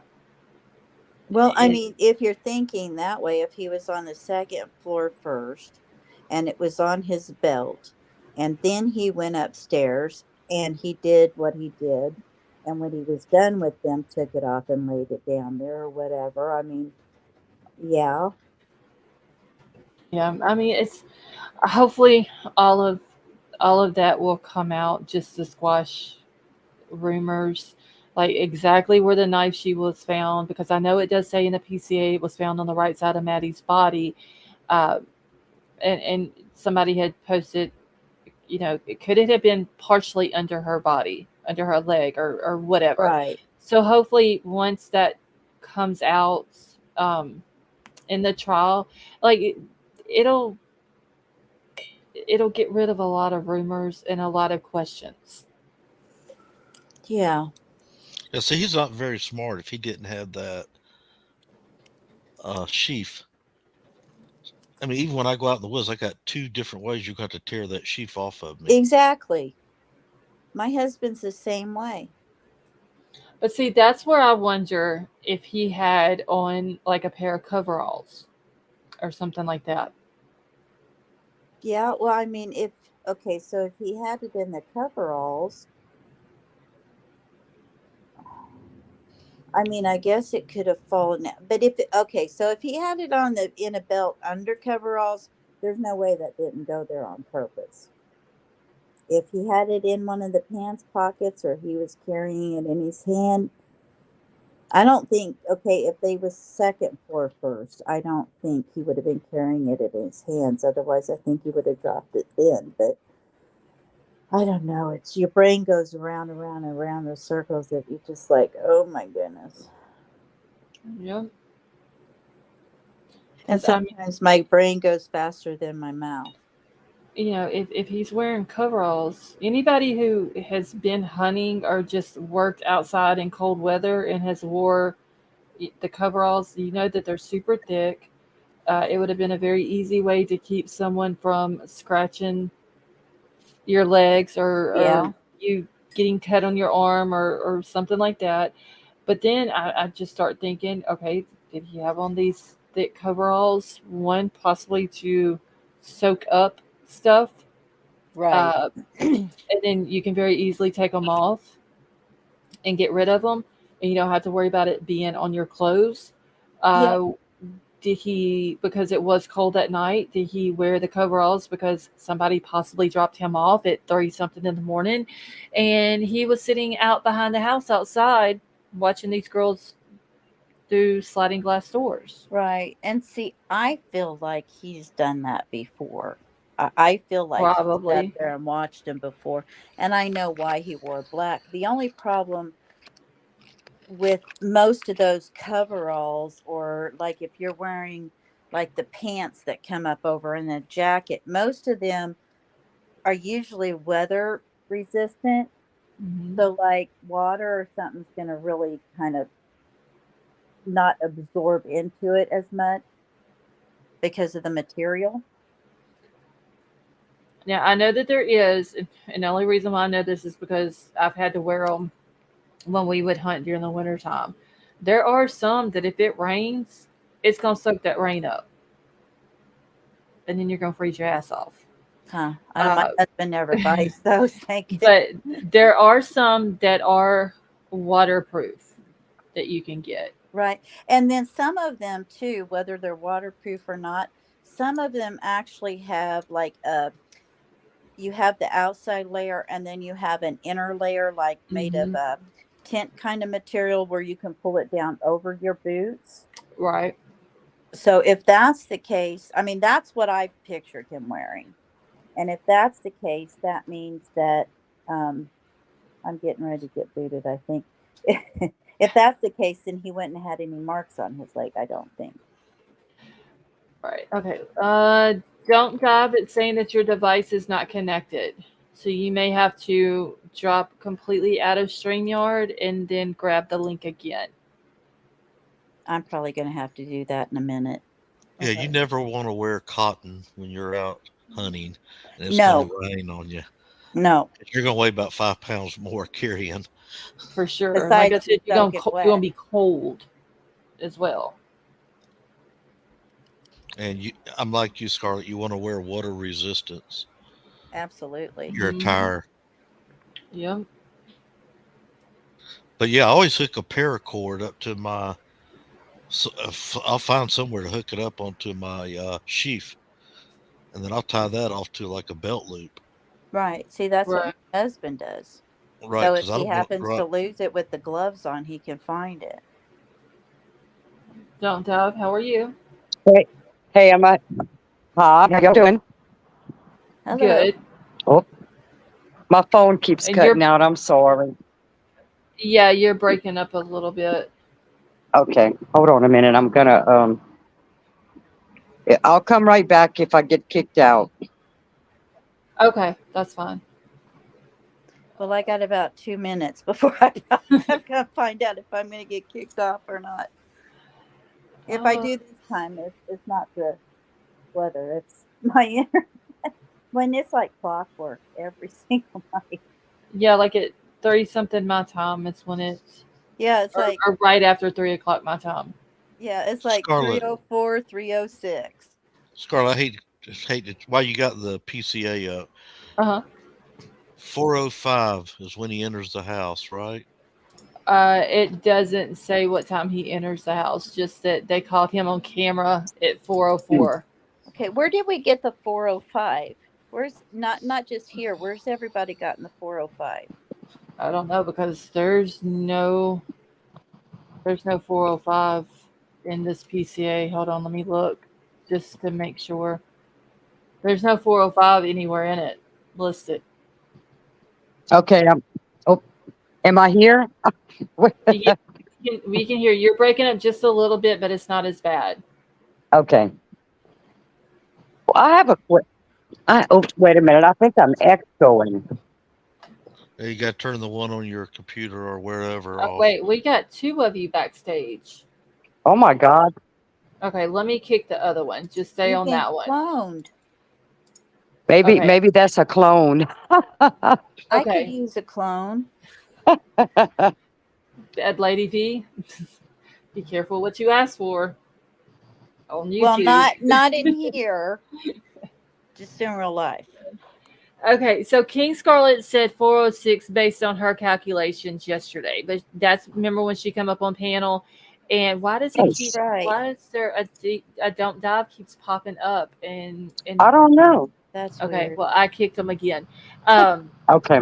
But remember, she came up on panel and she was kind of just giving her estimated time of, based off of what the PCA says, and then, giving him a certain amount of time to get into the house and all that. But there's nowhere in the PCA that says 4:05.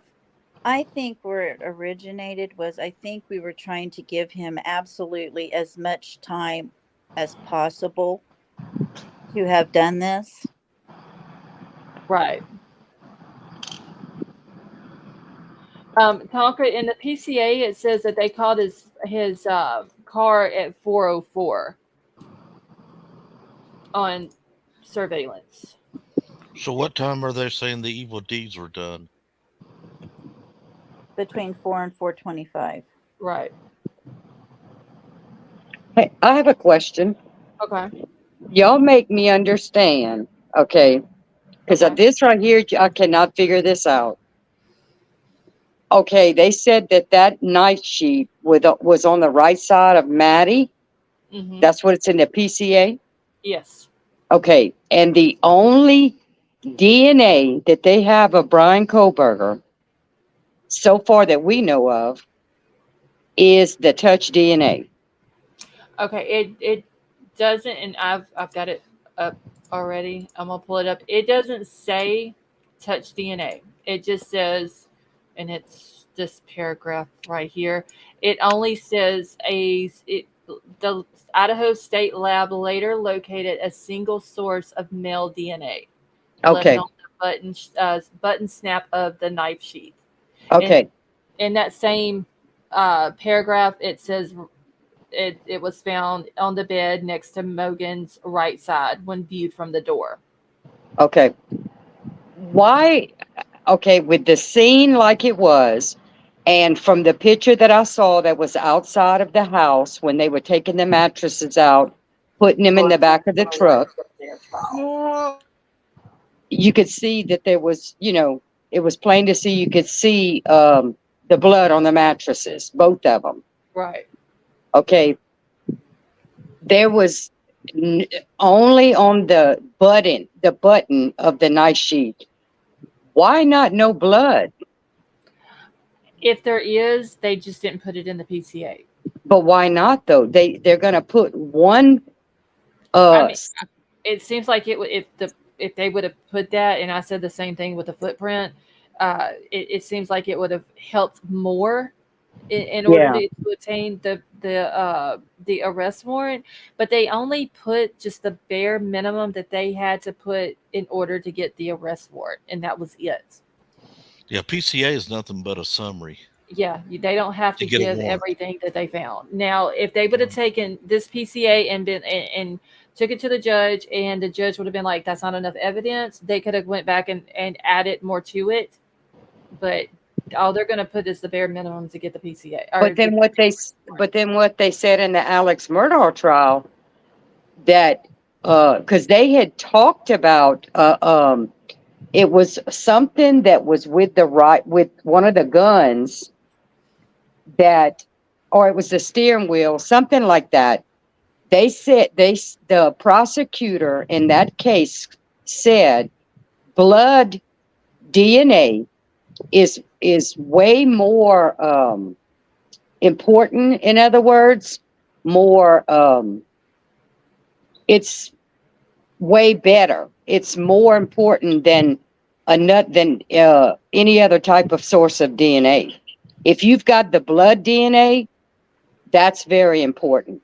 Mm-hmm. So to me, why would they put something that's not real important in the PCA or bring that to the judge for him to get arrested? Why not say, well, there was blood on the knife? That proves it right there. Why wouldn't they have did that? They don't have the knife.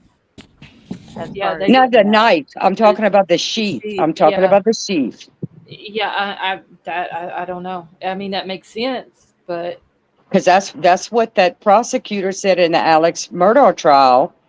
And then the lady that came on that he was talking to, questioning, she was a lab person that did a lot of the testing in the Alex Murdaugh trial. She even confirmed it, that the blood is like that's it. I mean, that's very important. But then yet, the prosecutors, I mean, whoever is going to give that to Judge Marshall and say, well, we got this right here. But then why not the blood? Because then if you got the blood and it's his blood, well, that's it. I mean, that's but yet there was nothing else said. Yeah. Okay, but if Maddie was first, the only blood, and Jamie's saying it here too, the only blood that would have been on it more than likely would have just been Maddie's. Right. So that doesn't prove he was there. They're saying the touch DNA, the reason they're using the touch DNA is because that puts him there. The blood of Maddie, or even all four of them, if his blood wasn't on it, that wouldn't actually put him there. They wanted DNA that matched. I see what you're saying. I see what you're saying. Well, like they do. Okay, let me ask you this. Another thing I was confused on. What did they have like a warrant or something for any DoorDash receipts or records or transactions for whoever made the order, whoever paid for the order for the DoorDash? I do believe there was a DoorDash one. Give me just 1 Yeah, second. I mean, if it'd at least be in the financials, I would think, whether they ordered it or whether he ordered it. I would Right. think it'd be in the financials of either one. I was just wondering if they had There is a DoorDash warrant, and the warrants, what they're asking for in it is all information in your possession or control related to sales, deliveries, purchases, and or transactions made to 1122 King Road, Moscow for the period of January the 1st of 2022 to present, to include date and time of sales, date and time of deliveries, purchases and transactions, name and identification of the driver, a full description of the vehicles used, any and all communications between the drivers and the purchasers, located in or upon the following described premises located in Latah County. Okay, now you know the document that was released not too long ago that showed what was cleared and what warrant was cleared? You know how they were wanting let's see, Amazon, they was wanting You talking about the ones that they wanted sealed and redacted? no. It was a document that was released, I want to say maybe 3 weeks ago. 3 other channels showed the documents. And it was different warrants. Not, I don't know if it's a warrant, but it was like they wanted all the information from Amazon. They wanted all the information from one of them was DoorDash. I think one of them was Walmart, where they had a list, and it showed where who was confirmed and who wasn't, and everything on that list was, they got all the information they wanted from those people except for DoorDash. They were the only one that was not confirmed. I wonder why. Okay, let me go back to DoorDash. It was a document that showed, and it said everything that the prosecutor wanted was cleared except for the DoorDash. Okay, hold on just I a mean, second. I don't understand why DoorDash should be holding back anything, you know? Okay, so here, I'll pull it up real quick. This is the thing, the warrant and everything for DoorDash. So on December the 6th of 2022, Lawrence Mowry obtained the search warrant for DoorDash. He served the warrant on December the 6th of 2022. And then on December the 7th, he received an email from DoorDash which contained the requested information. So they got the information back from DoorDash. But then why? It was a couple of weeks ago. This wasn't in December. This was last month, matter of fact.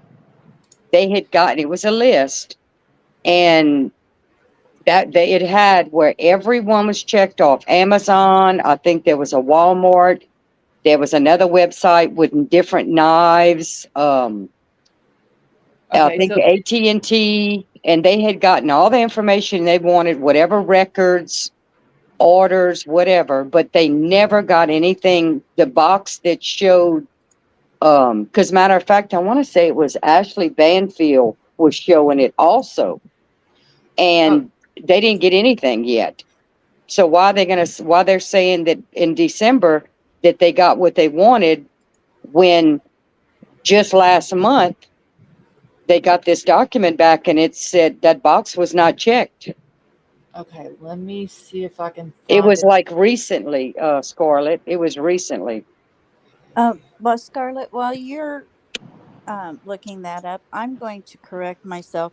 Must have got lost is absolutely right. They say a single source DNA. They don't say touch DNA. Right. But even so, with single source DNA, it would have to be something that proves he was there, not the victims. Yes, I Okay. am talking to you. Must have got lost. You're right. I was wrong. I misstated it. And I'm very glad you corrected me, because that's how things get misconstrued. Yeah, So, it's listed as a single source of male DNA is how they have it. well, right Okay. now the touch DNA came from me, Angie. So I beg my pardon. I was wrong. All And right. I very gladly go ahead and correct that, because I want that out of my head too. I am trying to find. Hair could be DNA, I'm right? gonna find it. I'm gonna try and find it tomorrow, and I'll email it to you. Okay, because I have went through every single document that they've ever dropped, and I don't remember there being one. Because it was from, I want to say it said at the top, the letterhead at the left-hand corner, the Moscow something records or something. It's where they can send you. I don't think it was a request. It was just a website that you can go to, and they'll have all the information. It may have been a request. Maybe it was JLR that had found that document, but it was some other channels also. Lana brought it up on TNT, JLR, I want to say, and I think it wasn't T-Rev. I want to say it might have been Drunk Turkey, Daniel. I want to say it was Daniel, but I'm gonna go back and look for it tomorrow. I'll search for it, and then I'll just email it to you. Because I thought Okay, that kind of odd. I'm like, well, what is DoorDash holding back? Why they don't give them what they want? yeah, send it to me because there was a lot of Okay. documents that was released in the month of May, and it would take me forever to go through them. Yeah. Yeah. Oh, and also too. Okay, you know how I showed the pictures of the crime scene people that were there? And you can see them, you can kind of see them through the window, and they're doing what they're doing. Well, they were in the room. Something must have been right there in that little area where they had the that The sign, living room. the good Yeah. vibe sign, because two of them were like bending over. You could tell that one of them had a swab in her hand. Mm-hmm. Because if you zoomed up on the picture, you could see her holding it, and she had a suit on, the white Yeah. suit. Whatever that was in the living room, some people are thinking it's a body. Based on the PCA, I don't think that it's a body, but it could have been blood or something like that in that area because you can see that they're stepping over it. Yeah, it's They're like they stepping over it. Yeah, they're taking pictures of it. They're all standing around it, looking down. And then the one lady, you can see the swab in her hand, and she bends over to swab whatever it is that's Yeah. there. And then Maddie too, they also showed upstairs where there was two of them, that one of the detectives and then one of the crime scene ladies, they were, because when you look at the window from the outside, you could tell that was Maddie's. So they were like bending over doing that also. Wait, in Maddie's room? Yeah, Was it in the front of the house or the back of the house? it was the back of the house. Okay, because I know that Like somebody was on the deck and they took a picture, they took a picture of it or whatever. And you can zoom in and you see them kind of walking around a little bit like it would be the bed, the bed area. where the sliding glass door is Yeah. on the third floor, No. that's Kaylee's room. No, not Kaylee's. It was a window. It wasn't a door. It was a window. Yeah. Okay. You So could yeah, see that would the frame of the window. You could see the frame. It was a 2 glass with a metal thing in front of it. It wasn't the doors. Okay. It was a window. Okay. So evidently, yeah, they were up there doing the crime scene of that. And then also I just noticed in that living room area. Yeah, I mean, maybe, I don't know, maybe they were all congregated in the kitchen or something, and those whoever come in there, they took off running. You know, maybe Maddie and Kaylee took off running upstairs, and that's why he went. He did Dylan and not Dylan, Zan and Ethan, and then he said, "Well, I'm going to do them too because they saw me." Mm-hmm.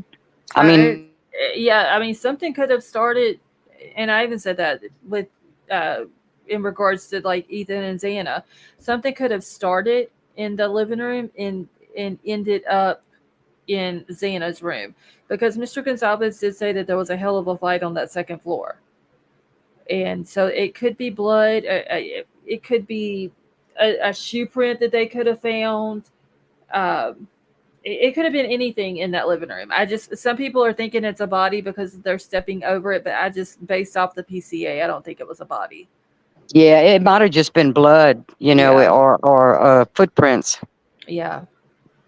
Or it could be anything, honestly. Yeah. Do we know if Maddie and Kaylee were in the same room? Yes. Sleeping, or were they separated when they went to bed that night? Oh, we don't know that. We wasn't there. Yeah, we don't. People have speculated. The only thing we really know for a fact is that when they were murdered, they were both in Maddie's bed when they were found. And it could very well, they might have just been both sleeping in the bed in there, or Kaylee could have been in her room with Murphy and heard something and went over there and got attacked as well. Yeah, because she say there's somebody here? That's what Dylan is saying, that she thought she heard Kaylee say that someone's here. Yeah, so maybe she was in her room with the dog. I'm just wondering. I don't know how, if it was Kaylee that said it, and I would assume that Dylan would know Kaylee's voice. I'm just wondering, how did Kaylee say it? Was it a scared type saying somebody's here, like she's letting people downstairs? Or just curious. Yeah, or just curious, like, is there somebody here? Right. It's I think it's just, hopefully they'll put out how she said it as well. Yeah, it's just, to me, there had to have been a lot of screaming. I mean, it's a shame to even think that there had to have been a lot of noise, a lot of screaming and just crying, and it surprises me that Dylan didn't hear that, I don't know. I would have called 911. I would have went in. I would have locked my door, went in the closet, shut the door in there, and I would have been immediately on the phone calling 911. Right. Something's going on. Something's going on. There's crying. There's screaming. Can you send someone over here? I don't know. Does the coroner and the PCA describe the wounds the same? It doesn't describe the wounds. It says sharp edge instrument or object. Well, if you say that lady, the one that what was her name? Scarlett? The coroner. The coroner lady? Yeah, she did describe some of them. She said something about, you'd have to pull it up and to listen to what she had to say, but she did describe some of them. Let's see. Let me find. If you have her video. Okay, she's got 3 or 4 videos describing 3 or 4 different things. First, they were all in bed asleep, and then, one wasn't. Right. Yeah. Okay. So it says Kernodle was deceased with wounds which appear to have been caused by an edge weapon. But then right below that, in the next paragraph, it says, also in the room was a male, later identified as Ethan Chapin, hereafter Chapin.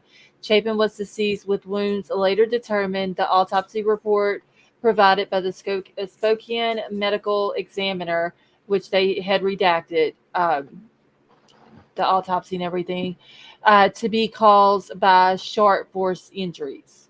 So that's the only thing. Other than that, they don't describe. Yeah, but that lady, the coroner, she talked. She did.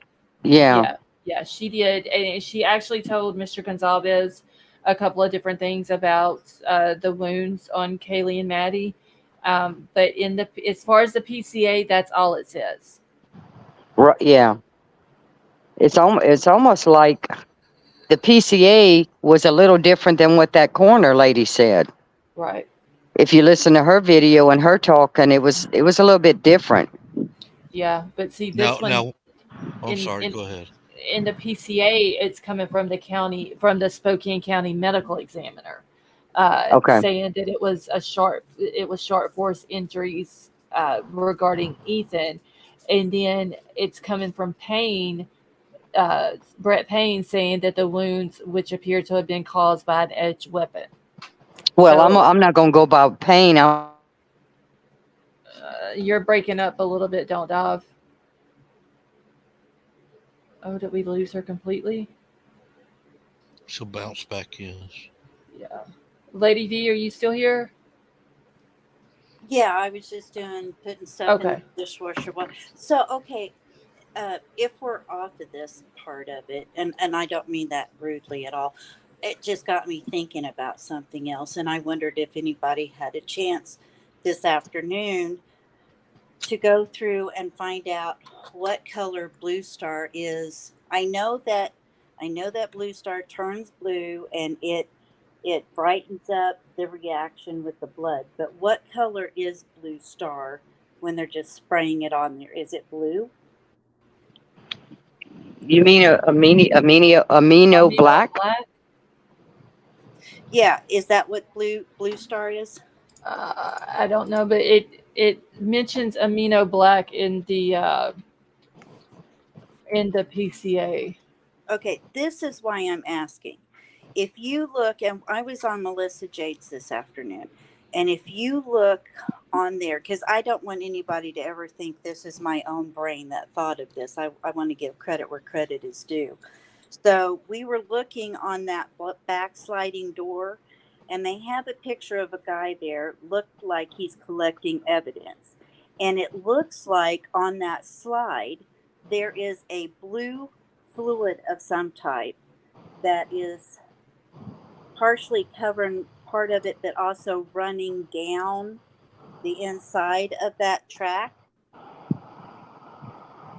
So that's why I was asking. I didn't know. I didn't get a chance to look it up. I don't know if anybody else did.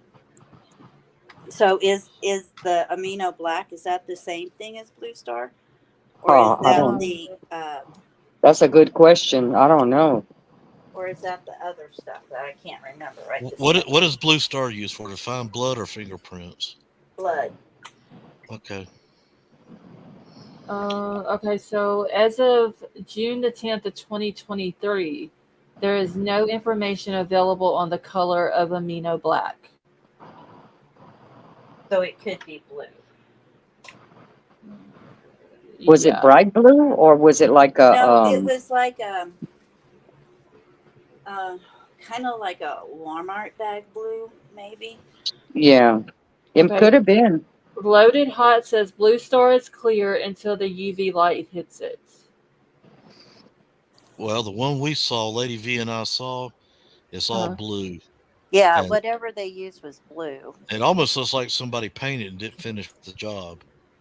Yeah, just like about 3/4 of the way, and then you see where it's dripping and running down. Right. And you see a crime detective there, and it looks like he's trying to get some evidence off of it. Right. So I'm trying to figure out what that blue is what I'm trying to do. Thank you, Riddler. That was very well put.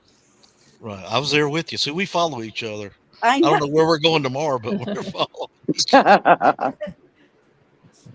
Okay.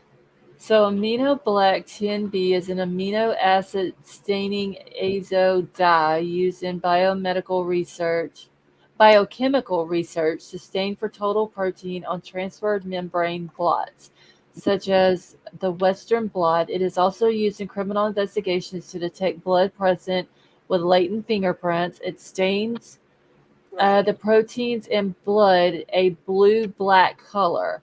Amino black can be either methanol or water-based, as it readily dissolves in both with picric acid, and a Van Geysen procedure. It can also be used to stain collagen and reticulin. So it says that it stains the proteins in blood a blue-black color. Right. And Oh, that way they so can pull the print off. So It could would that show that the have print been better. it? see, and also I bet you that if say blood was cleaned up in any way, that it's still going to leave a residue, and maybe they put that on there to see. Yeah, there's people that's tried everything to get blood up. They dilute Yeah, it. see, like bleach. One lady, she was she was like a professor for forensics, and she had said if somebody tries to clean up blood with Clorox, it still leaves a residual. Yeah, it just dilutes it. It doesn't. I mean, blood's almost impossible to get rid of from Right? Yeah, just you're right. That's my understanding, though. And he was trying to clean. And that would make sense that turned blue because it's during the daylight hours, the sun's hitting it, and that's why Oh, it's all that could blue be. there. Yeah. That's why. Okay. Wow. So on what I was looking up a minute ago was on Brave, and I went to Google, and it says the use of amino black results in a dark blue to black staining of the protein that can enhance the contrast and visibility of patterns and impressions and allow for easier documentation. Well, I didn't see dark blue and I didn't see black. No. Okay, so it could be something else in. And if it only turns blue when it's hitting the red stuff, then I don't think that would be the case. So I don't think that might have not been what it was. Okay, let me pull this Luminol, picture that's up. the other one I was thinking. Luminol. Was it like that color blue on this big picture that I have? Can you see Riddler have to look at it. I don't. It's the color of the lighter shade of the blue in there. Okay. Not On the that dark fingerprint? blackish blue. Yeah, it's not navy blue or dark blue or a dark royal blue. It's that like the lightest color through here, maybe? Right. Okay. Kind of like that part that you have clicked on down here. That Yeah. little picture, it's kind of like that blue, I think. Okay. I'm gonna see if I can We find would just that kind of picture. find out what it was. Okay. I'll have to see. Let me look up luminol. See what it does. Let's see. I know that even in the sunlight, that the that amino black. I know that if that is the blue star, it said that light would illuminate it. Even in the daytime, it illuminated some, not very much, but some. But I Okay. don't think that could have been what it was on the door then. Otherwise, there would have been blood all over that door. Because luminol is like it's called a chemiluminescence, where it's like it emits light when oxidized. It's sort of like glow sticks, is what it's saying on here. Sorry, that's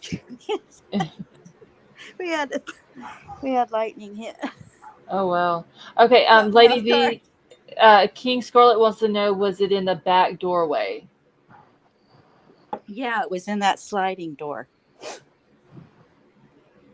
It would have been on the frame. Mm-hmm. It would have been on the frame right there at the door, not the door itself, but right in that frame of the door. Of that sliding glass door that was in the back of the building where the party lights were. And it would have been above the red tape. Yes. Coming down towards the handle. Yes. Hold on, I gotta go to Twitter real quick. I've got a picture of the back door, but it doesn't have the blue on it. I guess he hasn't got. Okay. I got a picture of it. Hold on. Let me screenshot this. And then I need to, hold on, I'm going to pull the picture up. I just got to. Sorry, guys. I just got back upstairs where I can see you typing. Okay. I need to crop a name out of it so it doesn't have anybody's information on it. So it's like on the door, like the.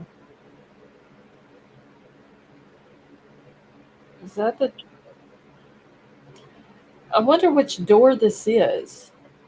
It was on the back sliding door on the very back of the house, out there where the blue chairs and stuff were. In fact, you can see the blue chair sitting out there in that picture.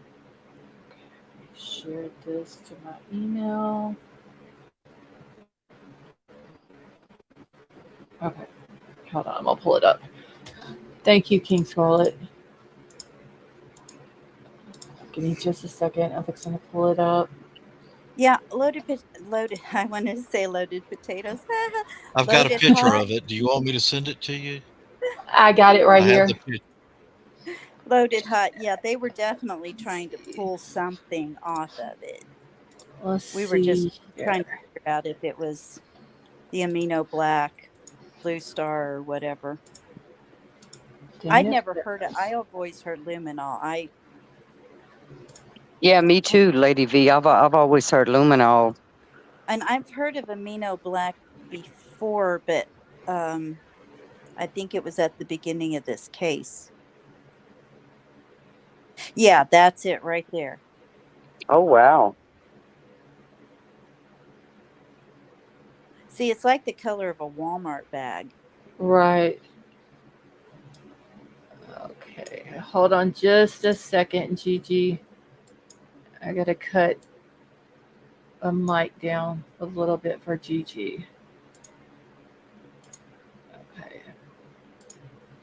All right. So I don't. It, like you can see, it's like solid up here at the top part, but then down here you can see where it's. It's like it's like, running. You're right. Like they And- really sprayed it really well, and then it's just like running And and see, it's dripping not down. above his head either. No, If you see the guy there, it's about chin level, right. and he's wearing black gloves. Mm-hmm. And you see it's solid, and then all of a sudden when he gets around about where his knee is, you start to see it running. Right. Let's see.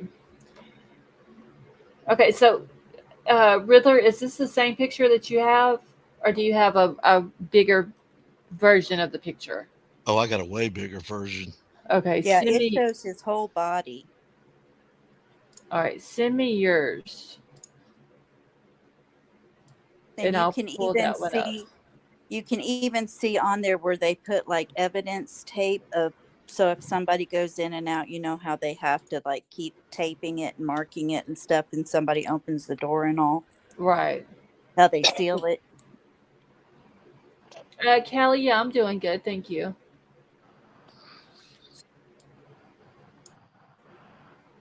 Okay, I'll wait for his email, and we'll pull that one up.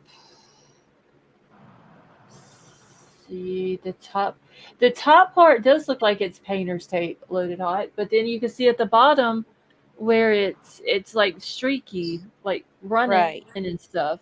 Hey, Miss Right. Amir, how are you? And it's the same color as that up there, Right. but a painter's tape color. That's a good description of Yeah. it.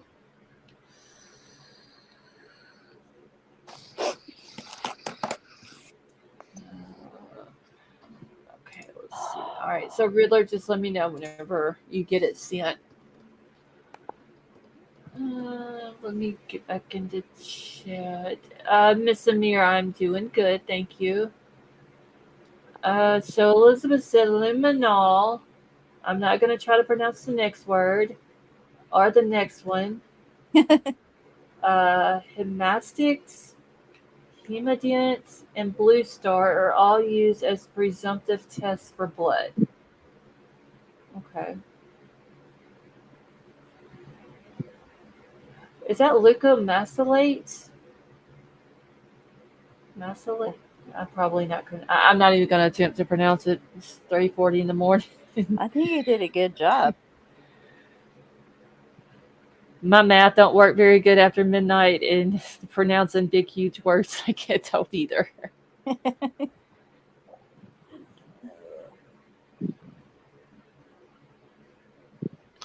Okay, I sent it to you. See if that came through. Okay. It may take it a second for me to get it. Well, it's kind of goofy how they want you to get that picture. There it goes. All right. Let me. Damn it! Why isn't it opening? Okay, here we go. Oh wow. Okay, so yeah, we can see this one. Let me download this to my computer. Now you get the big picture. Right. Literally. Okay, let me.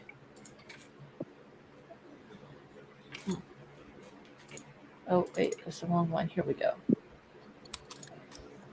Just once. Phenolphthalein.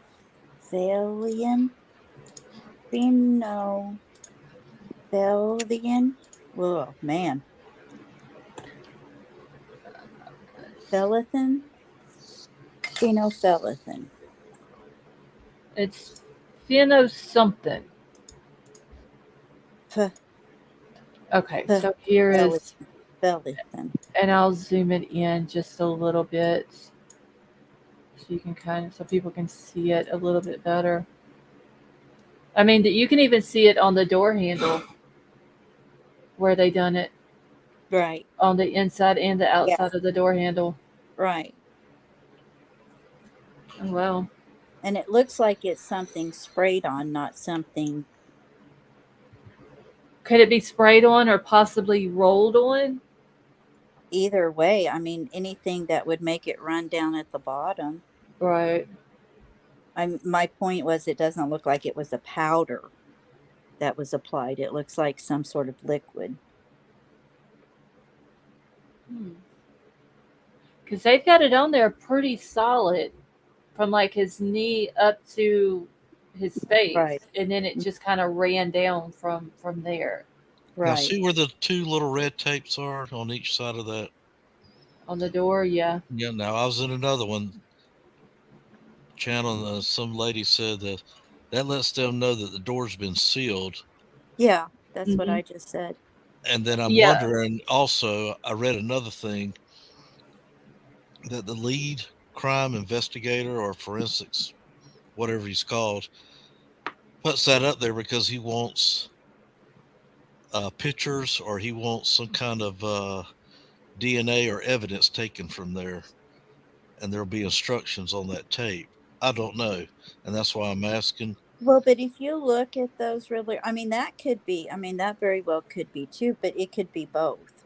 Because if you look at those, they're like right exactly in line with each other, where like somebody'd want cut it to gain access. Well, wasn't there one time it was Bryan or the other lady that was with News Nation? They were in front of the house, and somebody had came up to the house, and there was the security was there in a car. They were parked there. The security officer got out of the car because this person needed to go into the house. And didn't they, when they let them into the house, didn't they put a new piece of that red tape on the door? Yeah, they have to, every time they break the seal, they have to put another one and date it and initial it and on all of that. Okay, so that's, I mean, it could be an evidence type tape, but I do remember seeing a picture of this back door at one time also, where there was a lot of these pieces of tape on it. But if you look on the door, on the inside of the sliding part that's on the inside, you can see a piece of tape there too. Right. So it could be either one. They're using it to seal the doors, and they could also be using it to, evidence markers. Right. Did y'all hear? It was, when I looked it up on Google, I'm like, oh my God, how gross. That the two owners, the co-owners that own that house, how one of them, that Scott Perky was he was arrested for rape. Yeah, just don't say that word on here. Oh God, I mean, I'm sorry. RAPE. Yeah, No, yeah, just say the SA. just The say R. SA. Yeah. Yeah. Yeah, I have heard that. I know of somebody else who owned the house as well. I don't know about that guy. Yeah, I didn't see nothing about him. It just he was co-owner with that that other guy. I don't, he may not have had nothing to do with that or wasn't like that. Because the paperwork that I have, it just has the other guy's name on it. Now, unless they were co-owners a long time ago and one dropped off and the other one was still on it. Because the Scott lived there back in, it said 96. He had lived there, him and his wife. Right. And then, but he was co-owner, and that was as of December 2022. So that would have been last December. That would have been after the murders. After, yeah. Yeah. I've got paperwork, and it's on my other computer, my laptop. I would have to go hook it up and charge the battery and get the paperwork off of it. But it was looked up that house after the murders happened, but before Bryan was arrested, and it only had one person's name on it. And it was the other guy, not the one that got in trouble for the SA, but the other one. And he's the one that donated the house to the university. He also owns a couple of other houses on that road. I believe the one next door where the camera was at, and I think the other one was the house that Jack D lived in. And each one of the houses, like the girls' house 1122, it was, and they were all under different LLCs, and this one was like 1122 King LLC. Yes, it was always their addresses. You're absolutely correct on that. And that's how we had each one of the houses set up as rentals for each one of them. Yeah, because I had just Googled both of their names, and it come up as of December 2022 as Scott Perky and Dan Esty. That's why I was just wondering. I'm like, well, wait a minute. They both owned it? It said co-owners when I Googled it. And I have... So, I mean, maybe that information was as of December 2022. So like you said, maybe it was a long time ago that both of them were co-owners. Yeah, I know that the not the Scott one, but the other dude, he was the one. Dan Esty? Yeah, he's the one that his name is on the paperwork that I have. Yeah. Maybe it's because that other one might have was in JAIL. I don't know. Because he did live there because it showed his address. Yeah. That was back in the 90s. He had lived there. I thought that was kind of disgusting. Yeah, I did hear about that, though. Yeah, that house has a lot of history. Let's see. The owner's from Colorado. He's a real estate investor. College rentals in different states is a side hustle. Yes, the Dan Etsy dude, he actually owns. He's from Colorado. What was the other state that he had rentals in? He had them at University of Idaho. Did he have them over? I can't remember if it was. I don't think it was WSU. Jen, do you remember what the other states were that he had those rentals in?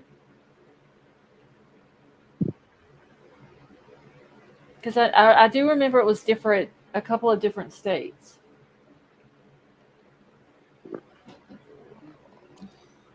I'm now looking at a picture of a window looking into the kitchen, It's got the red tape on it also. Yeah, they seal Make sure every nobody entrance. lifts that. right. Yeah, they put it on all the windows. And Front then door. the back, Kaylee's door, this back sliding door here, and then the front door. So it could have been used as evidence markers, like Riddler was saying, but also to make sure that nobody had breaks that seal or whatever. I'm thinking now it's more of to break the seal. Because I know that makes front sense. door, you can see a lot of those pieces of tapes on it. Yeah, because it has to be accounted for, just like every single bag that's put into evidence. Every time anybody gets into it, the original has to stay on there, and every single one after that has to stay on there as a record. Right. So Jen says, I want to say Idaho and Colorado, but not certain. Okay. Now, one of the pictures, it shows a screen to a window down on the ground. Yeah, Okay. that's outside of Dylan's room. But if you go back and you watch the body cam footage of Kaylee out on the back patio when she's talking to the police, that screen is on the ground underneath Right. that All window. right.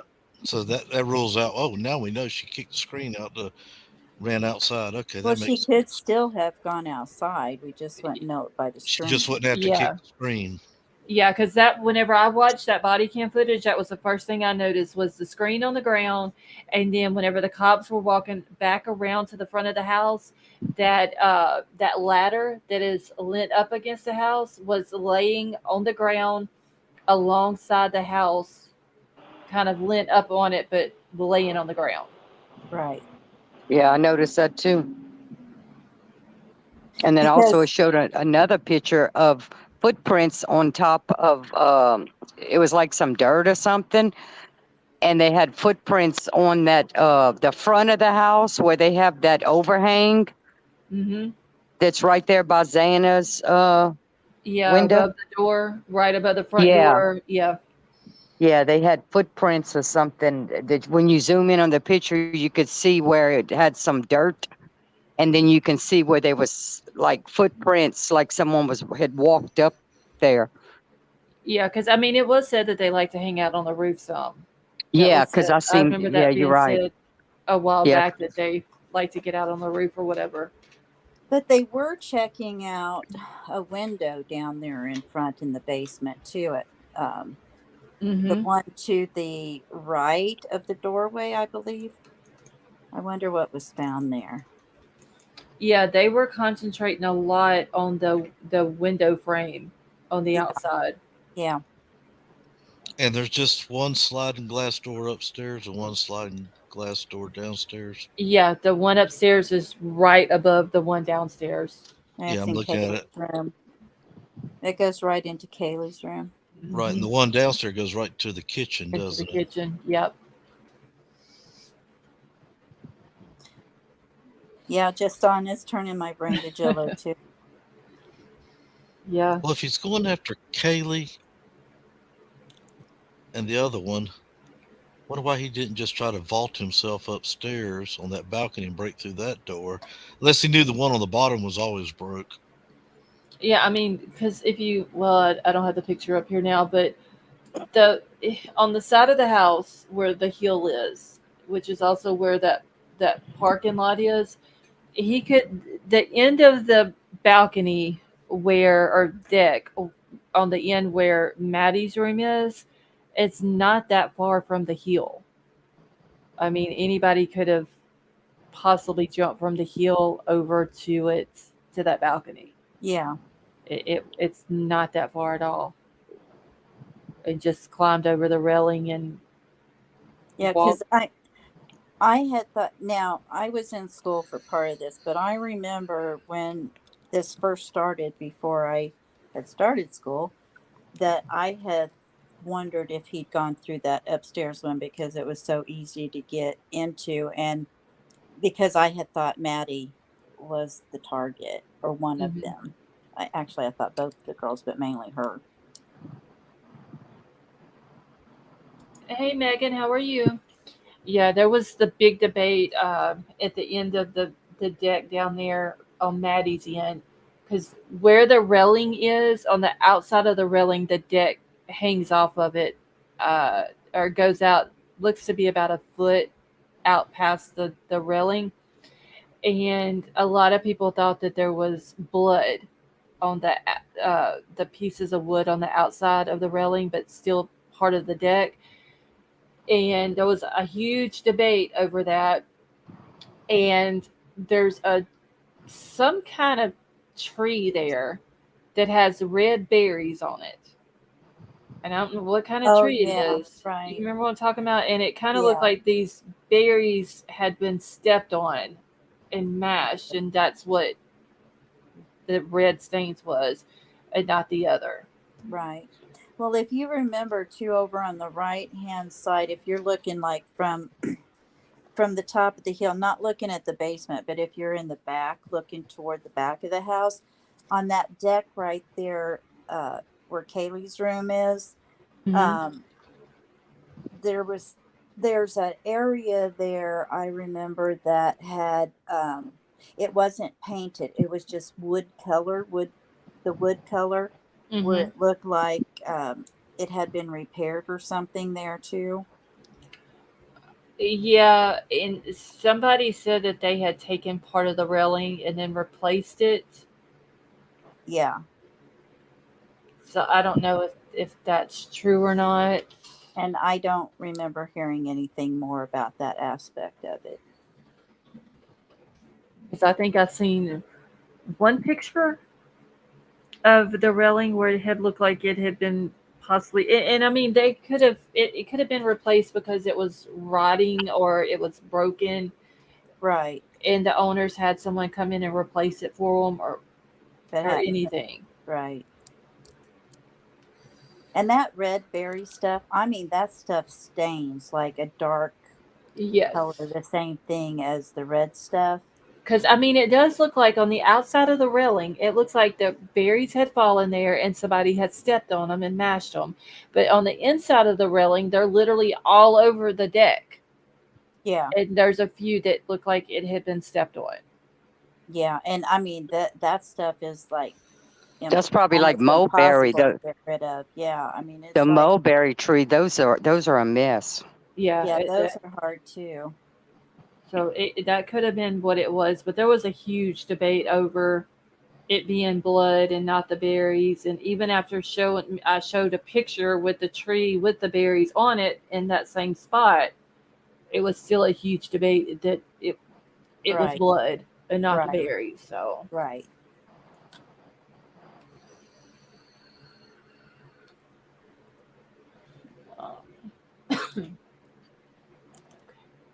all right, y'all. It says we have 152 people in here and only 112 likes.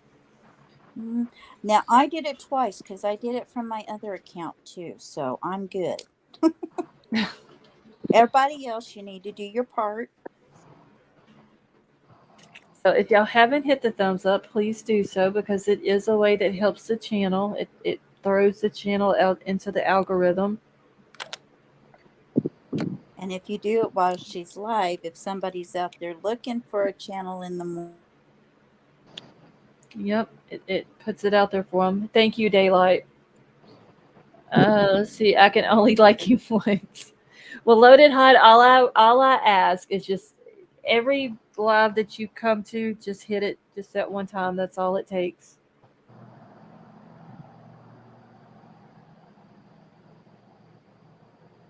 I wonder how long it's going to take the jury. I don't think it's going to take them that long, the jury, to do their deliberation. I don't think it's going to take that long. How long did I say the other day that I would give them? See, me, I said 6 weeks, but I'm thinking like, you know what? For the jury deliberation? For the jury? For the trial? For the trial. I'm sorry. Oh, okay. I was about to say 6-week jury deliberation. I'm like, whoa. No, I don't think it's going to take them. I don't think it'll take them that long. But no, for the whole trial, I think it'd be 6 weeks. Okay. I think That's what isn't that what they scoped out?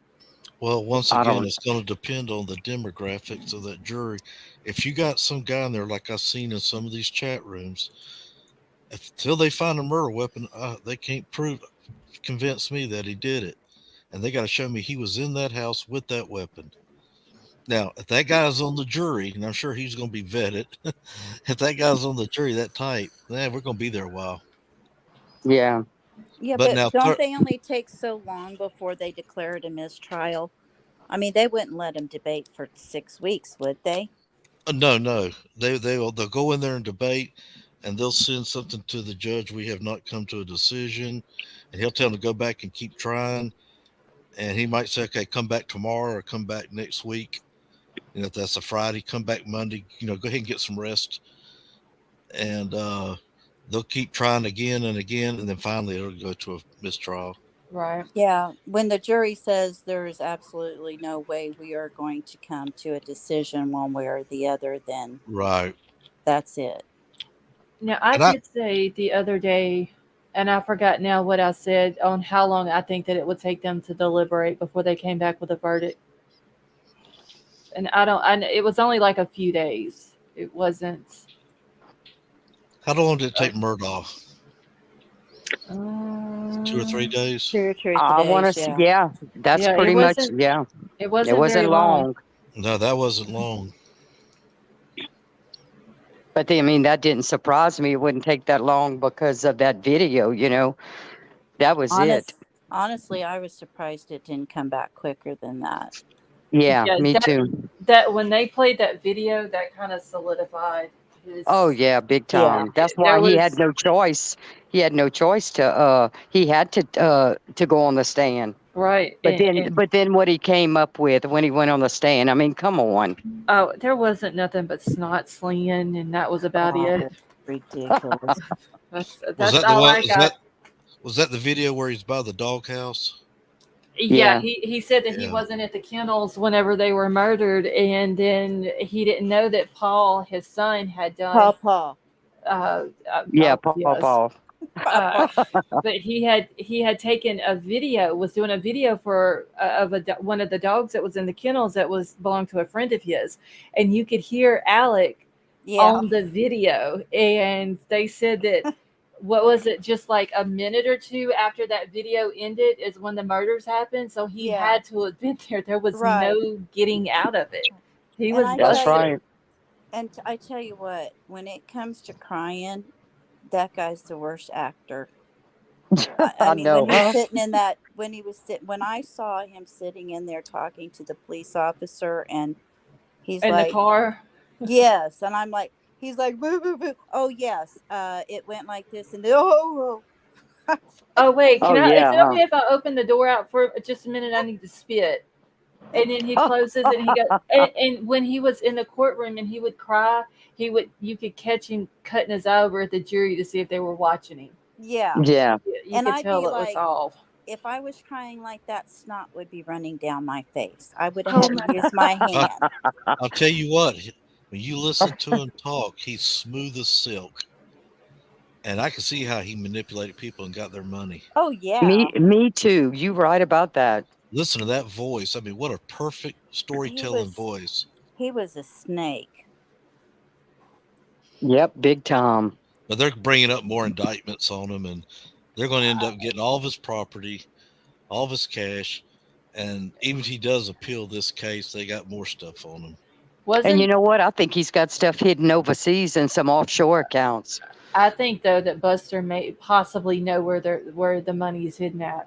Yeah, I do too. But the first time I heard him say Paul, I thought he was talking about his daddy, or grandfather, like Paul.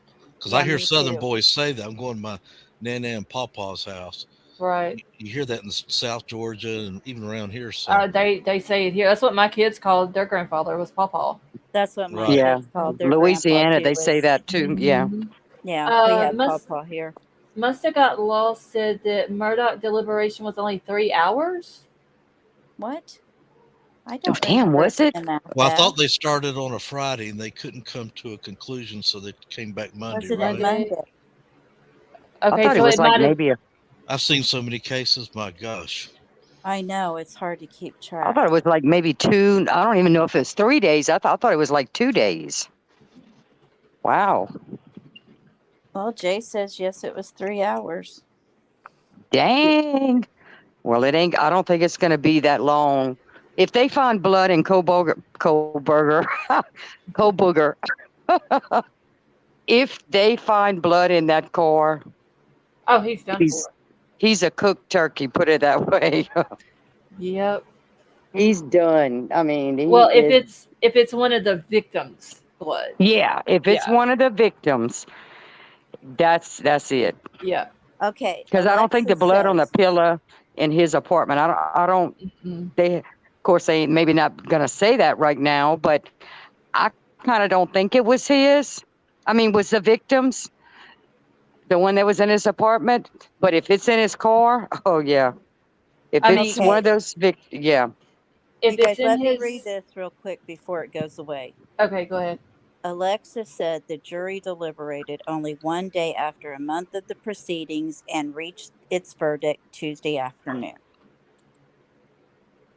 Okay. Alexa, thank you.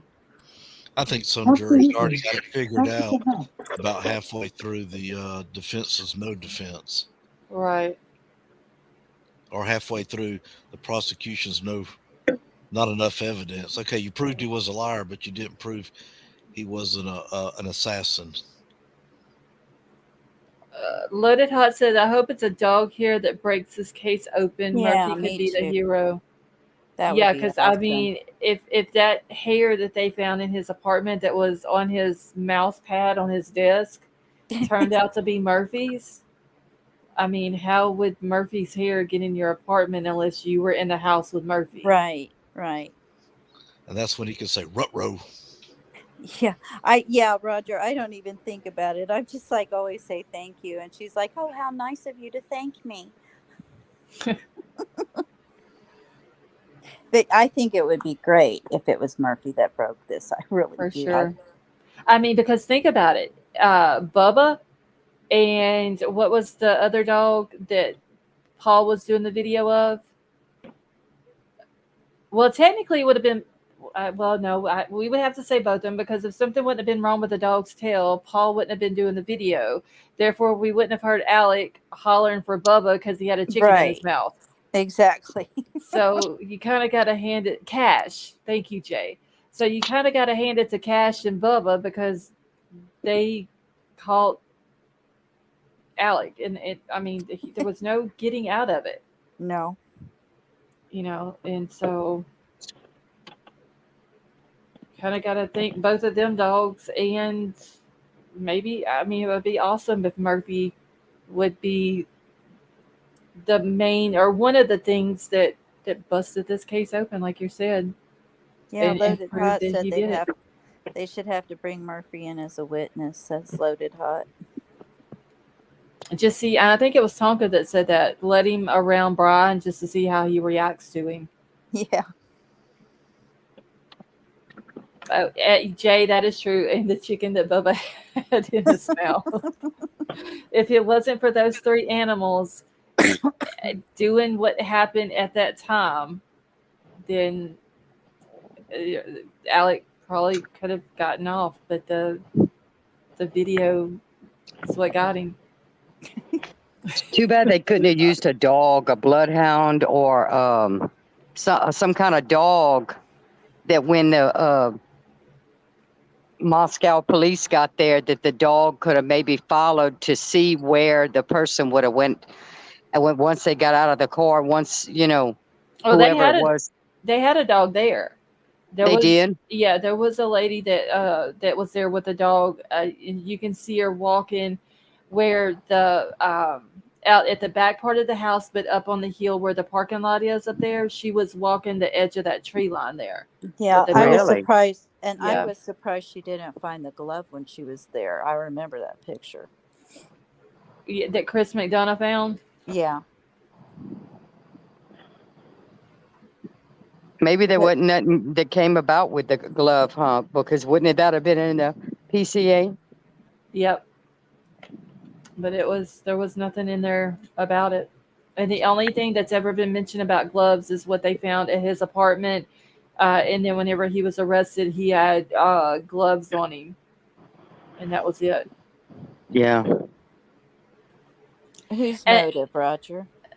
and loaded hot, yeah, they never said that I can remember what the dog was searching for.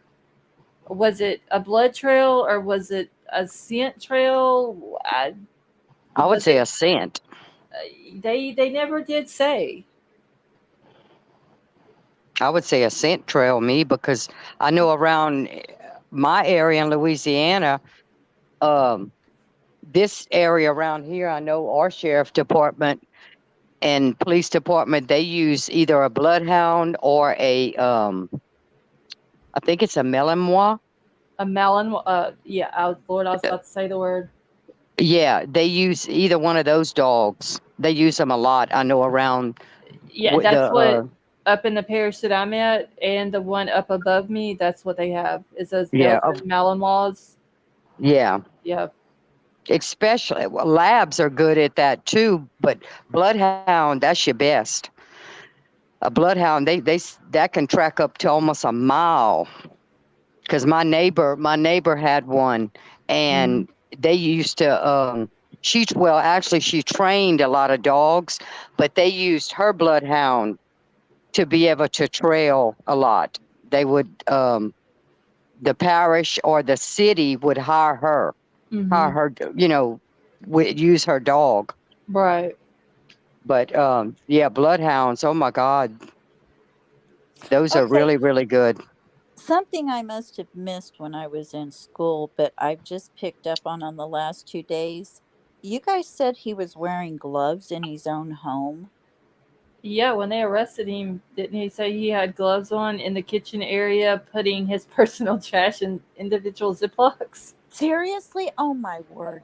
And allegedly, according to Dateline, that his sister wanted to know why he was always wearing gloves in the family home.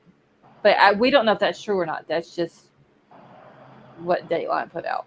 Okay, so going back to the trash.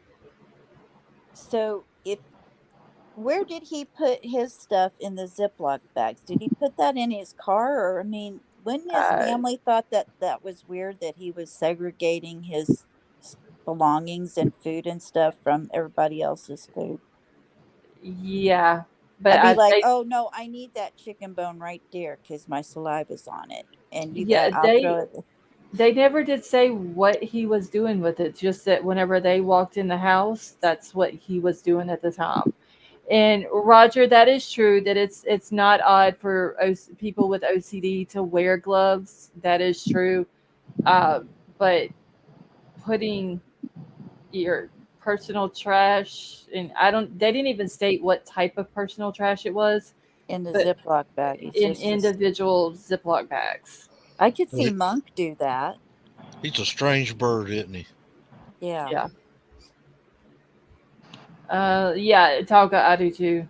Especially like with bleach or something like that. I mean, I can get that, but allegedly the sister was wanting to know why he was wearing the gloves in the family home all the time. And if that's true, then it must not have been a normal thing for him to do while If he Did she, that's true. was. did she say that? Was she interviewed or something? Um, Dateline, whenever Dateline came out with that last thing that they put out, Yeah. they said that one of their sources had told them that the sister had stated that she had brought up to her parents because she got to thinking about Bryan lived close to the Idaho murders. He drives the car that they're the type of car that they're looking for, and that she also thought that it was weird of him always wearing gloves inside the family home, and that Always. she But is it always, or is it just this time always? I don't know if it could have been just this time that he was home or if it was something that, you know, maybe he did this time but didn't do before. But that she had told her parents that maybe they need to consider the fact that Bryan could have been the one who murdered the kids and that the dad didn't believe it and all this and that. And then they said on Dateline that a few of the family members had actually went out to his car and searched the car, but they didn't find anything. Well, so where did he put those back? And Boomer Girl, yes, he put he put the trash in the neighbor's trash can, but Yeah, it's he 4:30 didn't in the put morning. his in there. Yeah. I mean, because they have him, they were like flying around and stuff, and they saw him putting it in there. But his his trash was not in there. Otherwise, they would have been able to get his DNA off of it. And that way they only got his dad's. That's why they had to go through the dad and all of that. Cali Girl wants to know, since no one's missing and they didn't know who was the unaliver, so what scent would they give the dog to find? Yeah, that's what I was thinking. I don't know. Could he have left a piece? Well, I don't know, because I would have had his DNA on it if he'd have left a piece of clothing that would have had his scent. I don't know. Maybe he was maybe Would have maybe been sent on. for blood or something like that. I wonder if maybe he could have left his scent on one of the victims, maybe. Possibly. Yeah, we're talking about Malinois. I was reading where the Air Force is. They're not going to use any more dogs from now on, but Malinois, Belgian Malinois, and they're going to start breeding them there. I guess that would be Lackland Air Force Base. They're going to start breeding them there. I mean, those dogs are like on crack and steroids at the same time. Yeah, If they're you very watch pretty their, dogs too. yeah, they're very aggressive. And my buddy raises them, and he's got about 40 of them. Most of them are puppies, and he trains them there, and all their commands are in French. And they'll sit there and play with you. You can play fetch with them, but he gives them one word, and all of a sudden it snaps them out of that playful, and then the next word is attack. Yeah, And they're mine. not going to let go until they get that off. Yeah. And I'm like, oh my goodness! And I've seen them climb up trees. I'm talking about 20 to 30 feet high. They're amazing. My uncle had one. No, I mean, he had, I don't know it was that breed, but he had one that was like the same way whenever he'd speak to it. But so are those the ones that like have even followed vehicles and then took the Ellie to the person's residence? A That might be bloodhound. the bloodhound. That A might be the bloodhound's a bloodhound. slow tracker, and he like Don't Dive said that dog's got the best nose. Probably the only animal better than him was one of them lizards or them giant lizards with their tongues. But a Right. bloodhound is so wonderful, and I've worked with them too. I saw them in the military, and the police use them at every prison. It's got a Yeah, because I heard of at least one case I heard of that the um the suspect had gotten in their vehicle and drove home, and that dog tracked it from the smell it had at the crime scene, followed the trail where the car went, and took them right straight to that person's house. And I couldn't believe it. well, it's amazing what they do because they gave me some heroin one time. They told me go hide it, Oh, I and was what? and I had to stop typing there for a second. when I was in the Air Force, they gave me some heroin. It was in a cellophane bag. You shouldn't say that word. Oh, I'm sorry, H. They gave me some H, black tar, put it inside a cellophane bag, and then they wrapped it with tinfoil. And they told me, so I went to the furthest back silo, and I went in there and I went inside the coffin that where the missiles are stored in. And I went in there and I hid it in there and I locked it back up, and it was on the far back wall all the way to the top. That dog was probably about a year old. That dog went all the way back there. I thought maybe he found my footprints. He was smelling me to know where I went, but he sat right under that coffin and just stared at it. Now he was passive, but when I was in the Air Force, when I first went in, those dogs were aggressive. When they saw something, teeth came up, hair flicked up, and they were, they would almost scratch at whatever they thought the drugs were behind. But those dogs are amazing what they can do. Yeah, I don't know if it was true or not. I still to this day don't know, but that's what I heard. Okay, I'm pulling this up real quick. Oh, shoot. Hold on. For bread. Oh, stop popping up. Stop it. Okay, I'm about to get upset. This damn box keeps popping up wanting me to verify my email and it won't stop. Oh my gosh. Okay, so maybe y'all won't be able to see it on the screen, but I see it. do y'all see the thing that says verify my email? Oh no, the Pleasant Valley Okay. School District. Okay, so Brad, this is his application to the Pleasant Valley School District when he had he wanted to become a, see, there it goes. Okay. Whenever he wanted to do the security work and all that there. And let me find where it says down here. So he worked at the Big Brown Fish and Pay Lakes, and it says there he cut the fish to the specifications of the customer. But the owner of it said that he never cut the fish, that he never made it to that position.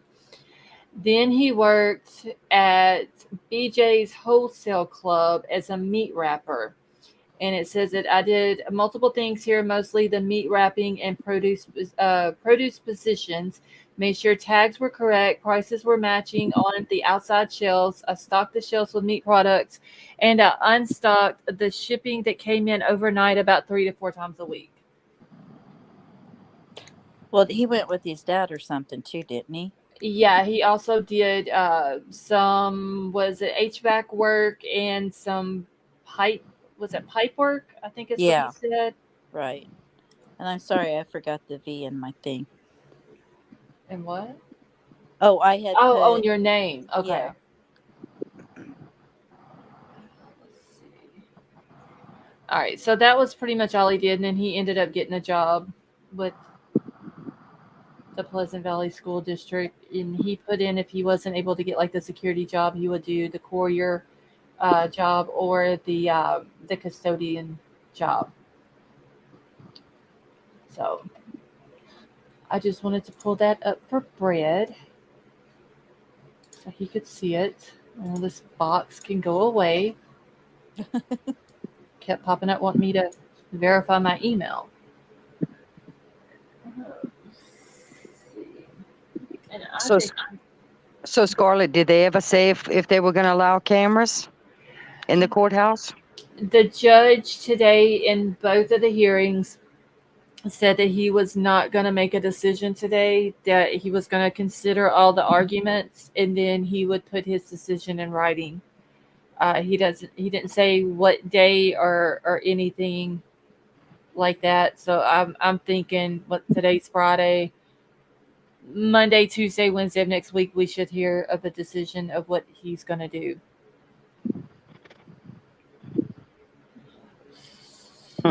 Brad, you're welcome.